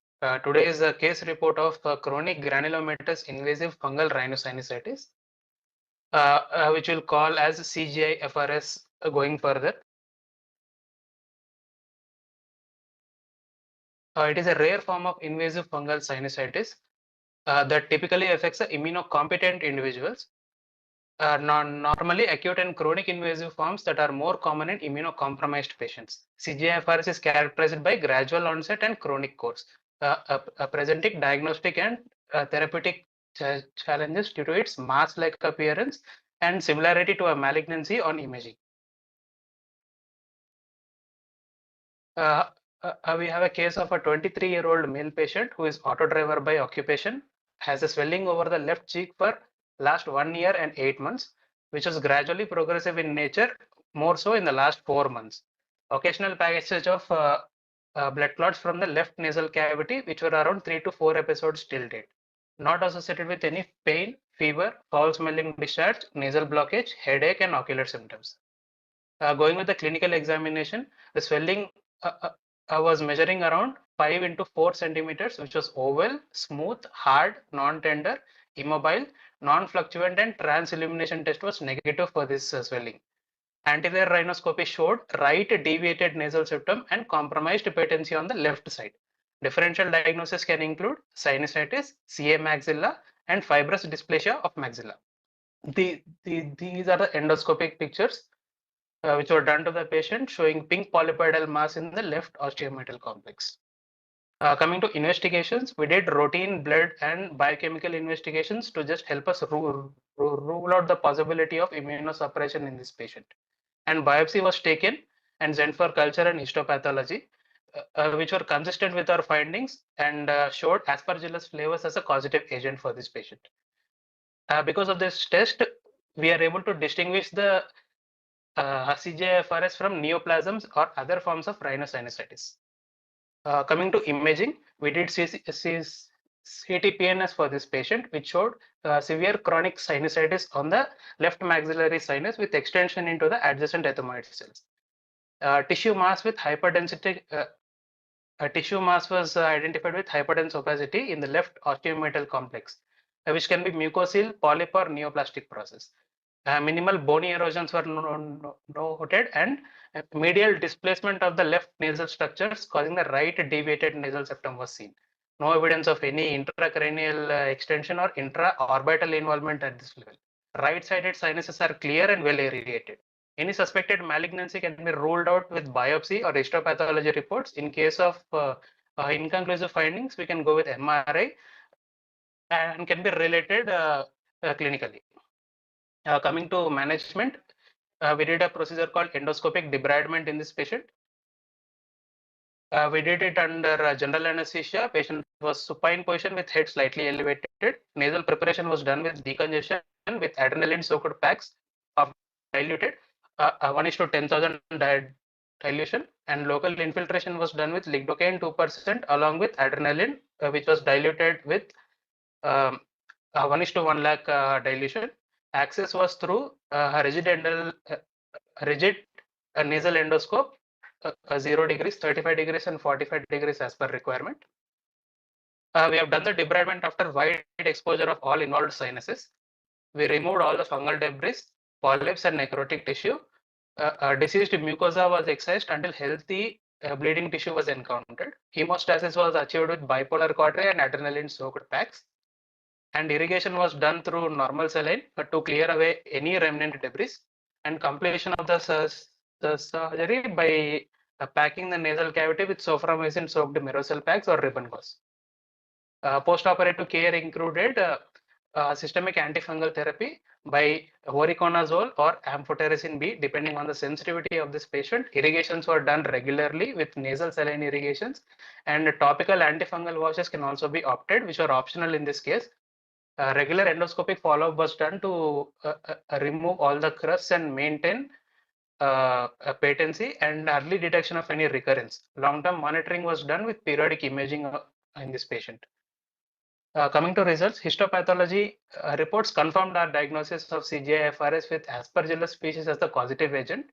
Surgical intervention was successfully performed to remove all the affected tissue. No post-operative complications were seen in this patient, and patient responded very well to our antifungal therapy. Coming to conclusion, these type of rare cases indicate the importance of considering CGI-FRS in the. Sir. These are my references, sir. Thank you very much.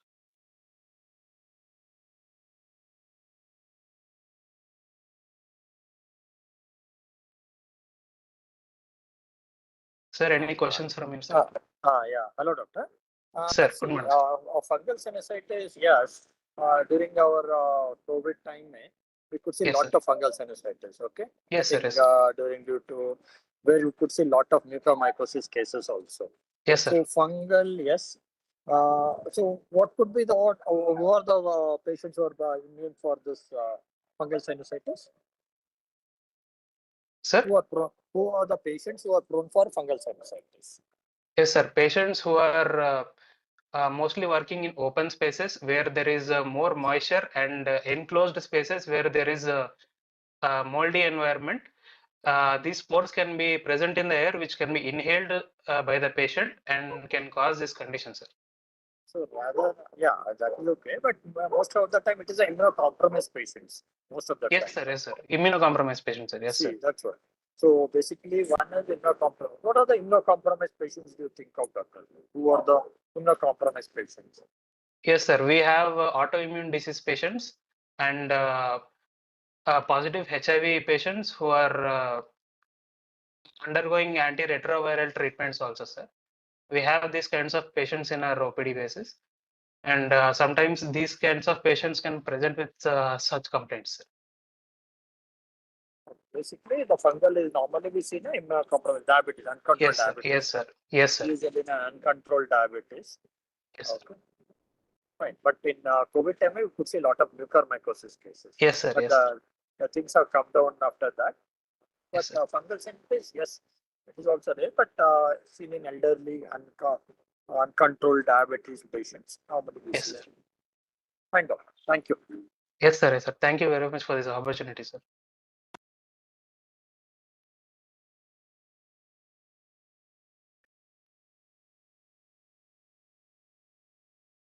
Dr. Pratyusha.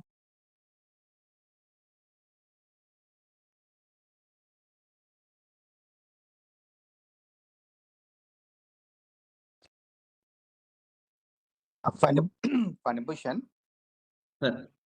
after this presentation, welcome the next set of judges, Dr. Okay, Somu sir. Lakshman sir and Dr. Prabhakar sir. So after one presentation, sir. After this 41 numbers. Okay. Okay, sir. Dr. Kirtana.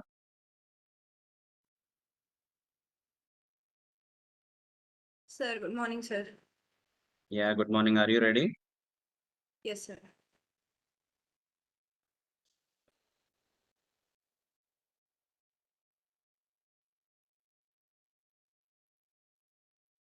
Sir, is my screen visible?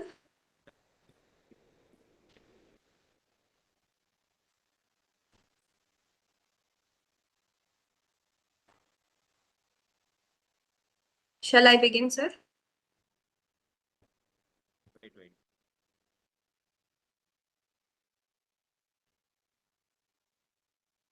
Am I audible, sir?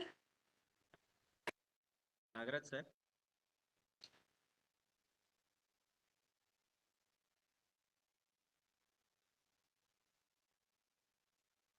Yeah, Kirtana, you can continue. Okay, sir. Good morning. Yes, sir. Yes, sir. Audible, sir. Yeah, Number 41, sir. Yes. Number 41 will be presented. Good morning, everybody. Today, I will be sharing a rare case of chondroid syringoma involving the nose. Case history. A 74-year-old female presented to the OPD with complaints of bilateral nasal obstruction for 1 year and a swelling on the nose for 8 months. Patient was apparently asymptomatic 8 months back when she developed a swelling on the nose, which was insidious in onset, progressively increasing in size with no aggravating or relieving factors. There was no history of trauma and the swelling was not associated with pain or weight loss or fever. There were complaints of bilateral nasal obstruction since 1 year. There were no complaints of nasal discharge, allergic symptoms, or loss of sense of smell. Past history, no history of similar complaints in past. Personal history and family history were not significant. On examination, general examination and systemic examination were normal. On local examination, inspection, the site of the swelling was the root of nose, shape was ovoid, size was 1 into 1 centimeters, surface was regular, edge was well defined and non-pulsatile lesion. The skin over the swelling was normal. On palpation, all the inspectory findings were confirmed. There was no local rise of temperature. There was no tenderness. The surface was smooth. Edge was well defined. Consistency was soft to firm. It was mobile in all directions. It was non-fluctuant. And the skin over swelling was normal and pinchable. Investigations. Routine hematological investigations were normal. Diagnostic nasal endoscopy revealed a deviated nasal septum to the right and no mass in the nasal cavity. Computed tomography of the nose and paranasal sinuses showed a lobulated soft tissue lesion noted involving the bony nasal septum and cartilaginous nasal bone. Irregularity of bilateral nasal bones was seen. This lesion also shows tiny peripheral calcifications. Management. The treatment for this lesion is often sought for cosmetic reasons, and options include electrocautery, laser, cryotherapy, and trichloroacetic acid excision. This patient underwent a surgical excision under general anesthesia, and the mass was sent for histopathological examination. The histopathological report showed an unencapsulated tumor with epithelial, myoepithelial, and stromal components. The epithelial component is arranged in sheaths, glands, and focal papillary pattern lined by tall cuboidal cells showing apocrine secretions. The myoepithelial component is round to oval to spindle cells and areas showing clear cells with round to oval dark nucleus. The stroma is composed of large amount of hyalinized material with focal chondroid differentiation suggestive of chondroid syringoma. This is the histopathological report of the patient.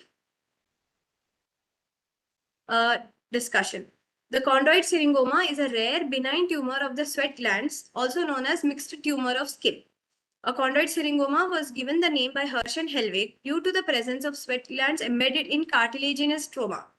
It mostly presents in males in the age group of 20 to 60 years. It usually occurs in the head and neck region involving the lips, cheeks, nose, and scalp. It is a painless and slow-growing tumor. It can be divided into apocrine and ecrine based on pathological features. It contains mesenchymal and epithelial contents. It has a very low possibility of recurrence post-operatively. However, malignant mixed tumor of skin also exists. In very rare cases, chondroid syringoma that is left untreated for a long time can transform to malignant MTS with metastasis. These are my references. Thank you. Okay, thank you, doctor. Thank you, sir. You said it is 1 into 1 centimeters swelling, right? Yes, sir. Okay, so basically it's like how do you feel, like what are the surgical options open for a 1 into 1 centimeters? We can either do a surgical excision, or we can use cryotherapy, or we can even use chemical cauterization or with excision with trichloroacetic acid. Or we can even use electrocautery, sir. Okay. So basically 1 into 1 at the root of the nose. It's basically cosmetic also we have to look into it, not only excision of the tumor. Yes, sir. And cosmetic reasons also we have to look Yes, into sir. it, right? Yes, sir. So in that way, so what is the recurrence rate? Any idea? What is the recurrence? It is very rare, sir. Recurrence rate as such was not found, sir. Not found. Okay. Yes. So I think once you completely exercise, I think if you take care of your cosmosis, I think the patient do better, right? Yes, sir. Okay. Thank you. Thank you, sir. Thank you, Nagaraj sir, for your time. Okay, sir.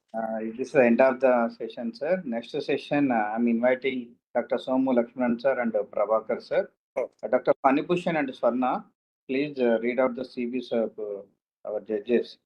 Okay, sir. Thank you, sir. Thank you for giving me an opportunity. I'll Thank you. I'll keep in touch with you, sir. I'll keep in touch with you, sir. Yes, sir. Thank you so much, sir. Please. For the next session, I request Dr. Ratnakumari and Meena Kumari to coordinate the session. Dr. Ramesh, I am audible?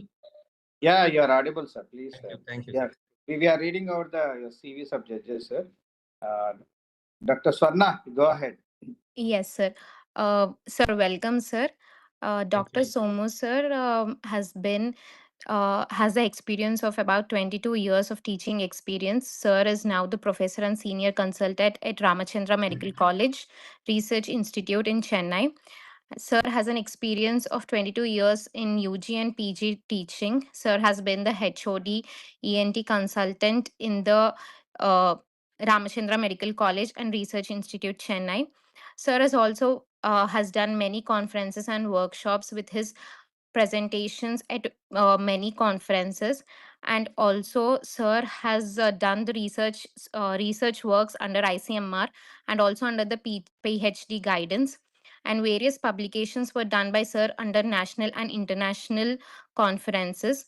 Sir is also the author of few textbooks like the case scenarios in pediatric and adolescent practice, and has published various books, and also has organized camps and for the ENT disorders, and has been the examiner and for MS, DLO and MBBS students under Rajiv Gandhi Institute, Pondicherry University and Ramachandra Medical College, Chennai. Thank you, sir. We welcome you for the today's session, sir. Thank you. Thank you, madam. And I would like to also introduce our other judge, sir, Dr. Prabhakar, sir. Welcome, sir.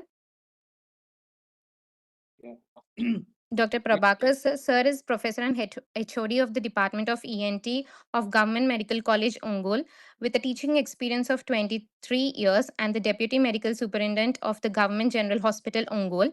Sir's areas of interest are utilization of the advanced diagnostic procedures in otolaryngology disorders with the usage of powered instruments in ENT practice. We welcome you for today's session, sir. So Prabhakar sir also my undergraduate teacher. So welcome, sir. Yeah, you can go ahead, Dr. Ratnakumari, madam. You can go ahead with the session. Number 42 candidate on.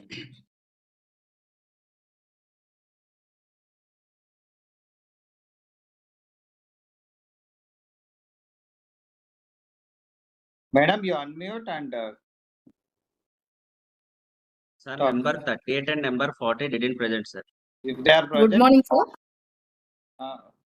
Madam. Good morning, judges. Good morning, sir. Good morning, Prabhakar, sir. Good morning, Somu Lakshman, sir. The next candidate is Dr. Harichandana. She is going to present on glomus tympanicum. Dr. Harichandana. Are you there?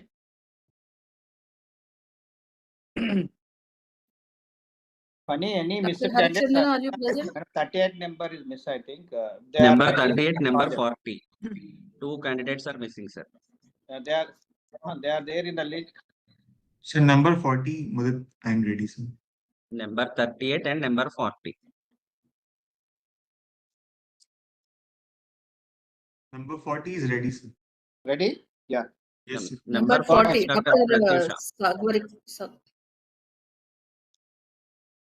Dr. Mudit.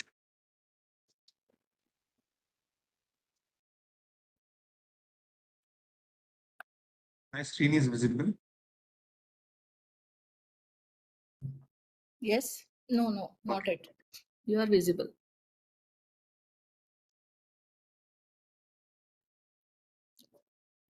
Is it visible now, ma'am?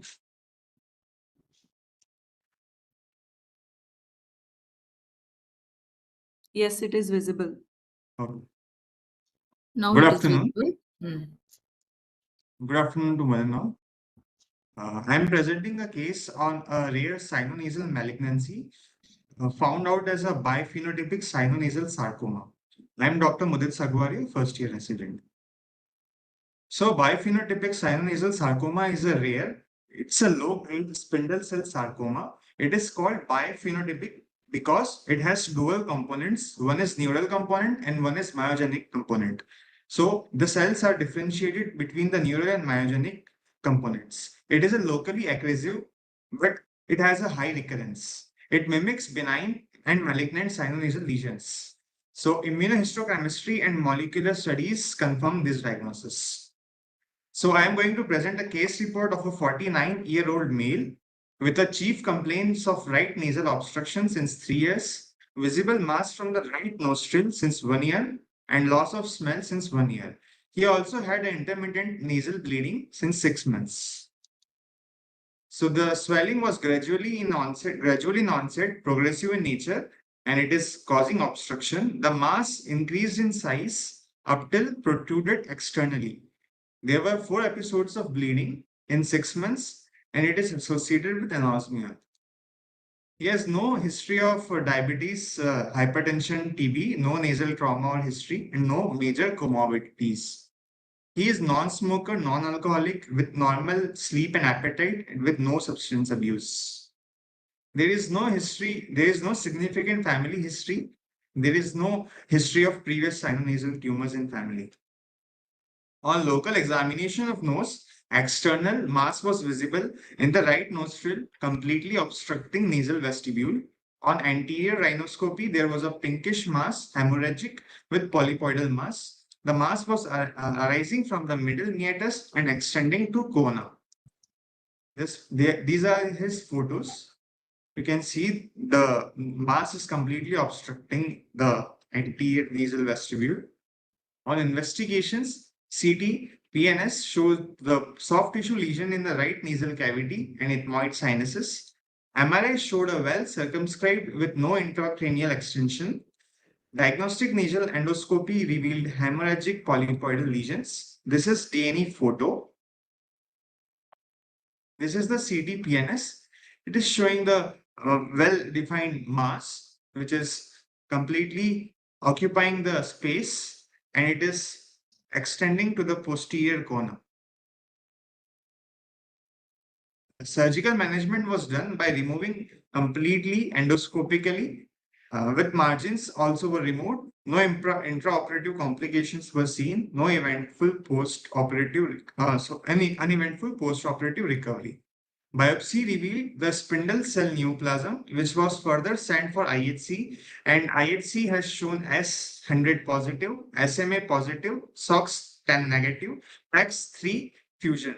So PAX3 fusion was the significant finding in his, and which is known to be as a characteristic feature of a biphenotypic sinonasal sarcoma.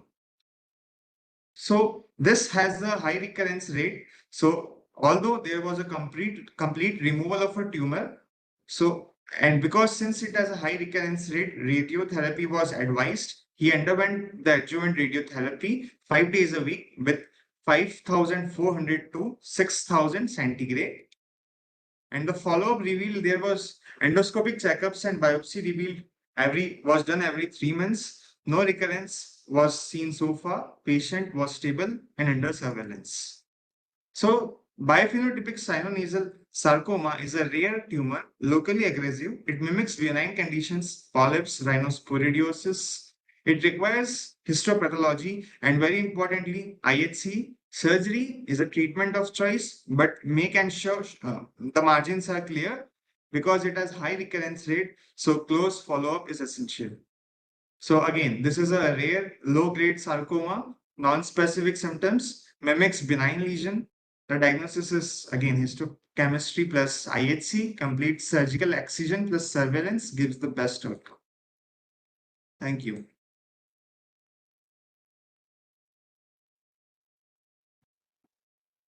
Thank you, Mudit. Just 2-3 things I want to say. You said that on examination, it arises from the middle meatus. I think a mass which is almost protruding so much outside, are you able to see it is coming from the middle meatus? Yes, sir. From the middle meatus. On examination? On examination, I'm not able to see it because the DNA was not, the scope was not able to pass through the nose. So that's why your PowerPoint says it is arising from the middle meatus. I think it's not possible for such a big mass to be where is the site of origin. And Yes, sir. same way as you MRI said, and CT revealed it is coming from middle meatus. yeah, that is a CT finding. But on examination, you mentioned there is a mass coming from the middle meatus. So I don't think it is possible to see the middle meatus with such a mass which is protruding outside. And when diagnostic nasal endoscopy itself is going to be so difficult. True, sir. True, sir. Was there any bleeding during surgery? Yes, sir. Bleeding was there. Bleeding was there, sir. And we have managed the bleeding. you said the excision. Excision was done everything through endoscopic itself. Yes, sir. With the powered instrument as well as coblation. It was also extending in the frontal sinus and opposite corner. It is also extending. So we also did it from the left nostril also. How was the mass removed from the frontal sinus? So just by removing, sir, actually it was a benign looking. Earlier we thought it is well capsulated. It might not be the malignancy. So we just pulled it out and it removed from the frontal With the sinus. blind pulling, the mass came out, is it? Yes, sir. Okay. And With the was 70 any previous degree one? Was it any previous biopsy was done before planning for surgery? No, sir. Previous biopsy was not done. We removed it out completely and then the biopsy was sent. And it diagnosed as. Why was not a biopsy planned before? Because it's a kind of a mass which is protruding outside. So we were not expecting it to come out as malignancy, but rather a benign lesion, like rhinosporidiosis, something like that. So we did not do biopsy before. Okay. Thank you. Thank you. The next candidate is Dr. Harichandana. Dr. Harichandana, are you ready?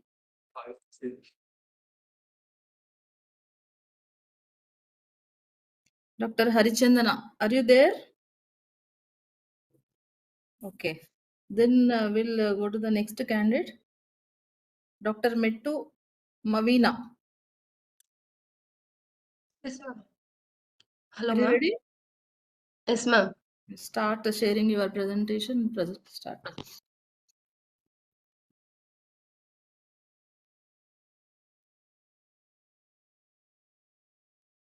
Please share your PPT. Yes, ma'am.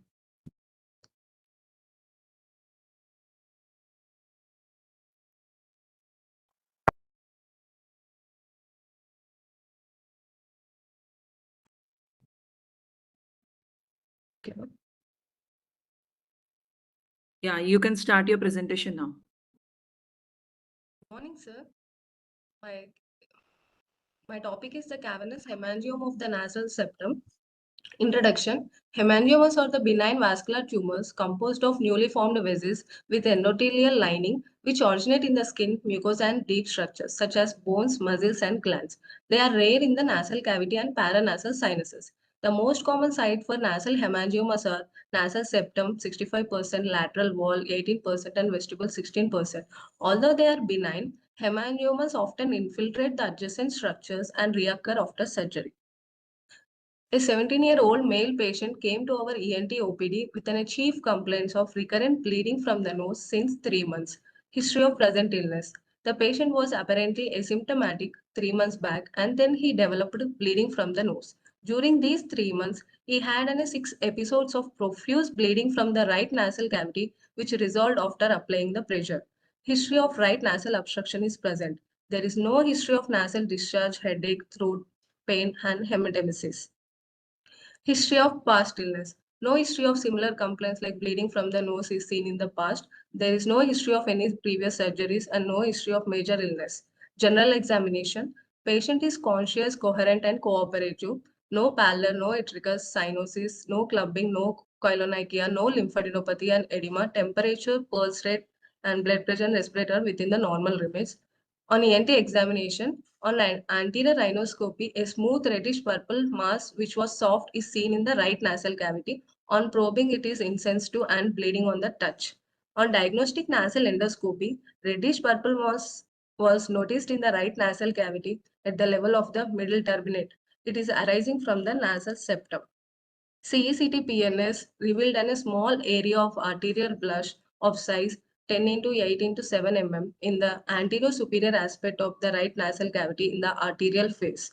It shows progressive enhancement in the venous face. It is isodense on the plane study.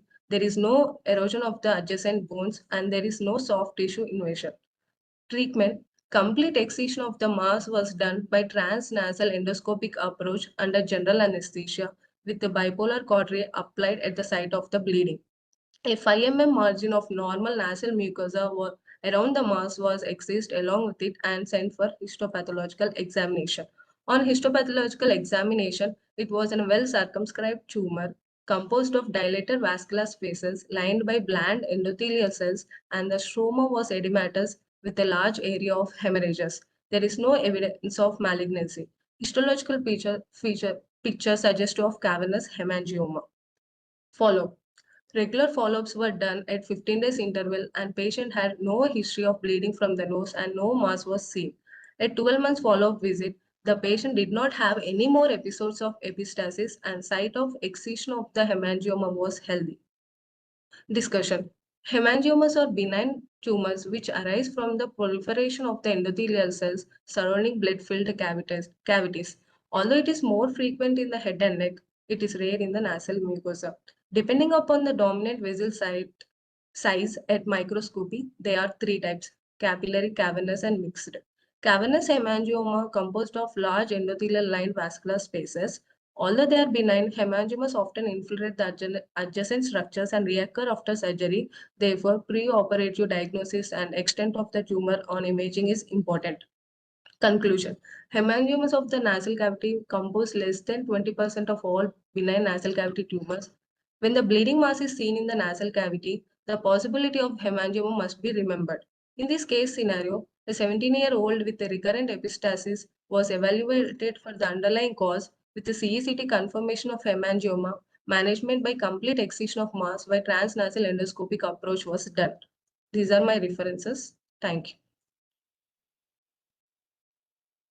Nice presentation. What are your differential diagnoses before you get your histopath? Based on the age, angiofibromas, inverted papilloma. So why did you say it's an angiofibroma? Just because of the age alone? It's based on the age. What is bleeding polypus? Am I audible? Yes, sir. Yeah. What is bleeding polypus? And what type of hemangiomas are common in the nasal cavity? And what would be the palpatory findings? Is it sensitive or insensitive? Cavernous hemangioma is insensitive, sir. Sure? Okay. Yes, sir. What is bleeding polypus? Sir? Bleeding What is polypus. bleeding polypus? Bleeding polypus. Bleeding polypus. What type of hemangiomas are common in nasal cavity? Cavernous, capillary, hemangiomas, venous. You should not tell all those things. Which is common, you should tell. Okay, sir. Mostly capillary is common, sir.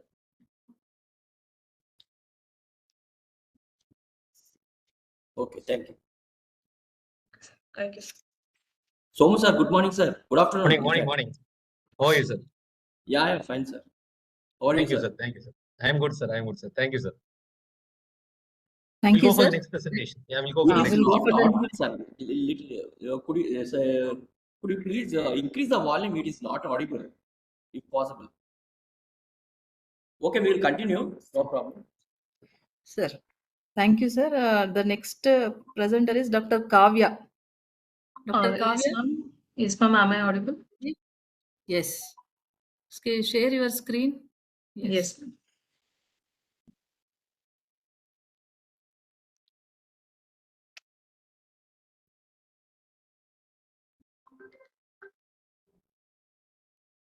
Is my Start. screen seen, ma'am? Not seen. No.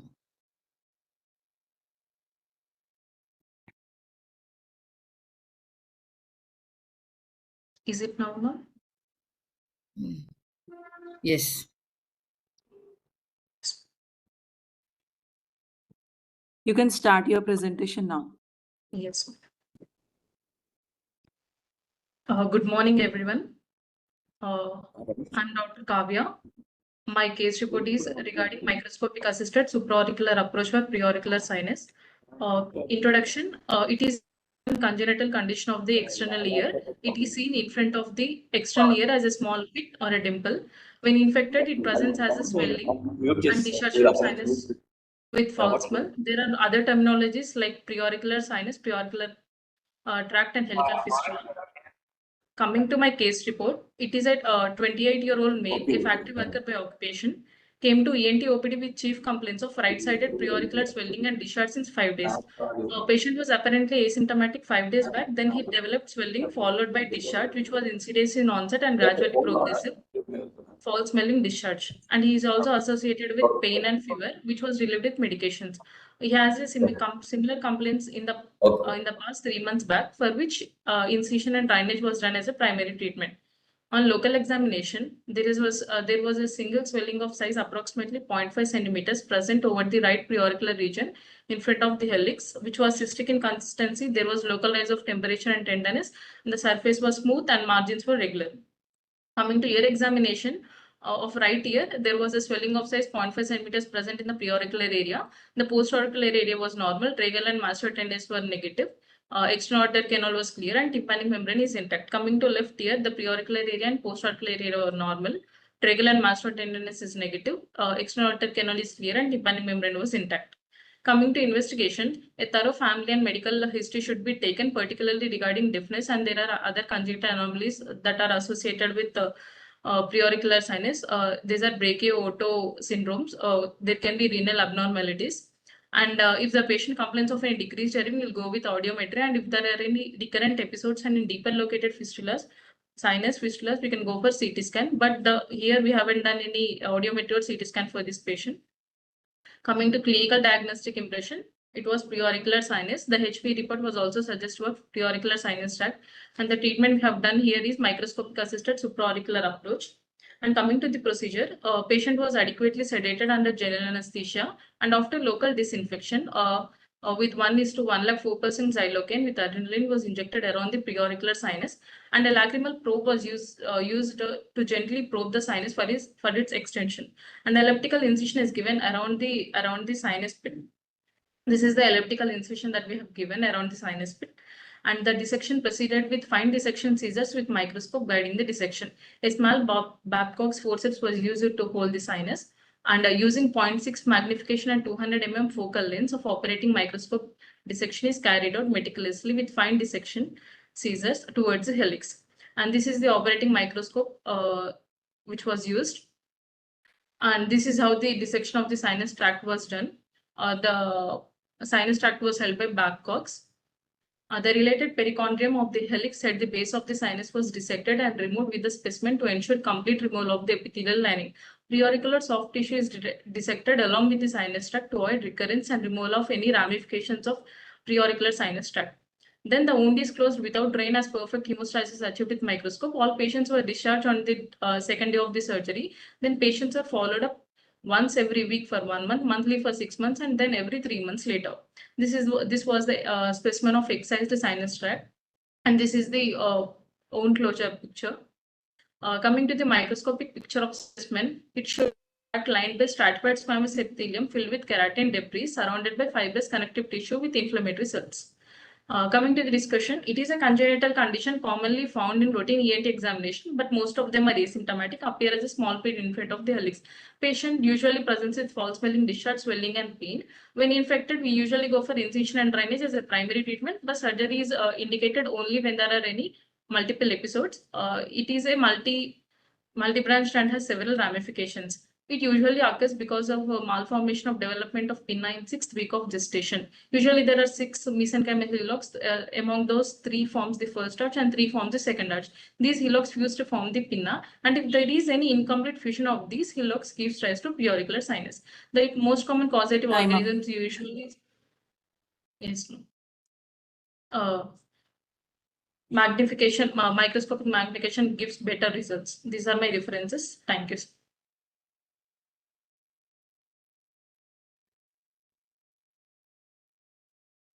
Thank you, Kavya. I just want to know what is new in your presentation. I mean, preauricular sinus is a routine procedure. What is new in your presentation? It is actually better to use microscopy rather than open procedure. Microscopy helps to know the exact tract and reduces recurrence. Okay. And you said that you are discharging patient after 2 days. Generally, preauricular sinus is a daycare procedure. Any specific reason for having it for 2 days? No, sir. We have put him an IV antibiotics for 1.5 days and we have discharged on the second day. Okay, thank you. Thank you, sir. Thank you, sir.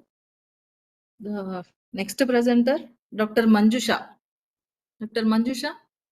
Yes, ma'am. Are you ready? Yes, ma'am. Okay. Share your screen.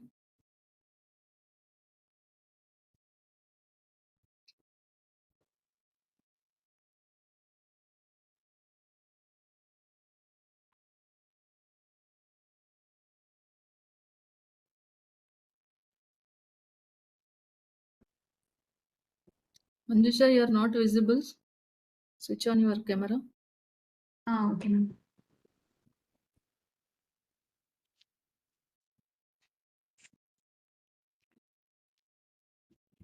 Am I visible, ma'am? No. Now it is okay. Yeah, start presentation.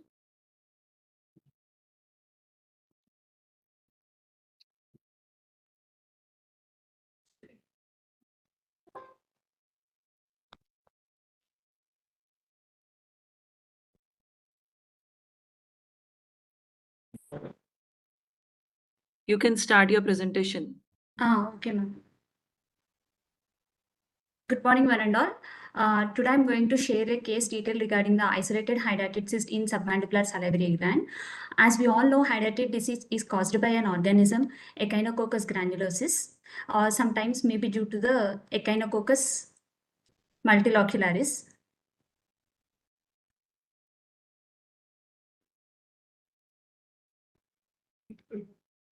We can hear you. Continue. Infection in the man is always due to as an accidental ingestion of the embryonated eggs of Echinococcus, which enter the small intestine and it causes an infection. It develops the cyst most commonly in the organs like liver, spleen, intestine, lungs, brain, and other organs. But the rarity which we are seeing over here is the primary presentation of hydatid cyst in submandibular salivary gland. As we all know, the definitive host of this Echinococcus is always a dog, and intermediate host is like sheep. It enters the systemic circulation by bypassing the pulmonary capillaries and portal sinusoids, and it enters the systemic circulation, from where it reaches or disseminate into the other organs of presentation. Now let me share you the case details which we saw in our ENT OPD. That is, a 10-year-old male school student presented with a progressively increasing swelling in right submandibular region from 2 years. History of present illness: a single uniform swelling present over the right submandibular region, which was sudden in onset, initially of small grape size and gradually progressive to the present size. No history of swelling in the floor of the mouth. No history of increase in swelling of size while having the food. No history of pain at swelling or even while having the food. No history of weight loss, fever, loss of appetite, trauma. History of past illness. No history of similar complaints in the past.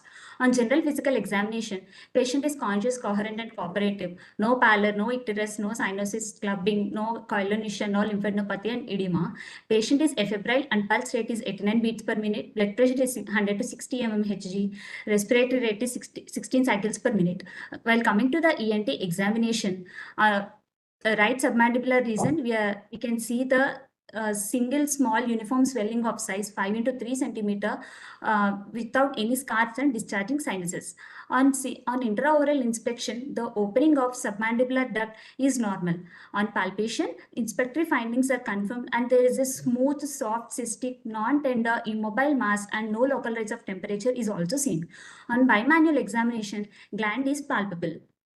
We decided to send for an ultrasonography, where we saw a large, well-defined encapsulated cystic mass of 3 into 2.5 centimeter, which containing of daughter cyst and detached membrane, which we can see over here within the right submandibular gland. So to rule out the other regions, we also planned for ultrasonography of liver, and the lungs were also done, and there is no prime lesions found there. So we came to the conclusion that this may be the primary presentation and of the hydatid cyst, and we sent for FNAC. In the aspirated fluid, we observed scoliosis, hooklets under the microscope.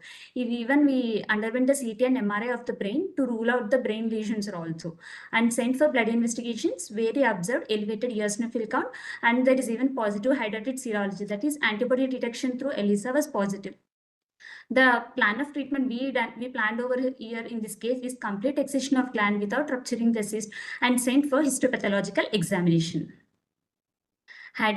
So in the histopathological examination, we saw the hydatid cystic cavity with the cuticle over the cuticle, and there is an increased neutrophils and eosinophil count, and we even see the protoscoliosis. In the post-operative follow-up, there is nothing eventful things were noted, and here no additional treatment was given, as the complete hydatid cysts were removed along with the gland. In the periodic checkups of at 3rd, 6th and 12 months, ultrasonography was done, as there is a chance of recurrence due to the residual cavities, but there is no pathological findings were noted. Even the ultrasonography of the abdomen and chest X-ray were also done, and there is nothing pathological findings were noted. Hydatid serology was also performed in the post-operative period at the 6th and 12th months. That is also negative. So in the conclusion, neck is one of the atypical sites of hydatid cyst, though we should consider it while diagnosing the neck swellings like abscesses, hematomas, pseudocyst, and some congenital cystic masses like hemangioma, lymphangioma, and branchial cleft cyst. So in this case scenario, a 10-year-old old child with a gradually increasing swelling over right submandibular gland was diagnosed with the help of ultrasonography and FNAC and managed by complete excision of the gland with the cyst was done. These are my references. Thank you. Any questions, sir? Dr. Somu, sir? Yeah, good presentation. What do you think this etiology of this patient had? Actually, after the ultrasonography, we cross-questioned the patient, sir. There is a contact with the pet dogs, and the boy had a habit of feeding to their cats nearby their towns, in their streets, sir. FNAC, what was the report given actually? FNAC, the aspirated fluid showed there is a scoliosis and hooklets of the echinococcus under the microscope we observed, sir. Thank you. Dr. Prabhakar, sir? Sir, are you there? Any questions to the presenter? Okay. Then we'll move to the next presentation. Thank you, sir. Thank you. Dr. Likita. Dr. Likita, Yes, ma'am. are you Good ready? morning. Uh, Good. Good afternoon, ma'am. Yes, ma'am. Please share your screen. Yeah. 1 second, ma'am.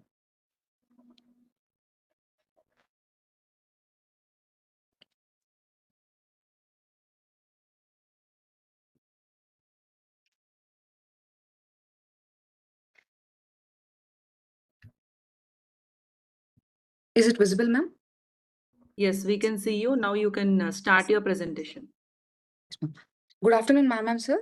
Today I'm going to present a rare case of adult Thornwall cyst. Introduction. Thornwall cyst is a benign midline nasopharyngeal cyst arising from persistent notochord remnant. Originates from nasopharyngeal bursa, a recess between pharyngeal ectoderm and notochord, usually asymptomatic, but can cause nasal obstruction, postnasal drip, halitosis, occipital headache, eustachian tube dysfunction if large. Case report, a 40-year-old male presented to the outpatient department of otorhinolaryngology with complaints of nasal obstruction, postnasal discharge, and on and off bilateral ear pain since 1 year. The patient was initially treated with nasal decongestants, topical corticosteroid sprays, as well as mucolytics. Despite the applied treatment, the symptoms persisted, and additionally, periodic posterior rhinorrhea emerged. On examination, general and systemic examination was normal. On posterior rhinoscopy, a smooth, well-defined, rounded swelling in the midline of the nasopharynx just above the level of the soft palate is seen. Diagnostic nasal endoscopy showed a smooth midline, well-circumscribed cyst swelling in the roof of the nasopharynx. Investigations, MRI was done. A well-defined midline cystic lesion is noted in the posterior nasopharyngeal wall. The lesion is hypertense on T2 weighted image and low T1 signal and demonstrates only peripheral enhancement similar to the nasopharyngeal mucosa.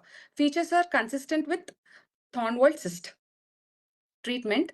Asymptomatic small cyst requires no treatment. If the lesion is large, symptomatic, surgical marsupialization under general anesthesia is treatment of choice. A microdebrider instrument is used to marsupialize the cyst. Cyst wall is carefully opened and removed while simultaneously aspirating its content, minimizing trauma and bleeding. The microdebrider precise cutting and suction capability help avoid cyst collapse and reduce damage to the adjacent structures, such as eustachian tube. After complete drainage, we resect the anterior wall of the cyst because drainage alone can lead to reoccurrence. After surgery, the patient's symptoms have significantly improved and showed no signs of reoccurrence in the follow-up. Differential diagnosis, adenoid hypertrophy, angiofibroma, dermoid or epidermoid cyst, brachial cyst or nasopharyngeal cyst, nasopharyngeal carcinoma. Discussion. Thornwall cyst is a benign nasopharyngeal structure that results from a developmental remnant and which may cause clinically significant symptoms. Exceptionally rare with incidence of 0.2 to 5.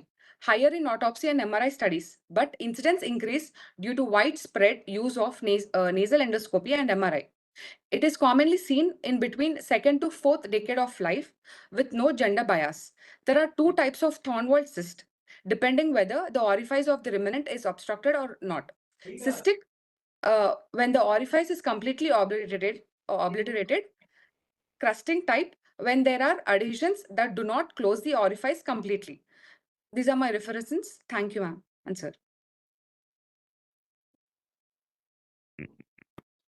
Was there any kind of a nasal block in this patient initially, or just what was the presentation for the patient? Sir, there was nasal obstruction, sir. The patient also complained postnasal drip and bilateral ear pain, sir, on and off. This was so big, and age of the patient, sorry? Sir? Age of the patient? 40 years, sir. 40 years old, sir. Fine. Why not coablation in this case? Why did you prefer microdebrider? The chances of reoccurrence, sir, actually. Coagulation also, there cannot be chance of recurrence. What is why did you decide on a microdebrider? Any specific reason for that? No, sir. No, can use both ways. So why did you Yes, sir. decide on a microdebrider than a coagulation? That's all. It's not. You're not wrong. Yes. Say asking. You have any specific reason? Yes or no? No, sir. Okay, fine. Thank you. Thank you, sir. Thank you. Thank you, ma'am.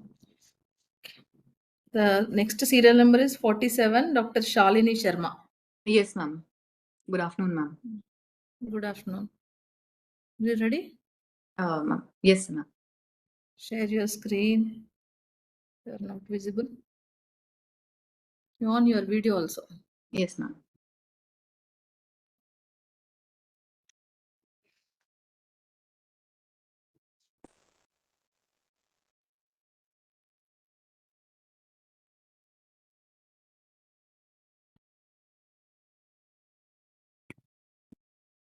Is it visible, ma'am? Yes, you can start. Good afternoon, everyone. Today I am presenting a rare and challenging case of dual fungal skull-base osteomyelitis with facial palsy and orbital complications. So, the skull-base osteomyelitis is a rare condition and life-threatening. It is usually bacterial, most commonly by the Pseudomonas aeruginosa, and fungal cause is less common but have more worse prognosis. So, mainly seen in the immunocompromised patient and rarely immunocompetent. The dual fungal infection with both mucor and aspergillus is extremely rare. High morbidity is seen with the complications like cranial nerve palsy, orbital complications, and cavernous sinus thrombosis.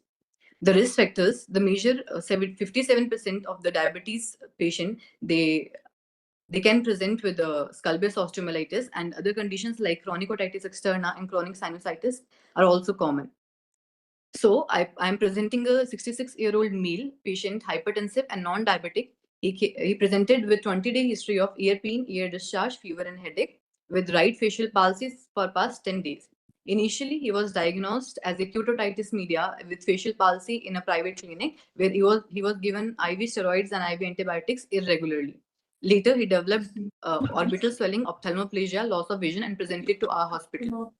So, on examination, the patient had facial asymmetry, absent right nasolabial fold, deviation of the mouth to left side, and cranial nerve palsies, cranial nerve second, third, fourth, fifth, sixth, and seventh, presenting as visual loss, diplopia, ophthalmoplegia, chymosis, and no vision at all in the right eye. So, the otoscopic finding shows mucopus in the external auditory canal and a small perforation on the tympanic membrane. The PTA showed severe mixed hearing loss on the right side. On imaging, CTPNS of the orbits and CTPNS and orbits, the maxillary sinus, ethmoidal sinus, frontal sinus, they all showed mucosal thickening and obliteration of the osteometal complex. There was increased bulk of the medial rectus on the right side and thickening of the optic nerve sheath on the CT orbit. The HRCT of the temporal bone showed soft tissue attenuation in the epitympanum, hypotympanum, mesotympanic area, and soft tissue attenuation in the mastoid air cells also. The MRI of the brain and the orbits shows extensive skull base enhancement and orbital fat and optic sheath changes. So we managed the patient with functional endoscopic sinus surgery and orbital decompression. And on the biopsy, we got a report of superficial aspergillus infection and deep layers having mucor there. So we started the patient on IV amphotericin B and posaconazole, and the ophthalmologist prescribed transcutaneous retrobulbar amphotericin injection. There was initial improvement in the patient's condition, but gradually deteriorated due to the extensive course of disease, and the patient left against the medical advice. So the fungal skull-base osteomyelitis is uncommon and a rare entity in itself, but the dual fungal infection is extremely rare. Few cases of dual mucor and aspergillus with cranial neuropathies and orbital spread has been there in the literature till now. The diagnostic challenge is there because it mimics malignancy. Therefore, the biopsy is essential and a gold standard for the diagnosis. Management is mainly by surgery and antifungals.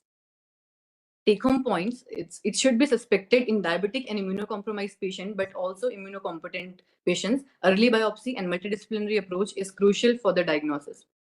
So this case highlights the importance of considering dual fungal infection. We should consider in skull-base osteomyelitis presenting with cranial neuropathies. Early suspicion and prompt diagnosis are critical for preventing morbidity. In combined surgical and medical management, best chances of favorable outcomes are there. Thank you. Thank you. Nice presentation. One is that you said you did a functional endoscopic sinus surgery and biopsy. Yes, sir. What was the other thing? What did you do for the skull-base osteomyelitis? Initially, sir, as the patient was having ophthalmoplegia and proptosis, so we tried to reach to a diagnosis first, sir, because it can be a nasopharyngeal carcinoma also, or You found out it's a fungal infection of the sinuses and orbit. yes, sir. But what about the skull-base osteomyelitis? What was your So plan? the next step in the course was to do petrosectomy, sir, or like something to do for the skull-base osteomyelitis only. But as we were in the course of antifungals, the patient condition it started deteriorating, and the patient left, sir. What was your culture report? Was it done? Culture report was not done, sir, actually, because the mucopus it was not that much, sir. Because you said you had a pus in the axial canal. Was it culture sent, not sent? Not sent, sir. Okay, thank you. Thank you, sir. Thank you, sir. The next candidate, serial number 48, Dr. Sandhya Mudunuri. Yes, ma'am. Good afternoon.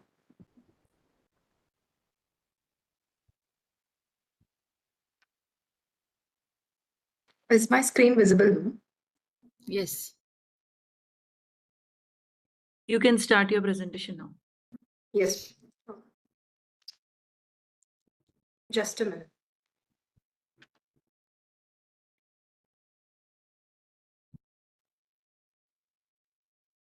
Good afternoon, sirs. I'm presenting a case of sinonasal inverted papilloma. Introduction: inverted papilloma is a benign lesion occurring in the nasal cavity and paranasal sinuses. Even though these tumors are classified as benign, they are known to recur even after complete surgical removal of the mass. They are locally aggressive and destructive in nature, and they could undergo malignant transformation to squamous cell carcinomas. I am presenting a case report for a 58-year-old male patient, an agricultural laborer by occupation. He came to the ENT OPD with complaints of right-sided nasal obstruction since 1 year and right-sided mucoid nasal discharge since 8 months. The nasal obstruction was insidious in onset, gradually progressive, continuous in nature, complete obstruction, which does not vary with inspiration or expiration, and no aggravating or relieving factors. The mucoid nasal discharge was non-foul smelling, non-blood stained with no aggravating or relieving factors. Associated with history of decreased sense of smell, mouth breathing and snoring, and hyponasal speech. On local examination of the nose, we can see a pinkish red lobulated mass occupying the right nasal cavity, which is extending anteriorly into the vestibule. On anterior rhinoscopy, the right nasal cavity proper could not be visualized because of the mass. Mucoid discharge was seen. On left nasal cavity, the nasal mucosa, inferior turbinate, and the floor were normal, and the septum was deviated to the left side. On probing of the mass was firm in consistency, insensitive to touch, and no bleeding on touch, and the probe could be passed on all sides except at its superolateral attachment.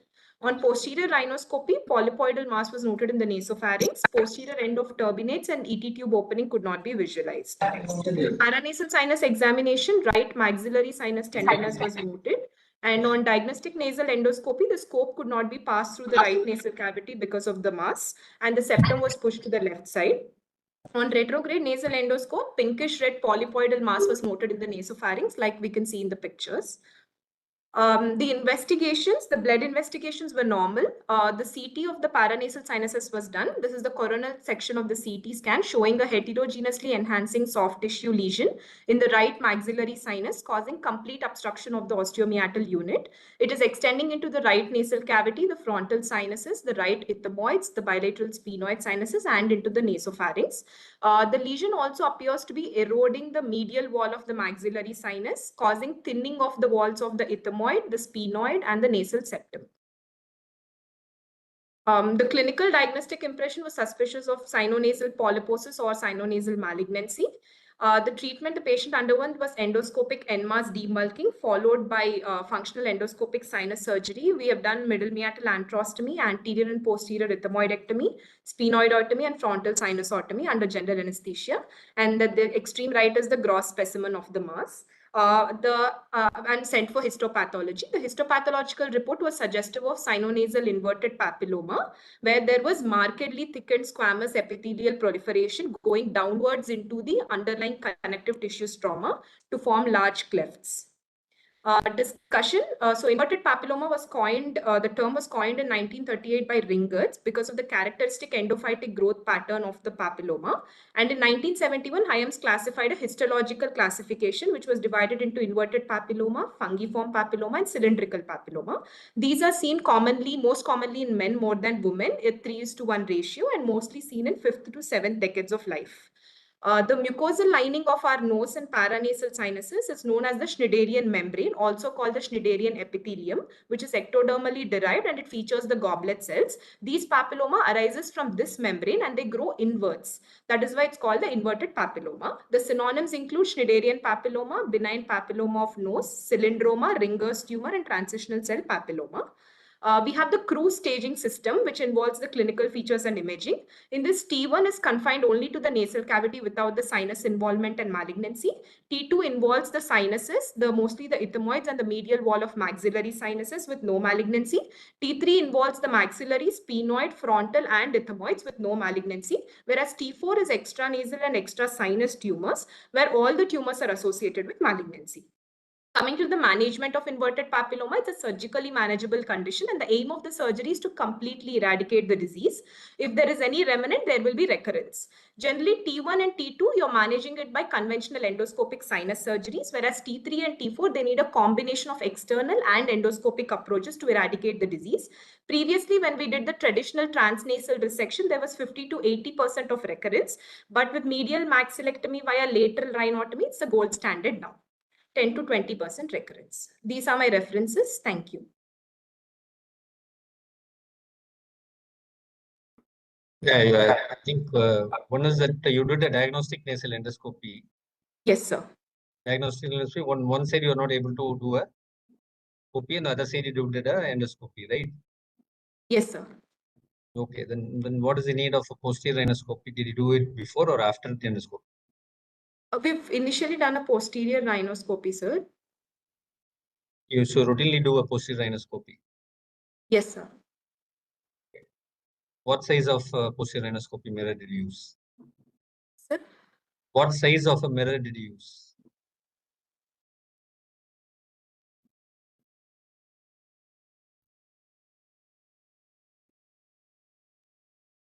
Okay, fine. Thank you from my side. What is the ideal treatment for inverted papilloma? Surgical management, sir. Which surgical management? What is the technique? Sir? What is the technique? We'll go for, if it's like T1 and T2, it is the endoscopic sinus surgery. For T3 and T4, when we're going for external approaches and all, we can go for medial maxillectomy procedures. Okay, what is the incidence of coexistence of malignancy in inverted papilloma?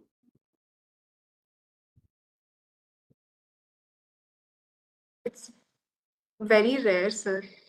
If at all it coexists, what kind of histopathologically, what kind of malignancy you can suspect? If it's histopathology malignancy, it's basically when the tumor is invading the stroma. When it breaches the stroma also in the histopathology, then we can suspect malignancy. Oh, okay, what is the percentage, if possible, if you know? I'm not sure. Okay. Thank you. Thank you, sir. Thank you. The next presenter, serial number 49, Dr. Tota Akila. Yes, ma'am. Akila, are you ready? Yes, ma'am. Okay.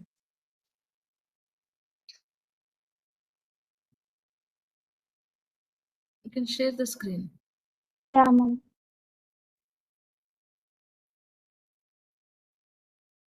Good afternoon, everyone. Today I'm going to present a case report on a rare case of clear cell hydroadenoma involving nose and paranasal sinuses. Introduction. Hydroadenoma is a relatively rare skin tumor of eccrine sweat glands origin. Patients with clear cell hydroadenoma are usually presented at the fourth decade or older. Some tumors present as nodules with serous discharges, while the other tend to form ulcerative lesions. Most commonly found on scalp, face, anterior trunk, and proximal limbs, whereas hydroadenoma involving nose and paranasal sinuses is extremely rare. Case history. A 68-year-old female patient came to the OPD with the complaints of nasal obstruction since 8 months, more on right side than left, nasal discharge since 8 months.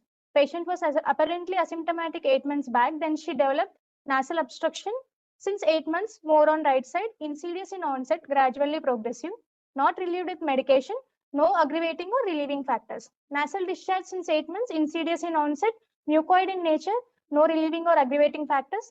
History of bleeding from nose present since 1 week on right side, lasting for 5 to 10 minutes, resolving spontaneously, mostly occurring during early mornings. No aggravating or relieving factors. History of pain over the right upper canine area present since 3 days. History of headache, facial pain, anosmia, or allergic symptoms were not present. No history of trauma or COVID infection. On examination, on anterior rhinoscopy, a pinkish proliferative mass was visualized in the right nasal cavity, filling entire nasal cavity, invading the right side of the hard palate with ulceration and extending towards the left side of the hard palate. Blackish discoloration of the left upper canine incisor, upper lateral incisor was noted. Investigation, routine and blood investigations were done. Direct nasal endoscopy, pinkish proliferative mass noted in right nasal cavity, extending till anterior end of the inferior turbinate, posteriorly extending till nasopharynx, with deviated nasal septum to left.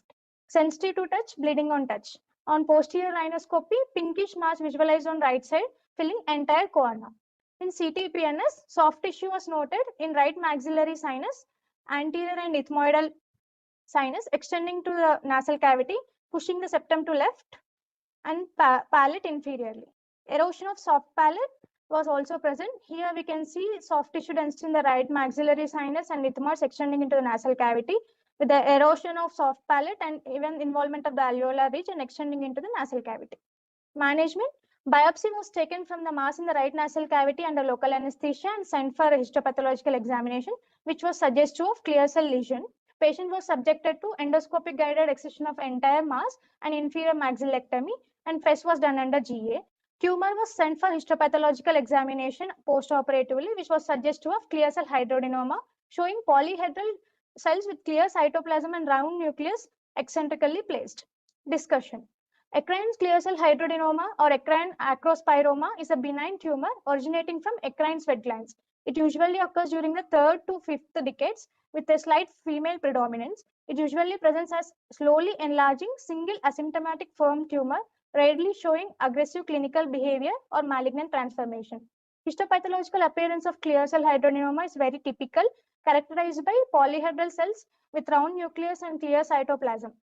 There are cases which are presented over nasal vestibule or tip of the nose, but presenting in paranasal sinuses is very rare, and no case was reported in the literature till now. It should be considered as a differential diagnosis of nose and paranasal sinuses, especially in the older adults, to rule out from the clear cell odontogenic carcinomas or clear cell carcinomas of nose and paranasal sinuses. Wide surgical excision is recommended, taking into both cosmetic and functional aspects. Surgical excision will cure the benign lesions. Local reoccurrence is very rare. Malignant eccrine hydroadenoma may metastasize. These are some of my references. Thank you.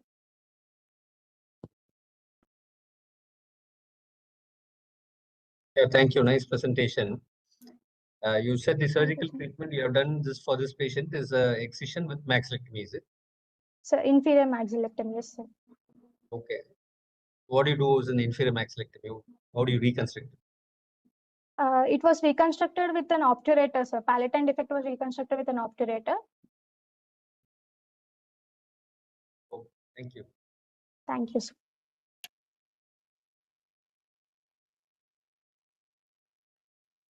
Okay, sir. Thank you.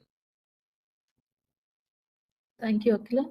The next presenter, serial number 50, Dr. N. Shahul Hamid. He is going to present on inverted papilloma.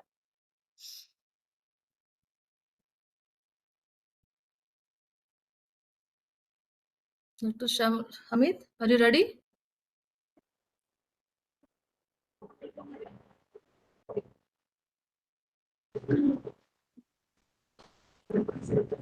Unmute. Unmute yourself.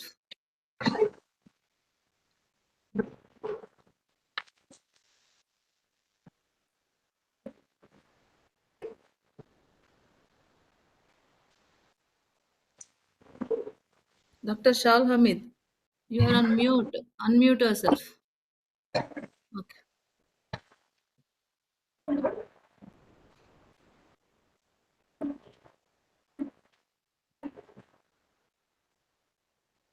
You can start.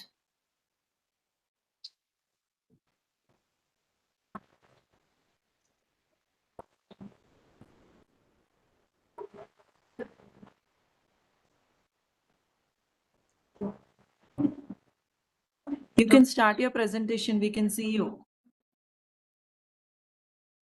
But unmute yourself. You are on mute. Are you able to hear? Shal Hamid. Unmute yourself. Unmute.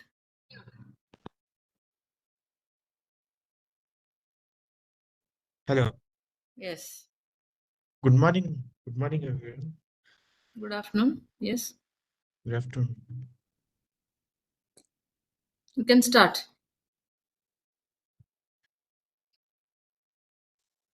Are you able to see my screen? Yes, yes, we are able to see the presentation.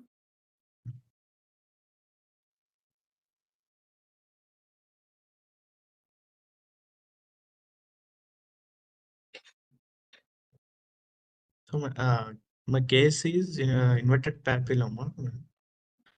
A case report.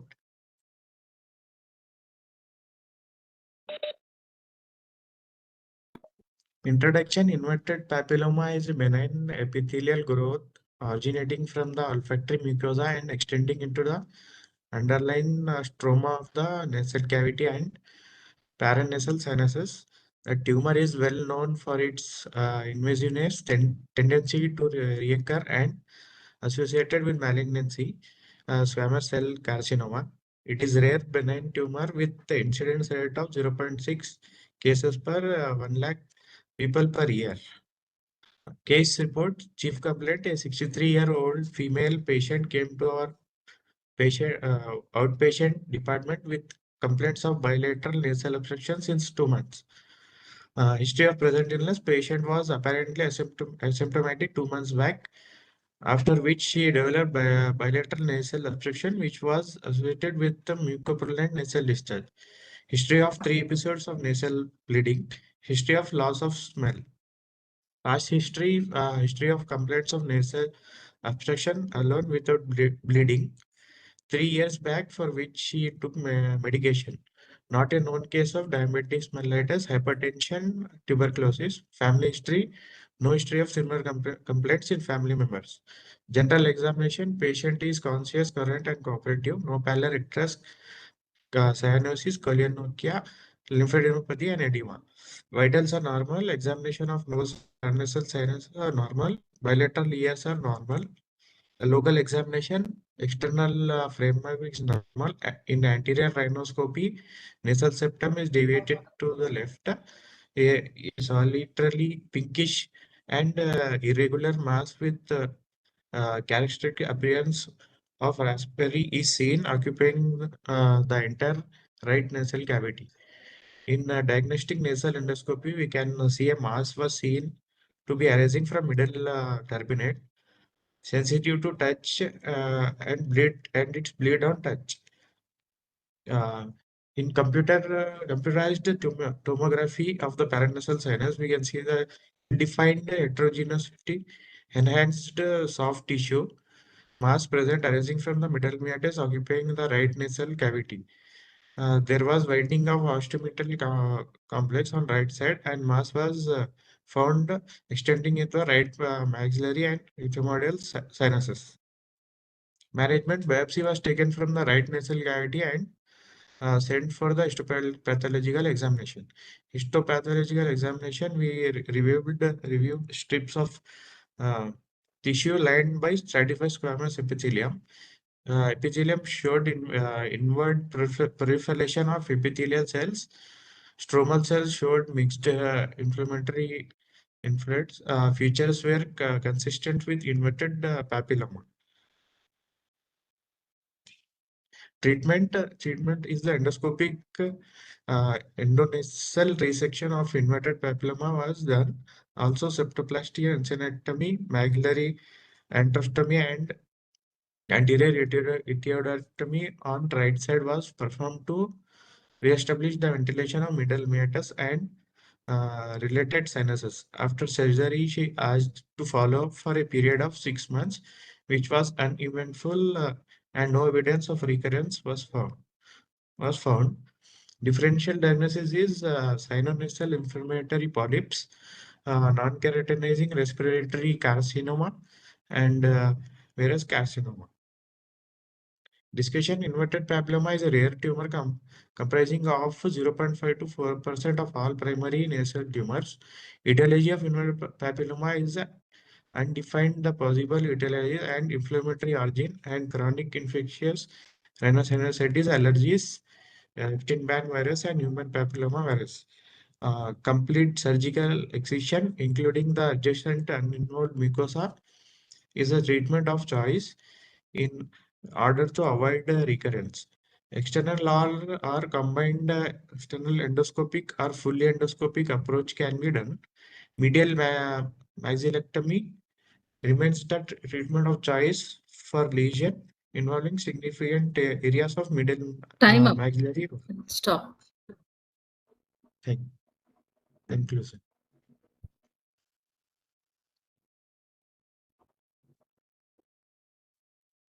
Next candidate.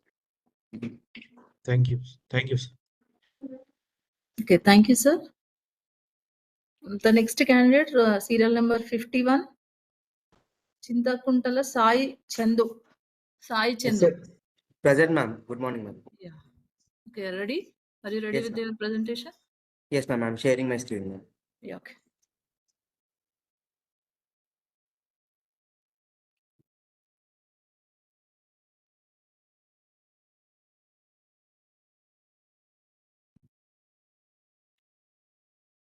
Good morning, all the faculty. Today, my case report is juvenile nasopharyngeal angiofibroma with intracranial extension.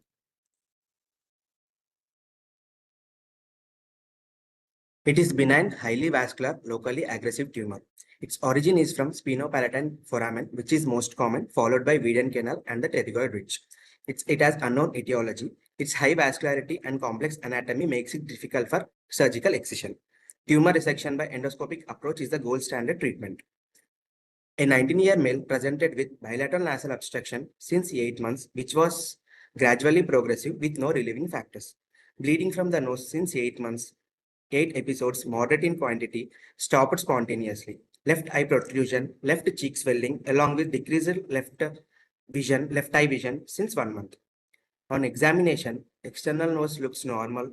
On anterior rhinoscopy, left pinkish exophytic mass near inferior turbinate was found.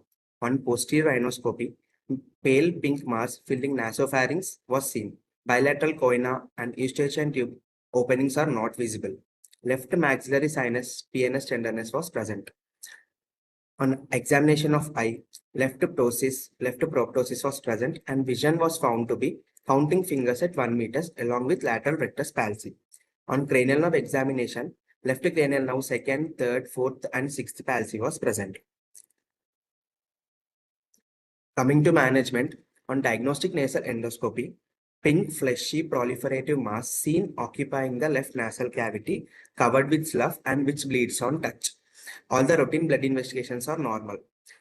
On MRI with contrast, there is a 5.5 into 5 into 6 centimeter heterogeneously hypointense lesion involving nasopharynx, left nasal cavity, left maxillary sinus, and pterygopalatine fossa along with the infratemporal fossa, as we can see in the image. And it is also we can see that it is extending superiorly. Tumor is extending superiorly into the middle temporal fossa, involving left cavernous sinus, abutting medial temporal lobe, along with encasing left internal carotid artery in the left cavernous sinus. On MR angiography, prominent feeding arteries are seen from left maxillary and left ascending pharyngeal branch of external carotid artery, along with the ophthalmic branch of left internal carotid artery. We can see in the MR angiogram pictures also. So the provisional diagnosis can be juvenile nasopharyngeal angiofibroma with intracranial extension. Surgical management includes endoscopic excision under GA. Using modified Denkus approach, we elevate the lateral nasal wall mucosa followed by medial wall and anterior lateral wall of maxillary sinus removal. After that, we can expose the tumor. We can see in the first picture, there is septum in the medial boundary, inferior turbinate, and the excised anterolateral wall of mucosa. After that, the tumor can be excised along with the periorbital fat. When you go posteriorly, you can see the periorbital fat and the lamina papyracea laterally. And tumor is cleared from the left maxillary sinus, posterior choana, and the nasopharynx. After that, pterygopalatine and infratemporal fossa are approached via posterior wall of maxillary sinus removal. After that, followed by debulking of the tumor was done. Along with the bulk of the tumor also removed from the sphenoid and the cavernous sinus. In the pictures, we can see the stump of the spinopalatine artery along with the adipose tissue in the infratemporal fossa laterally. Final step, we can see the sphenoid sinus clivus are visible. And a residual tumor of 2 into 2 centimeter tissue, which was encasing internal carotid artery in the left cavernous sinus, was left. Histopathology shows fibrovascular region in the along with the vascular spaces suggestive of juvenile nasopharyngeal angiofibroma. Coming to the discussion part, JNM may appear small clinically, but often has extensive hidden spread as a tip of iceberg tumor. These cases illustrate an advanced presence of JNA with intracranial extension involving the cavernous sinus and the internal carotid artery. This case also illustrates all the directions of extension. It is going superiorly into the middle temporal fossa, laterally into the pterygopalatine fossa, and medially into the nasopharynx. Imaging like MRI and MR angiogram are crucial for mapping tumor extension.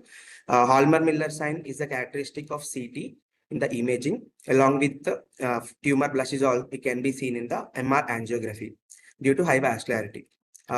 Conclusion is surgical excision is Time okay. up, stop.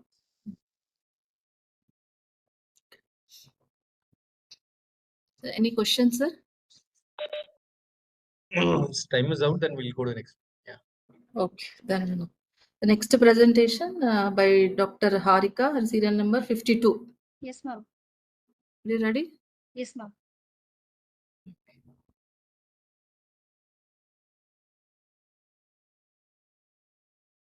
Am I visible, ma'am? No.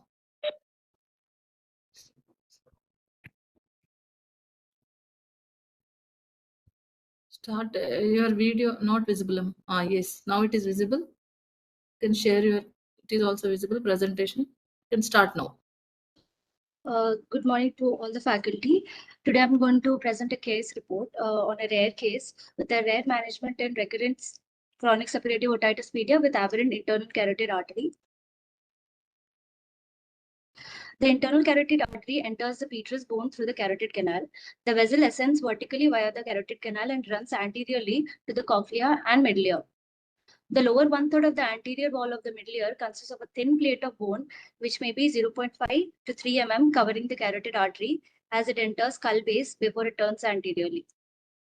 Rarely congenital or acquired lytic lesions can be seen on the bone around the internal carotid artery, which diverts the normal course. Pulsatile tinnitus, which may also be objective, and hearing loss are the most common symptoms. A case report. The chief complaints, a 15-year-old female patient presented to the OPD with complaints of ringing sensation in the right ear since childhood and ear discharge and hard of hearing since 5 years. History of present illness. Pulsatile tinnitus was present since childhood, but after the age of 10 years, the patient was able to identify that the tinnitus follows her heartbeat. The ear discharge was insidious onset, gradually progressive, intermittent, mucopurulent and moderate quantity, and was non-foul smelling and non-blood stain. And hard of hearing was present for low intensity sound. The patient underwent surgery 1 year back for the same complaints, that is type 1 tympanoplasty, through post-auricular approach with temporalis fascia graft kept by Underlay technique. Symptoms didn't get relieved even after the surgery. The patient didn't have any chronic illnesses in the past. On examination, a total perforation of the tympanic membrane was present, through which the pulsations were seen anteriorly in the middle ear. This is a picture showing complete total tympanic membrane perforation and pulsation in the anterior canal wall. Tuning fork tests. Rene's test was negative on right side and positive on left ear. Weber's test was lateralized to right ear. Absolute bone conduction test was same as that of the examination in both the ears. PTA showed a 38 decibels conductive hearing loss in right ear and left ear normal hearing sensitivity. Investigation, the complete blood picture was normal and X-ray chest and X-ray both mastoids appear to be normal. This is a picture of HRCT temporal bone. This is the aberrant internal carotid artery was seen in the right middle ear with dehiscent anterior wall of the middle ear. There's a picture showing carotid angiography, which shows an abnormal course of the internal carotid artery. Differential diagnosis include glomus tumor, high jugular bulb, AV malformations. Surgical management, as the previous graft got displaced because of the pulsation. Type 1 tympanoplasty with inverted composite conchal cartilage and temporalis fascia graft was done. This is a picture showing the conchal cartilage which was harvested. The convex side of the cartilage was kept facing laterally to take graft away from the carotid pulsations and also for contact with malleus. Precautions were taken and graft was tucked under anterior canal wall. This is a picture showing the placement of the graft. The internal carotid artery enters into the temporal bone medial to the styloid process and anterior to the jugular vein through the carotid canal. An aberrant internal carotid artery in the middle ear space can be present in 2% of the population. The bony wall may be cribriform in childhood and may be reabsorbed in patients with chronic otitis media or some malignancies. Aberrant internal carotid artery is usually seen in females on the right side. Brisk bleeding, hemiparesis, aphasia, deafness, Horner syndrome, and intractable vertigo may result if the vessel is unintentionally injured. In approximately 20% of the cases, it is bilateral. Most of the cases were diagnosed during middle-ear surgery. Aberrant internal carotid artery can be diagnosed by CT scan to determine the bone defect of the carotid canal in the middle ear. Magnetic resonance angiography and conventional angiography is done to see the course of the artery. In rare malformations, all the normal techniques cannot work. So we have to select, elect, and modify or discover newer techniques of tympanoplasty depending upon the case situations and variations. These are my references. Thank you. A good presentation. Thank Yes, sir. What was the objective of performing surgery in this case? What was your intention?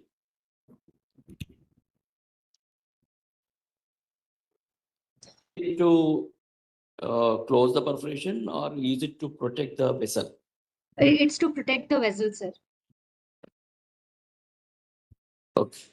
And close the perforation also.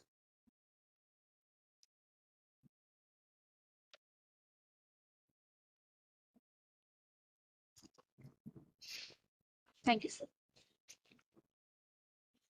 Hello. Thank you, sir. The next presenter, serial number 53, Dr. Neeraj Kumar.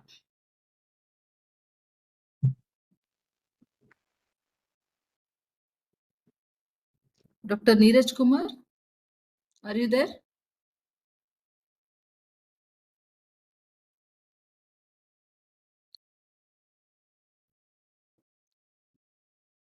Dr. Neeraj Kumar.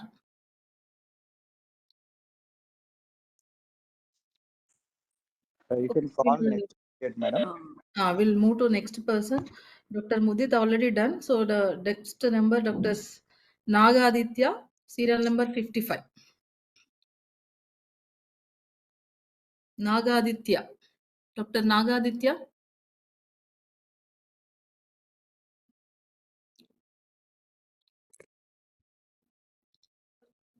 Dr. Nagaditya, are you there?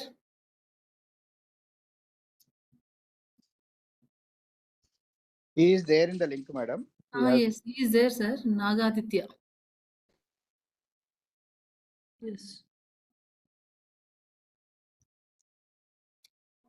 Dr. Nagaditya, unmute yourself. Respond.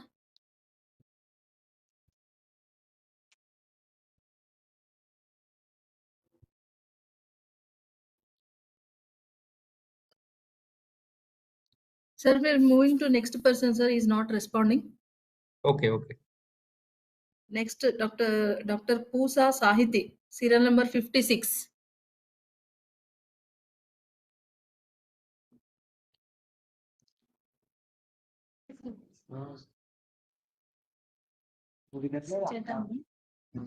Nagaditya. Yeah, wait. Nagaditya is there? Yes, ma'am. Yes, ma'am. I'm here. Are you ready? Yes, ma'am. Yeah, start. Start sharing your screen. Yes, ma'am. Not visible. Request all the candidates enter through laptops or desktop only. No Yes, mobile. sir. We are not responsible for technical glitches. Okay. Yes, sir.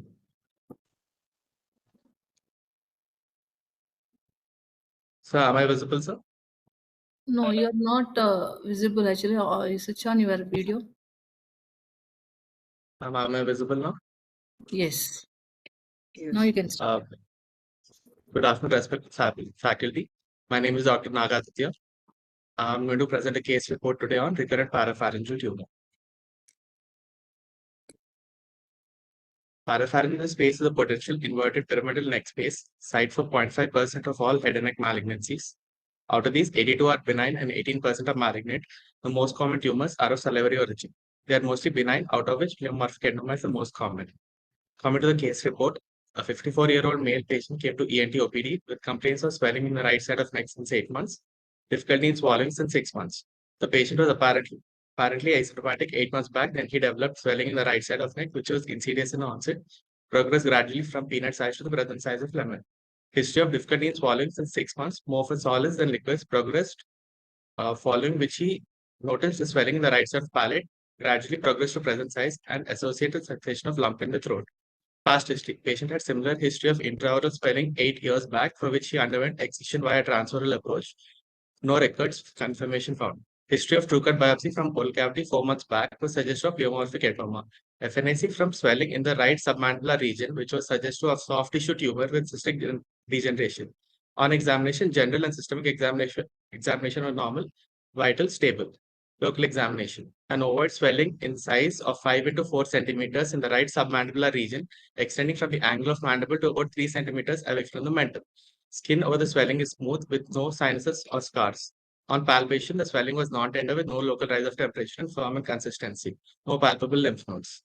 Mouth opening was adequate. Swelling noted in the right side of soft palate and pharyngeal wall of size 5 into 4 centimeters with smooth surface, medially crossing the midline and almost touching the opposite tonsillar pira, inferiorly touching the posterior one-third of tongue. On palpation, the lower border of swelling seems to be protruding into the valvula, non-tender, firm in consistency. On bidigital palpation, intraoral and neck swellings were in continuity. On video laryngoscopy, in that we can see that the mass arising in the soft palate and vocal cords bilaterally were intact and mobile. CCT head and neck findings were a lesion which is solid and cystic area measuring 5 into 8 into 9.8 centimeters involving the right submandibular region, right parapharyngeal pterygoid space pushing lateral wall of nasopharynx to left, superiorly extending to the base of skull, inferiorly to submandibular space, gland abutting epiglottis, anteriorly involving retromolar trigon, posteriorly pushing carotid, features suggestive of pleomorphic adenoma. Surgical management. After written and informed consent, patient was planned for surgery. Procedure done was excision of right parapharyngeal tumor by transcervical with mandibular swing approach under general anesthesia. Initial transcervical incision was given and subplatysmal flap elevated.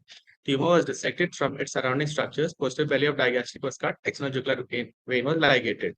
Since it was a huge tumor reaching out to the base of skull, a lip-splitting incision with paramedian mandibulotomy was done. Right side of mandible was reflected. Tumor was further dissected from surrounding attachments and completely removed and sent for histopathology.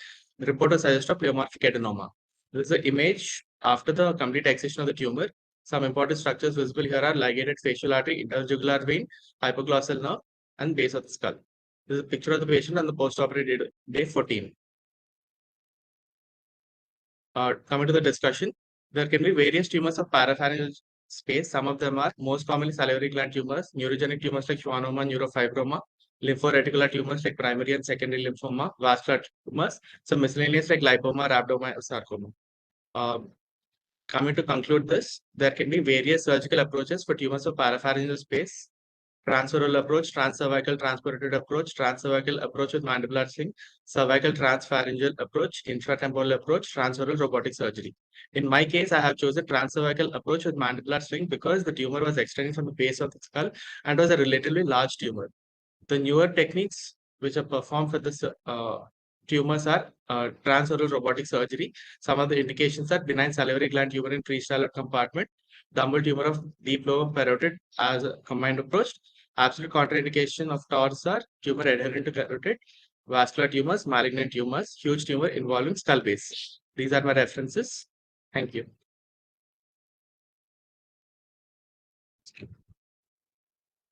What is Trotter's operation?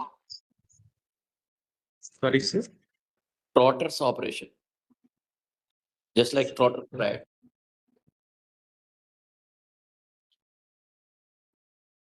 Okay, what are the various approaches for parapharyngeal space tumors?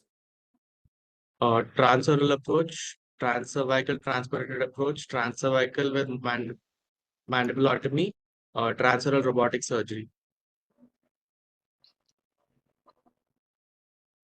What are the various complications and what complication your patient had developed?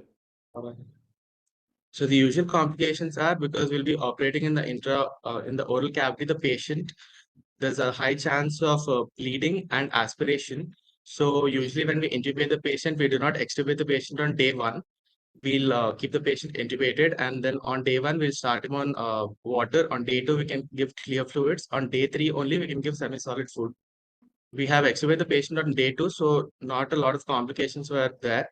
And the other complications are trauma to the structures in the parapharyngeal space, like cranial nerve 9, 10, 11, and 12, injury to internal carotid artery, injury to internal jugular vein, and sympathetic nervous chain.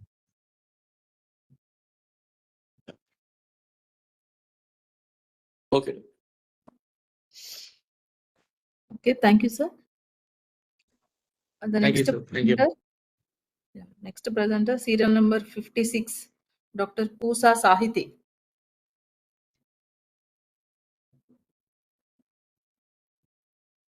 Am I audible, ma'am? Yes.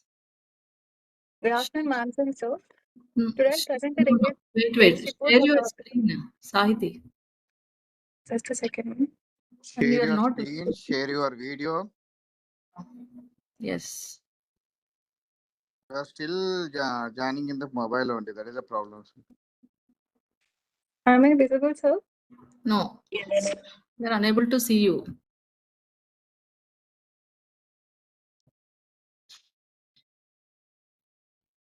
Yes. Share your seeing it? PPT.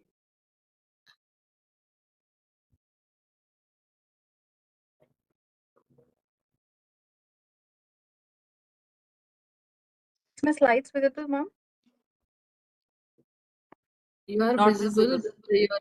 You are not sharing your screen.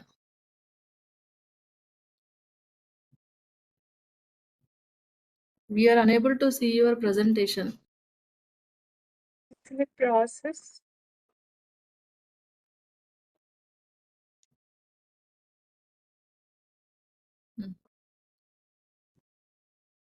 Okay.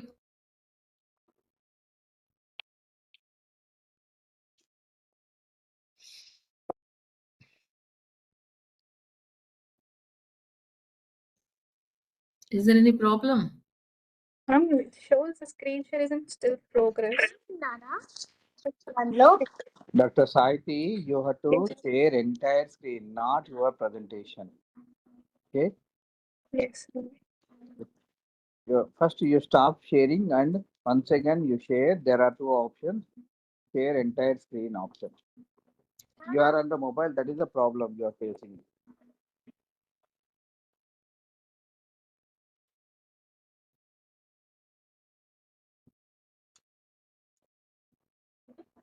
Is it visible now, sir? Okay. But we are unable to see you. Okay, continue. Okay, ma'am. Good afternoon, ma'am and sir. Sorry for the inconvenience. So, my case report today is a rare case of left submandibular epidermoid cyst. First, the introduction. Epidermoid cysts are the benign, slow-growing, painless Start your swellings. video, madam. You have to show your face and present. Both are not happening at a time.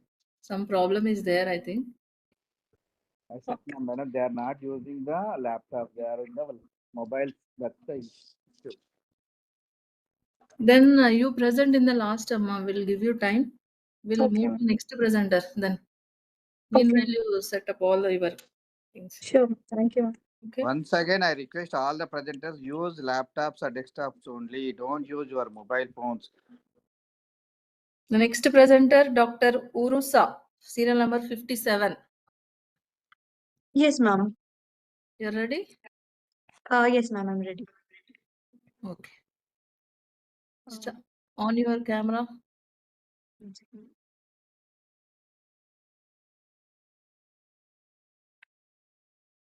Yeah, yes. You can present. You can start sharing your screen. Yes. Presentation. Okay. I hope I'm visible, ma'am. Yes. Presentation.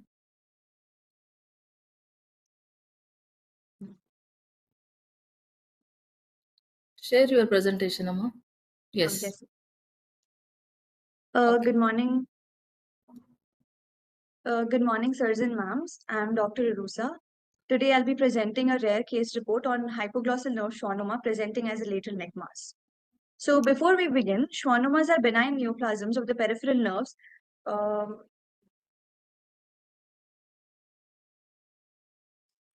and of peripheral nerve originating from the Schwann cells. 24 to 45% of them arise in the head and neck region. And of these, vestibular schwannomas are the most common, comprising of 60 to 90%, followed by... I'm sorry, ma'am, I think someone else is sharing the screen and I'm not able to... Sahiti, don't share in between. You will be Yes, disqualified. sir. Okay, sir. Sorry, sir. Uruja, you can carry on. Sir, okay, sir. Actually, I'm not able to see my... Okay, Start so again. hypoglossal... Okay, ma'am. Good morning. So before we begin, schwannomas are benign neoplasms of the peripheral nerves originating in the Schwann cells. Most of the schwannomas arise in the head and neck region. We're Of unable to these, see your content, okay, Amma. ma'am. Share your Share your presentation. Okay, ma'am. I think because they started sharing, mine stopped. Is it visible now, ma'am? Yes, yes. Okay. Just a second. Now you can start. Okay, ma'am. Sorry. So before we begin, schwannomas are benign neoplasm of the peripheral nerves originating in the Schwann cells. Most of them, 24 to 45% of them, arise in the head and neck region. So of these, the most common are the vestibular schwannomas comprising of 60 to 90%, followed by vagal schwannomas 10 to 20%, sympathetic chain schwannomas, cervical plexus schwannomas, facial nerve schwannomas, and finally hypoglossal schwannomas, which comprise less than 5%. So the hypoglossal schwannomas can arise anywhere along its course, but most commonly they occur intracranially. The extracranial hypoglossal schwannomas, particularly the cervical schwannomas, are extremely rare and can present as lateral neck masses. Today, I'm going to present a similar case.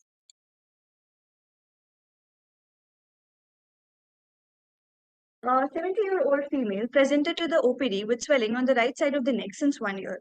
The swelling was insidious in onset, gradually progressive, painless, and was not associated with any change in voice or difficulty swallowing.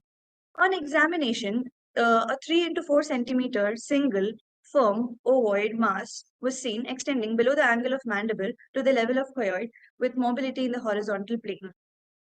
The cranial nerve examination appeared to be normal.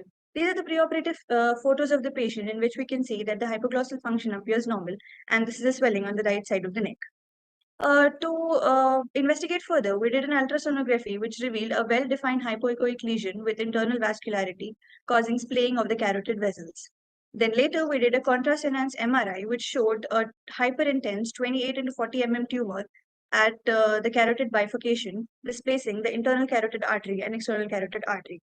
Based on the clinical examination and the radiological investigation, a provisional diagnosis of a right carotid paraganglionoma was made, and we counseled the patient, and after obtaining informed consent, the patient was planned for surgery. The surgery was done under general anesthesia.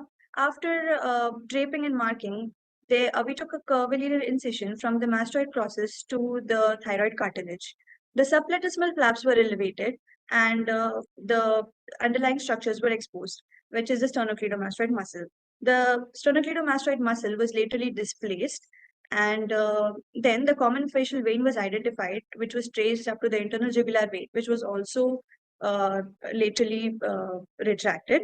Then the level 2 lymph nodes were dissected, were cleared. Then we could see a well-circumscribed tumor outside the carotid sheath at the level of the thyroid cartilage with the medial extension. And as we can see that the hypoglossal nerve was in direct contact with the tumor. Apart from this, we also identified the common carotid external and internal carotid arteries, but the tumor was now not found to be encasing or infiltrating these vessels, so they were preserved. In order to excise the tumor completely, we had to sacrifice a few fibers of the hypoglossal nerve. The tumor was excised in toto and sent for histopathological analysis. After that, the hemostasis was secured, the drain was placed, and the wound was sutured in 2 layers. The histopathological examination confirmed the diagnosis of a schwannoma with showing an encapsulated lesion composed of proliferation of spindle cells arranged in fascicular patterns with focal palisading and verrucate bodies. Postoperatively, the patient, as we can see here, showed a transient hypoglossal nerve deviation, which resulted in tongue deviation to the ipsilateral side, which caused her mild speech impairment. But with physical therapy and speech therapy, the patient fully recovered within 6 weeks, and at 1 year follow-up, she remained asymptomatic with no recurrence. Now, to discuss about the hypoglossal schwannomas, first of all, the extracranial hypoglossal schwannomas are extremely rare and they are slow-growing benign tumors. They're most commonly present as unilateral neck mass, as in our case, followed by weakness or deviation of the tongue to the ipsilateral size. Because of their non-specific symptoms, they can be frequently mistaken for carotid paraganglionomas, as in our case, or salivary gland tumors, or deep neck abscesses, etc. Then for a confirmatory diagnosis, we'll have to consider a lot of factors such as the tumor's location, the intraoperative findings, the histopathological analysis, and also the postoperative outcome. Tumor enucleation is the preferred surgical approach so that the nerve function is preserved, although complete preservation of hypoglossal nerve is not always guaranteed. But the post-op recovery of the hypoglossal nerve is good. And the rate of recurrence is also very low. So to conclude, cervical hypoglossal schwannomas, although rare, should always be considered in the diagnosis of lateral neck mass. Thank you. Time up. Thank you, ma'am. Okay. I will move to our next person, Dr. Sunanda, serial number 58. Dr. Sunanda. Ma'am. Are you ready? Can you hear me, ma'am? Yes, ma'am. Yes, but we are I'm not starting my video. Yeah.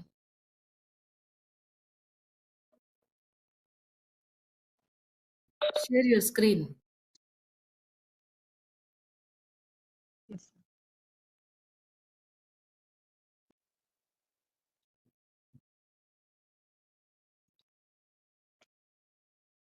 Is my visible, ma'am? No.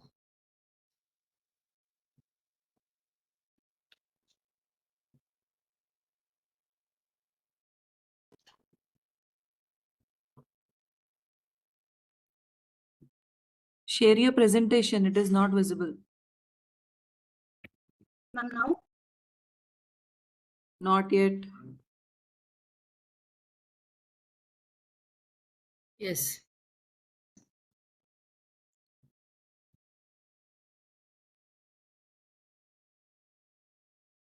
Is it visible now? Not at the. Yes, yes. Now it is visible. You can start. Afternoon, respected faculty. Myself, Dr. K. Nanda. I'm going to present a case report, a rare case of non-Hodgkin's lymphoma of the nasopharynx.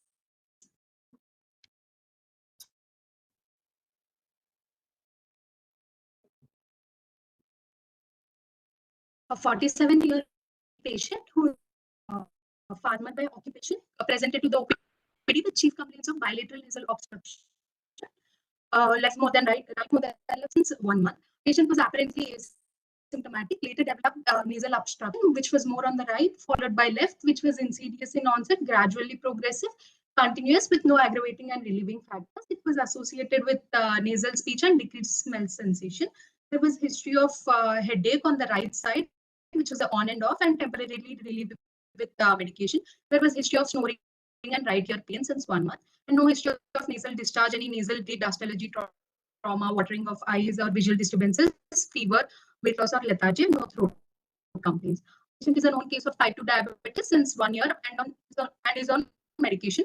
ENT examination showed anterior C-shaped cartilaginous deviation to the right. On posterior rhinoscopy, we could see a smooth pale mass present in the nasopharynx.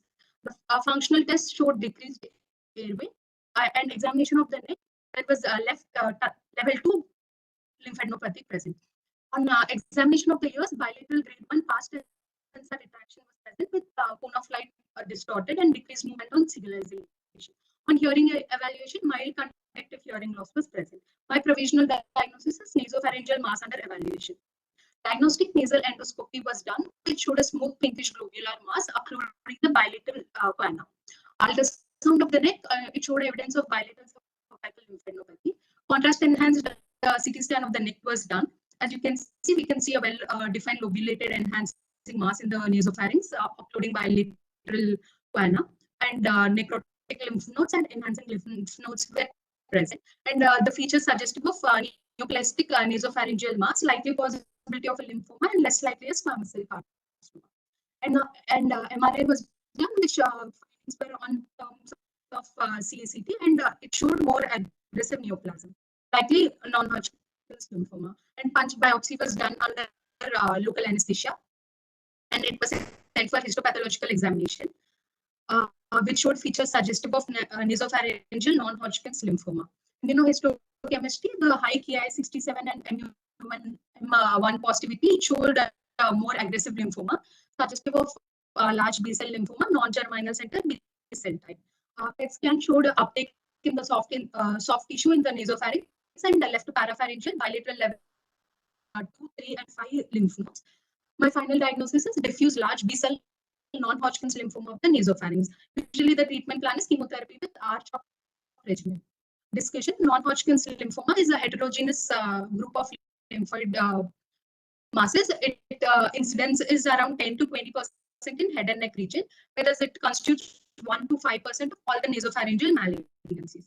Among the non-Hodgkin's lymphoma, diffuse B-cell lymphoma is the most common and aggressive subtype in the nasopharynx, constituting 50 to 60%. Diffuse large B-cell lymphoma, it is a homogeneous tumor with peak incidence is around the 7th decade. It is common in head and neck, in the Waldeus link, in the tonsil, followed by the nasopharynx. Main etiology is the genetic abnormalities, immunodeficiency, and viral implications may be present. It is usually associated with extensive lymphadenopathy in the neck, and spread is usually exophytic superficial growth to fill the airway rather than infiltrating into the deeper planes. Usually, it is staged based on the Lugano modification of Ann Arbor staging, and usually the treatment depends upon the staging. So, early stages like stage 1 and stage 2, chemotherapy followed by radiotherapy is given. For advanced stages of stage 3 and stage 4, systemic treatment with R-CHOP regimen is typical. More intensive therapy may be used for high risk or refractory cases. Prognosis is usually fair, and average 5-year survival rate is around 60 to 70%. It is usually influenced by the stage, treatment response, international prognostic index score, and the site of the lesion. Conclusion, non-Hodgkin's lymphoma of the nasopharynx is rare and it mimics other nasal pathologies. So early diagnosis and accurate diagnosis is little challenging. So diffuse large B-cell lymphoma is aggressive with variable prognosis. So prompt evaluation, it ensures timely referral to oncology to facilitate the treatment and lower toxicity, better outcomes, and higher survival. This case highlights the Stop. high clinical suspicion and multidisciplinary outcome. Dr. Thank you Sunanda, for your stop. patience.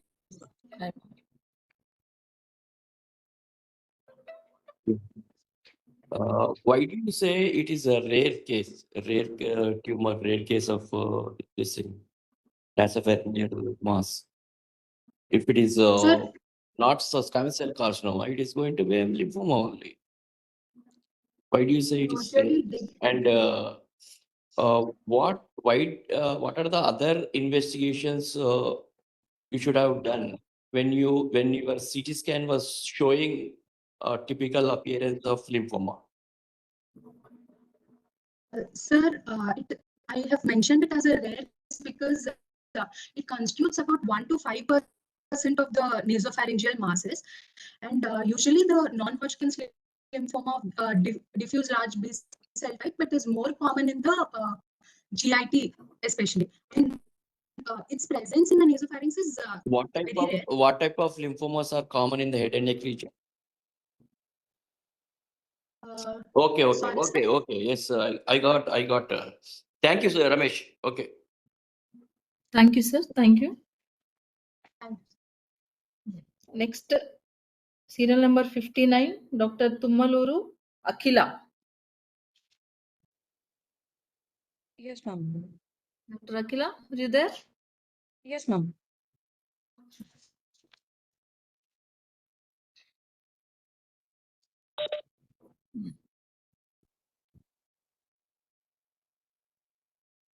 Okay, you can start your presentation. So, good afternoon, everyone. Today I'm going to present a rare case of first bronchial cleft fistula presenting as a cheek abscess. The purpose of this report is to show a case of method of treating first bronchial fistula while preserving the greater auricular nerve. So the first bronchial cleft is an extremely rare occurrence that manifests as a sinuses of fistula. And from all the bronchial anomalies, the first bronchial cleft fistula makes up almost 4% of the bronchial anomalies, and it can be distinguished based on the histological and anatomical traits. First bronchial clefts can be caused by an inadequate removal or closure of the ectoderm. So the location of the fistula can be sufficiently determined through magnetic resonance imaging, that are MRI. So coming to the case history,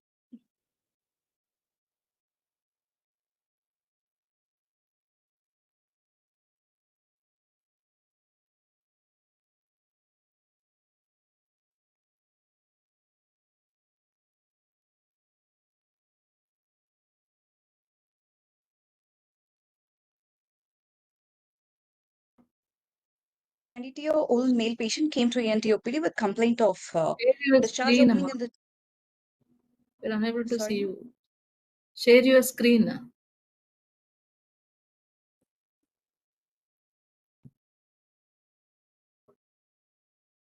Ma'am, are you unable to see me or my PPT? Both not visible. We're unable to see. Now you can see your presentation, but not you.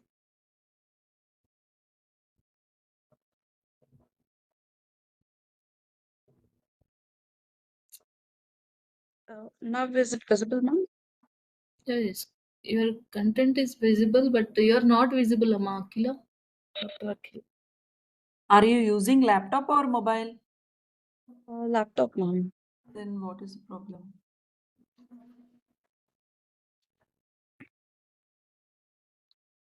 You can see your screen, but not you.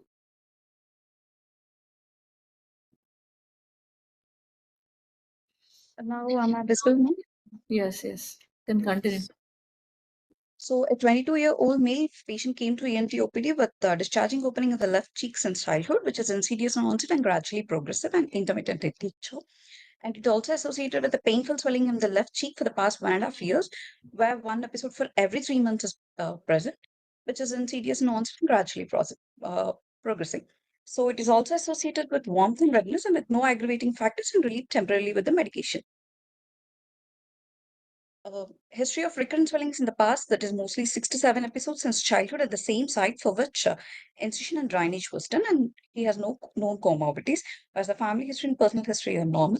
General examination and systemic examination were normal, and on local examination, on inspection, you can find an external opening in front of the angle of mandible on the left side, which is of 2 mm into 2 mm size, oval in shape, with no redness and discharge and erythema, and also a scar from incision and drainage, which is inferior to the auricle, formed from recently done incision and drainage on 30th June 2025. On palpation, our inspectory findings were confirmed where tenderness is absent and no local rise of temperature, with induration around the opening of the scar area, and extinctions were in the left angle of the mandible of area, with inferior extending 1 centimeter above the angle of mandible, and superiorly it is extending about 2 centimeters below the ear lobule, and laterally 10 centimeters from the angle of the mouth. Examination of ear, nose, and throat were normal. And my provisional diagnosis is left first bronchial sinus under evaluation. So we have done a contrast enhanced MRI neck, which showed an vertically oblique tract in the left side of the neck, with its external opening in the left side cheek region over the superficial lobe of left parotid gland, suggesting of the first bronchial cleft sinus. And it also has a focal branching of the tract, which is distance about 18 mm cranial to the external opening. Practice in coursing inferiorly. So my final diagnosis is left type 1 first bronchial fistula, and the treatment of plan we have done is excision of the fistulous tract under general anesthesia. So we have exposed the neck and chin turn to right and flush the fistula with the normal saline and tract to visualize the tract. And a modified Bayer's incision was given like in a superficial paroidectomy, encircling the fistulous tract in order to elevate the flap because of the branching of the tracts. So we elevated the flaps, and many fibrotic bands were present due to multiple incision and drainages. And the fibrotic bands were identified and bipolarized. And then we have identified greater auricular nerve and preserved the posterior branch of greater auricular nerve. And an elliptical incision was given to the opening of the fistulous tract. So, and the tract is exposed and cleared in total below the external ordinary easy at the tracheal cartilage, closing in a blind sac. And then we have closed the incision in the 2 layers.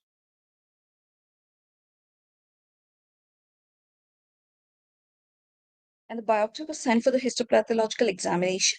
And the section showed epidermis along with the fistulous tract, which is lined by the stratified squamous epithelium and a granulation tissue. And the cyst wall showed sebaceous gland, foci of cartilage, and lymphoid aggregates. And some of the lymph nodes we have excised are intraparotid lymph nodes, which showed the reactive lymphadenitis. Coming to the discussion part, from all the bronchial cleft anomalies, the most common defect arises from the second bronchial arch, which makes almost the 95% of defects, and the first arch of less than 6% of the defects. So the bronchial clefts or fistulas or the sinuses may occur in any age group, but the first and second decades of the life are the most common. Coming to bronchial cleft anomaly, which starts at the 3rd weekend of the embryonic development, where bronchial arches and clefts appear in the neck and head of the embryo. During the 6th gestation, the bronchial arches start to merge and disappear. However, in some rare cases, the first...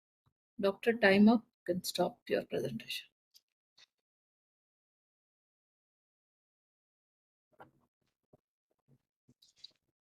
Okay, thank you. Moving to next presenter, Dr. Putta Monica, serial number 60. Now you stop sharing. Others, next candidate Yes, will share the screen. Dr. Putta Monica.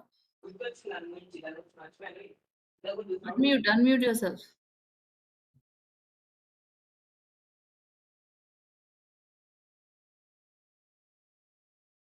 Okay, are you ready? Now you can start your presentation. Unmute, we are unable to hear you.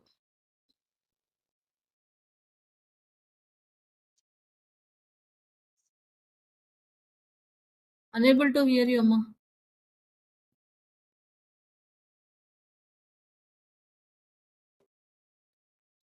Dr. Monica, please unmute yourself. No, I think unmute. On your video also.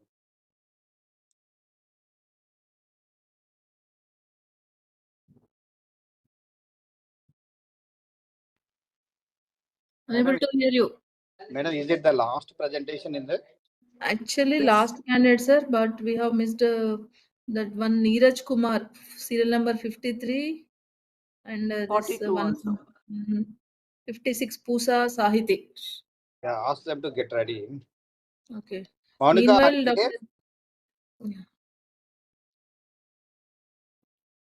She's there with the presentation, but your she's video. unable to hear you, sir. Hear her.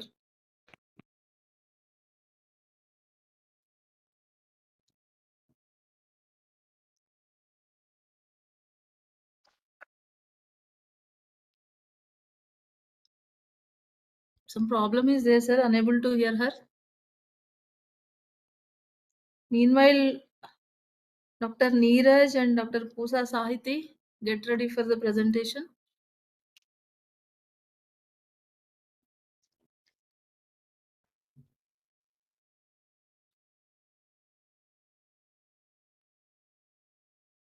Sir, we'll take Sahiti, sir, then.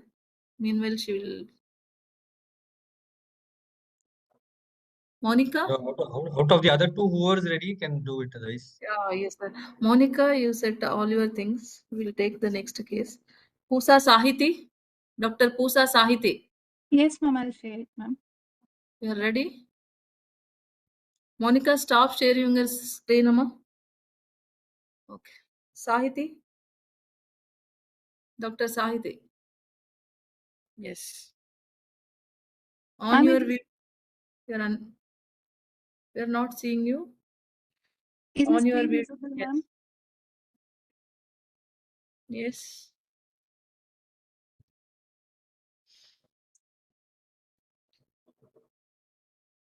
Am I audible, ma'am? You're audible, but we are unable to see you.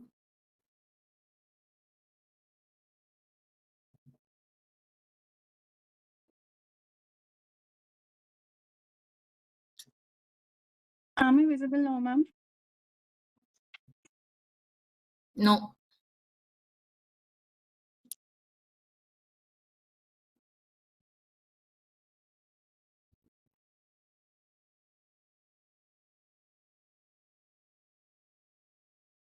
Share your presentation.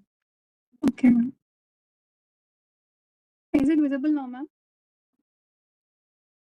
Yes, but you are not visible. Yes, visible, but you are not visible. I'm talking on Both are happening at a time. I don't know.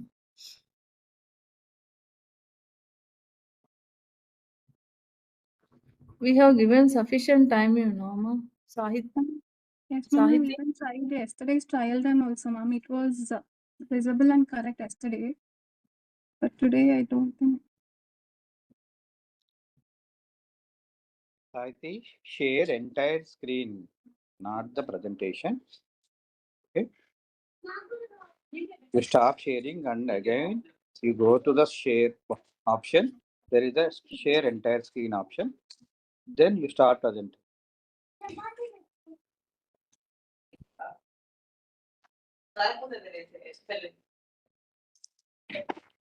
Is it visible now, sir? Okay, with the permission of the judges, the presentation will be started, sir. So without her video, can we allow, sir? It's okay, sir. Yeah. Finish. Yeah. So, please, can Saiti, Okay, go ahead. continue. Sahiti, continue. Okay, ma'am. Good Time afternoon, started. ma'am, sir. So today I'll present a rare case of left submandibular epidermolysis. First, the introduction. Epidermolysis are the benign, slow-growing, painless swellings which are originating in the ectopic ectodermal tissues, which stratifies squamous epithelium lining it, and with no evidence of any skin appendages, and it contains keratin debris. These can be both acquired or congenital origin, and these are usually most common in the entire body, but they are very rare in head and neck region, with an incidence of approximately less than 0.01 to 7%. Especially in the oral cavity, the incidence is less than 0.01%. This is a case report. 29-year-old female patient who came to our hospital with complaints of swelling in the left submandibular region since 6 years. Before 6 years, she was apparently asymptomatic. Then initially she started a small growth in the left submandibular region, which was initially peanut size. Then it started gradually progressive to attain the present size. There weren't any aggravating factors or the relieving factors, and it is associated with foreign body sensation in the throat towards the left side and difficulty while swallowing, mostly to the solid salute, which is on and off only in the last 2 days. And the patient did not have any associated factors like pain while swallowing or difficulty in talking or difficulty in breathing. There weren't any history of fever also. There was no previous history of trauma and surgeries in the head and neck region. This is a local examination, as you can see in the picture.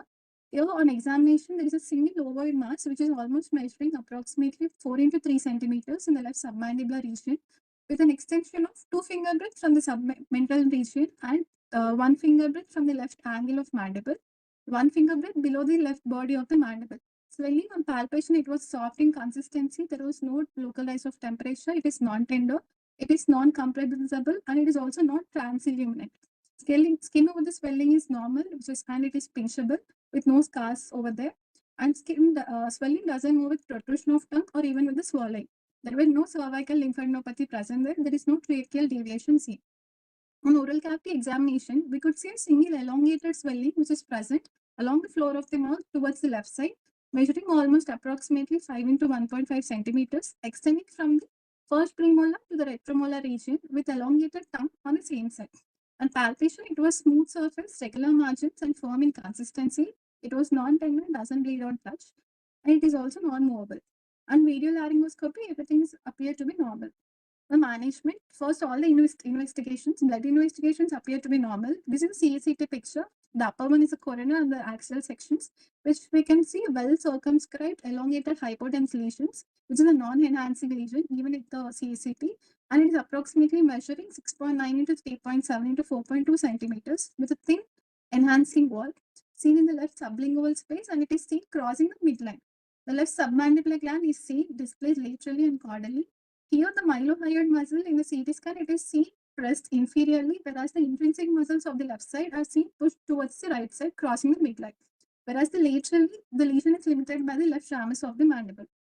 Treatment, we went for the excisional biopsy. We did the complete surgical excision of the cyst in toto without any rupture of the cyst wall, and also without the injury to the marginal mandibular branch of the facial nerve, lingual and hypoglossal nerves. So this is a gross specimen. Unfortunately, we couldn't measure it in toto. After the excision of the cyst, there was a rupture of the cyst. But before it was measuring it around 3.5 into 3 into 1 centimeter with smooth surface and thin wall. On cut section, we could see a unilocular cyst, which is completely filled with a pultaceous material. On histopathological examination, the cyst wall is lined with keratinous stratified squamous epithelium, and it contained of keratin debris. There were no skin appendages seen. This is the post-op picture of the patient after 2 weeks follow.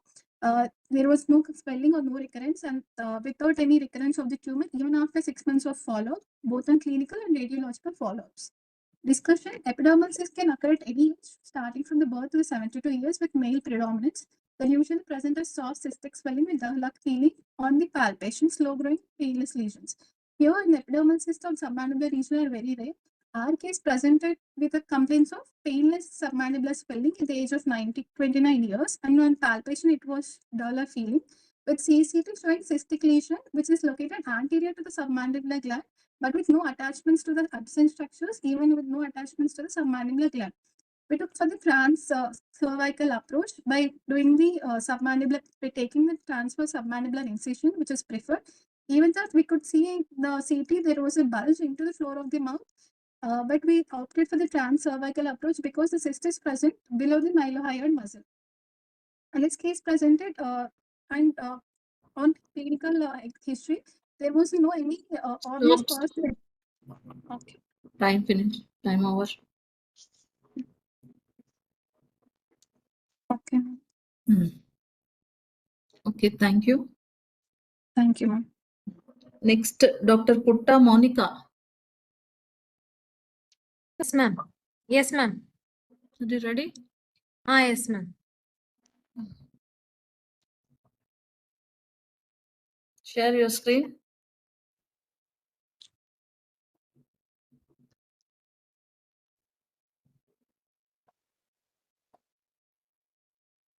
Yes. Now you can start.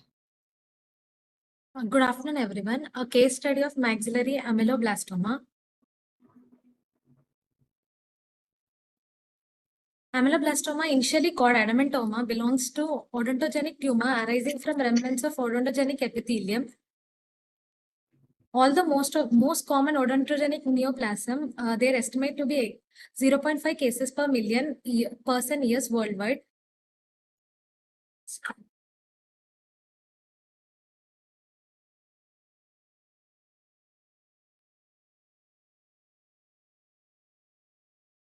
Stoma involving the maxillary region are rare compared to those arising in the mandible, the latter being 5 times more frequent, accounting for 15% of all ameloblastomas. It has been categorized broadly into 3 biological variants: cystic, solid, peripheral, and histological subtypes are follicular, plexiform, acanthomatous, granular, and desmoplastic. My case report, a 39-year-old male presented with complaints of swelling over left side of cheek since 2 years. Swelling was gradually progressive, painless swelling. History of left-sided nasal obstruction, no history of nasal discharge, bleeding from nose, change in sense of smell, visual disturbances, loss of sensation over front of cheek, and loss of appetite or weight. Past history, no significant past history. History of tobacco addiction and smoking is there. General examination and vitals are normal. Local examination on inspection, extraorally swelling extending from left lateral border of nose to 2 centimeters in front of angle of mandible, and superior inferiorly from left infraorbital margin to 2 centimeters in front of submandibular region with slight protrusion of left eye. Intraorally, palatal swelling of size 3 into 3 centimeters with obliteration of vestibule with 27, displaced palatal. 27 is nothing but tooth absorption formula. No intraoral sinus drainage present, no signs of ulceration. Left submandibular lymph node is palpable, non-tender and fixed. No secondary changes elicited. Coming to the investigation, computer tomography CT shows large soft tissue density, expansile bony lesion in left zygomatic and maxillary region. The lesion has eroded the thin bony outlines. It is extending medially to involve left maxillary antrum, nasal cavity and orbit. Erosion of left side of maxilla is also seen. On HPE, it was found that extensive area of fibrosis with tumor tissue composed of islands of odontogenic epithelium lined by columnar epithelium with reverse polarization. Subepithelium showing network of loose stellate cell and tumor tissue is arranged in plexiform pattern suggestive of ameloblastoma, possibly plexiform variant. Treatment: marsupialization of cyst done under general anesthesia and specimen sent for HPE. The biopsy findings confirm ameloblastoma plexiform variant. Treatment with surgical removal of the lesion was decided and performed under general anesthesia with extended Weber-Ferguson incision. The patient was subjected to maxillary sinus opening and the excision of inner wall. Lesion was resected en bloc from the inferior and anterior wall of maxilla.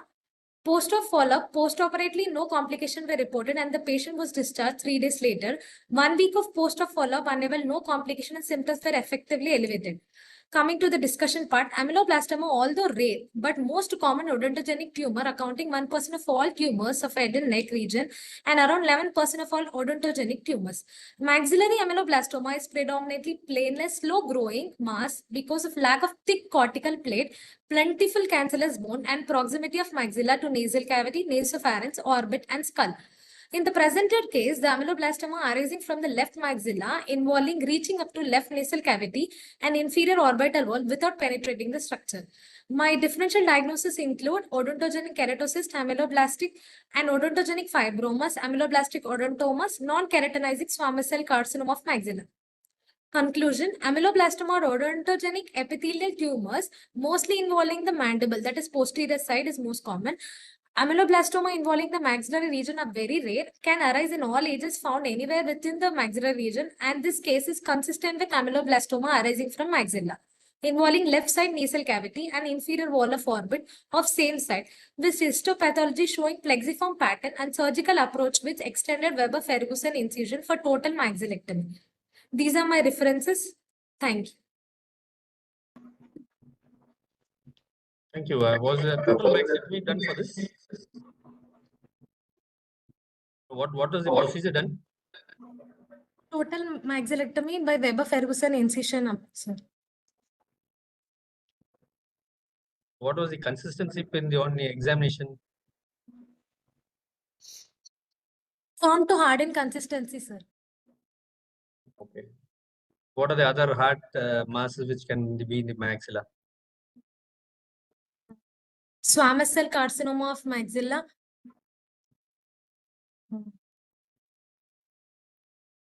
This is a diffuse swelling with a hard inconsistency, you know. So what can you think about? Other any fibromas, odontomas. The types are that you put it in your differential diagnosis. Anything else?